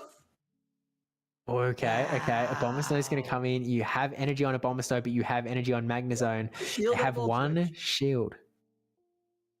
Valarash lets it go. Oh my gosh, the energy ball coming through. No, it's not enough. Oh no, the Powder Snow comes through. Magnezone goes out and Abomasnow stays around on 1 HP, pushing Existing Monkey into a 2-1 position in the grand finals. What? Steve, that was incredible. That was incredible. And we saw it. We saw Valarash. She wanted to. I think the throw might have actually costed him, or not shielding, definitely costed him. If he shields, he doesn't have the extra energy for another energy ball. He'd have to only throw an Icy Wind, which means he gets another Volt Switch off, but he doesn't. Instead, he lets the throw go, and oh my goodness, Steve. Oh, the Powder Snows come through so quickly. Oh. Wow, that is some micro play. That is some micro play. It seriously did just come down to that shield call in the end. If you shield it correctly, Valarash wins. If you don't shield, well, we saw what happens if you don't shield. Existing Monkey takes it a 2-1 as we go into a potentially entire tournament-winning match with a Lantern into a Talonflame. And so here comes Magnezone to try and save the day. But it looks like Existing Monkey is actually letting Valarash get a little bit of energy here, which could be a bit of a nightmare. So we'll see how it does play out with Valarash shielding up the first Surf. Do we see a swap from Existing Monkey? There it is, into the Umbreon again.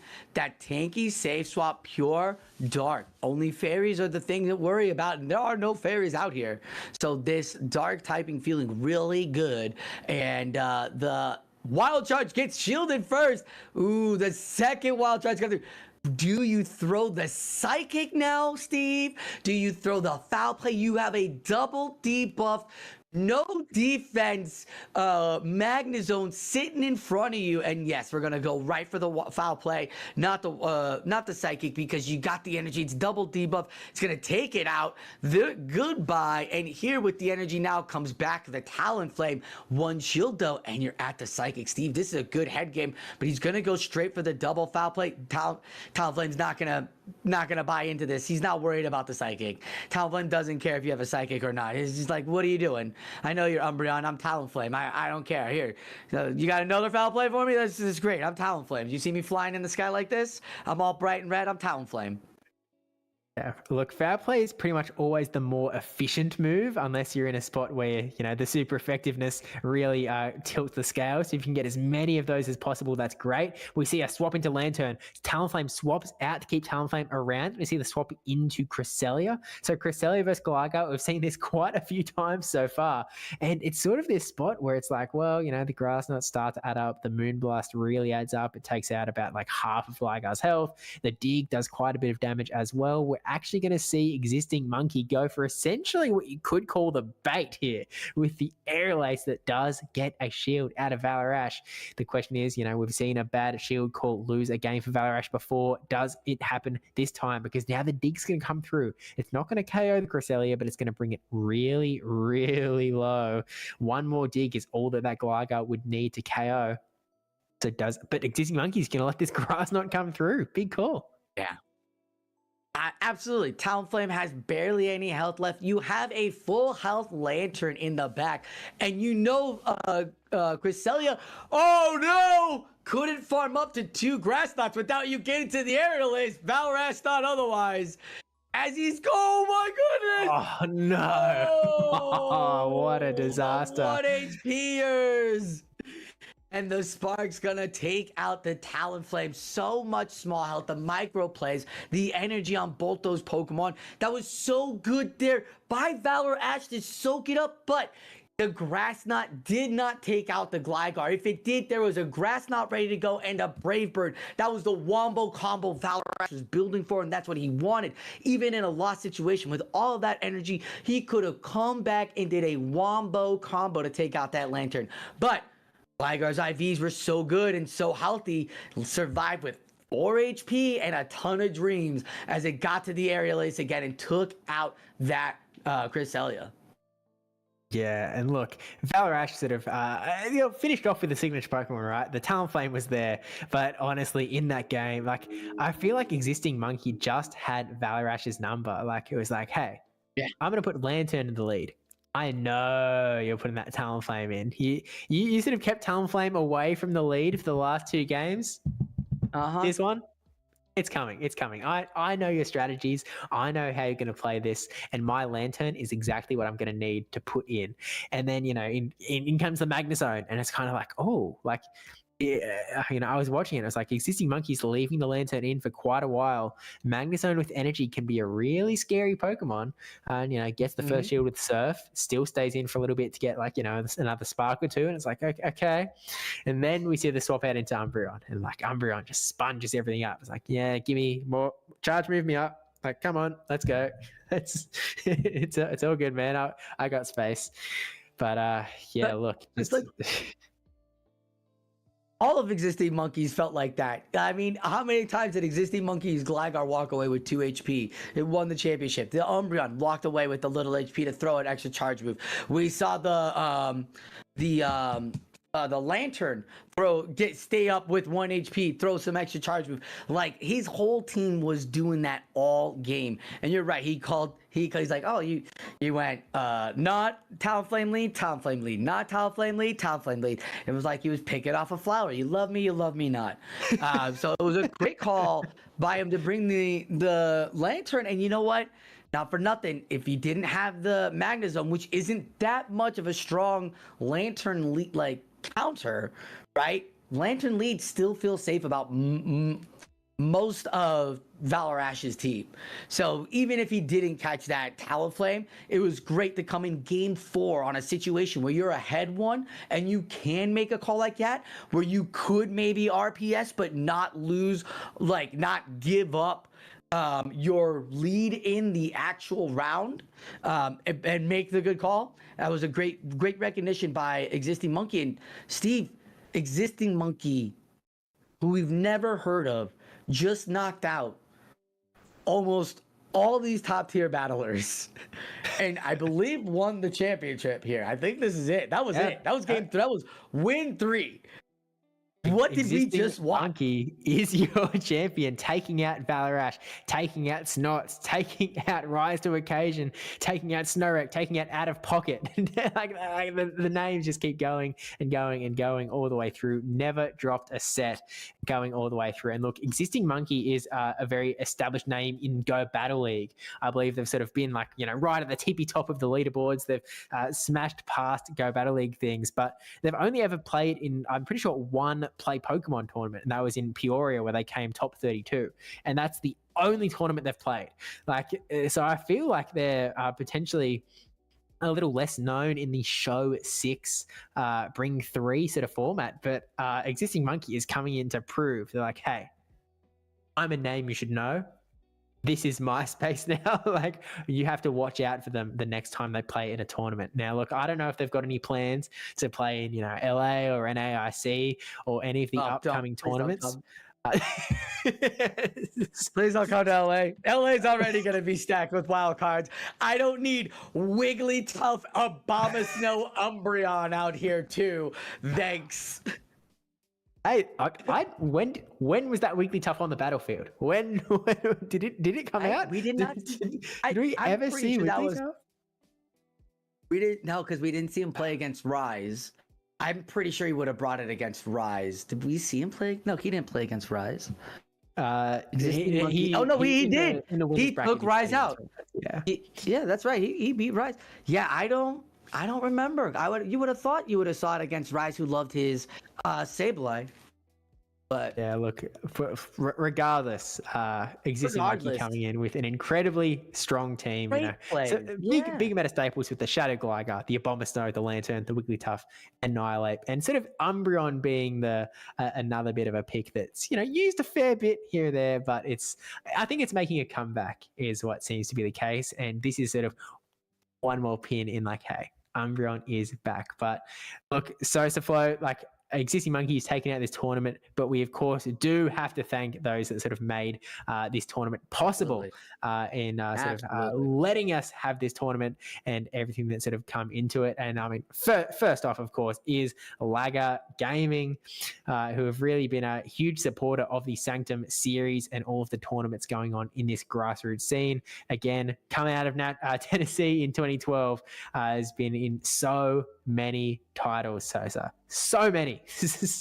I've been seeing their Twitter account just popping off with achievements in all sorts of games, and I think you can see a ton of them behind the graphic here with our one and only Dunebug 97 in that top right hand corner, coming out and supporting so many scenes across the esports arena, which in the current environment is something that we really need to cherish and appreciate these people that are around supporting not only Pokemon Go but esports in general. So massive shout out to LAGr Gaming, and of course there are other ways that you can support LAGr Gaming, and one of the big sponsors is, of course, Cardo Max. With over a decade of experience in business together creating high-quality products, we turned our attention to bringing research-backed supplements to the market designed to enhance concentration and neuroprotection in the most efficient, convenient way, with a diverse and wide range of liquid supplements, providing scientifically proven nutrients to support the optimization of a strong mind and body, enabling you to achieve your max. And of course, you can get some of that to support LAGr Gaming as well. There are other ways you can support LAGr Gaming as well.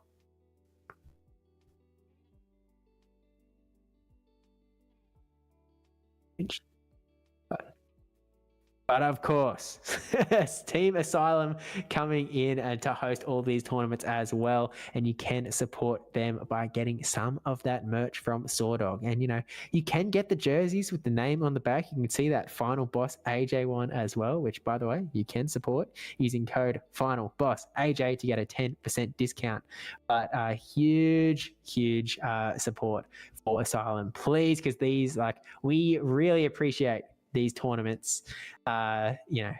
We don't get a lot of opportunities for grassroots tournaments these days, and Team Asylum here to sort of help have these happen is really important. And I think we have to do our best to sort of support when these tournaments are happening, spread the word, jump in when you can to sort of get those numbers up, show that these tournaments are worthwhile. And of course, there's that $100 prize pool that's sort of heading out to those top trainers as well. Existing Monkey taking home a little bit of a bag. So, for just, doing a tournament from the comfort of your home, you can sit back on the lounge and just that's not bad. Well, if you like that, if you want to do it from the comfort of your home, I personally like to be in the scene. I don't want to sit there. I want to see it. I want to feel it. I want to experience it. But this has been a wonderful tournament, and we need to get 35. It was 35. That's a lot of people.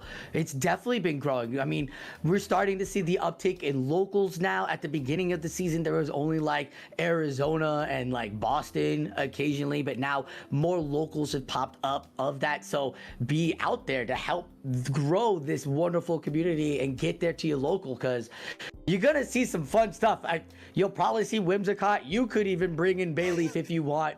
But there's so many opportunities for you to bring some great Pokemon and play with new stuff. And it's not always against, the best of the best. It's the best in your neighborhood. And once you start feeling it and getting around, Valarash lost in round 1 against Snot, but came back later and got his revenge because he knew how the battler was playing. So you could do that once you learn how your opponents play and how your rivals play and your locals. If you come to these, then you'll start becoming, rivals with Valarash, rivals with Rise to Occasion, opportunities to battle against them and really get to know how they play. Steve, I saw your name on there. I don't know if you actually did or not. Did you bring the Whalmer? You did. Yeah. So look, let's just say I woke up 5 minutes before the tournament started, and I was like, oh heck. And I opened up the team registration thing, and I was like, oh heck. And I typed in Whalmer, and I was like, I don't have a team. What do I run? And so I just grabbed anything I could. It was not a good team. First round, Hot Pocket annihilated me. And then, in the losers bracket, I did play with Whalmer, and it actually went really well. But unfortunately, I sort of threw. It was 2-1. But in one of the losses, I had a loaded Skarmory against a low health G-Fisk. I tapped Sky Attack instead of Brave Bird, and tapping Brave Bird would have won the game. So oopsies. But hey, I was just freeing myself up to come and help cast this tournament. Hey, I had places to be. We're getting stuff to do. We've got other battles to cast. I don't want to be playing my own battles all day. But look, with that said, mad shout out to everyone who's jumped into this tournament, everyone who performed so well. Existing Monkey number 1, Valarash number 2, and a Shady Equation coming in at number 3. So thanks everyone for coming. Thanks everyone for watching as well. And of course, thank you to Team Asylum for putting on these tournaments. And of course, if you want to jump in next time, stay tuned to that Team Asylum and the Sanctum series Twitter accounts, or X accounts if you're so inclined, because that is definitely the and of course the Discord as well, which sort of jump in on that and check out the announcements channel for future Pokemon Go action as well. But with that said, Sosa, have you got any last words? I think we've reached the end of the tournament. Of course, thanks everyone for coming out. It's been a good time. I think you're muted. Still muted. So, well, look, at least Sosa had no audio issues throughout the rest of the tournament. It's really all come out at the end.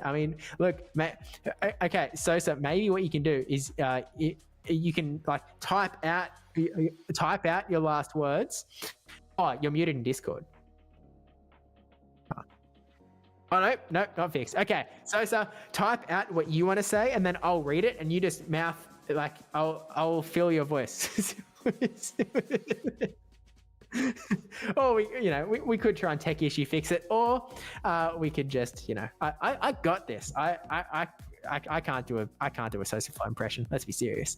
I couldn't possibly. But with that said, I do also just want to reiterate a massive thank you to everyone for coming out and watching and supporting these streams, because without you, it wouldn't be possible. And of course, a massive, bigger than Whale. Miss Mystic, we don't deserve you. And then trying to bring it, and you just announcements channel for future Pokemon Go action as well. But with that said, Sosa, have you got any last words? I think we've, reached the end of the tournament. Of course, thanks everyone for coming out. It's been a good time. I couldn't possibly, but you hear me now? Yes. Welcome back. Okay, cool. All right. I apologize. I don't know what happened. That's just so weird. So weird. But yes, Steve, my recap of the tournament, the meta is really healthy right now. If we're seeing anything, if we're seeing that battlers aren't just stuck bringing 3 different Pokemon and then trying to bring 3 counters against that. Battlers are bringing any kind of play style that they want, and that has been so great to watch and see as we're watching these 5-turn moves beat these 1-turn moves, or energy preservation here and there. You know, you've got Pokemon, Umbreon. When was the last time you seen Umbreon with Psychic do justice? Never. So it's a really healthy place we're at in this meta right now, where we are as a battling community. So I'm really grateful to see people like Existing Monkey, who we've barely seen before, be able to create a great team and take on great names that we've seen numerous amounts of times and have success. It only helps grow the community and make any battler feel that any tournament is theirs, and that is what Pokemon should be about.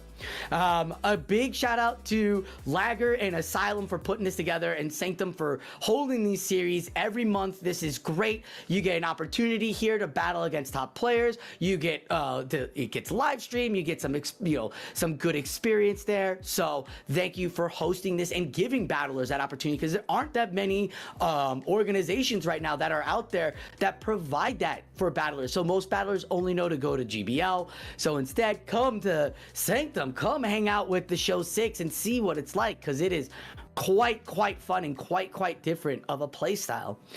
Then again, Miss Mystic, we don't deserve you. Thank you. Absolutely to that. And Steve and Final Boss AJ and Mystic Sparkle, thank you for being a part of this as well. Y'all brought some lovely joy to this amazing tournament. And that is it. No, look, Sosa, it's been a pleasure to cast with you again. It's been some time. Dude, you. I just. No, you, Katie. No. Stop it. But yeah, look, it's been a great time. So thank you everyone for coming out, and we hope to see you in the next one. Stay tuned. Bye, everyone.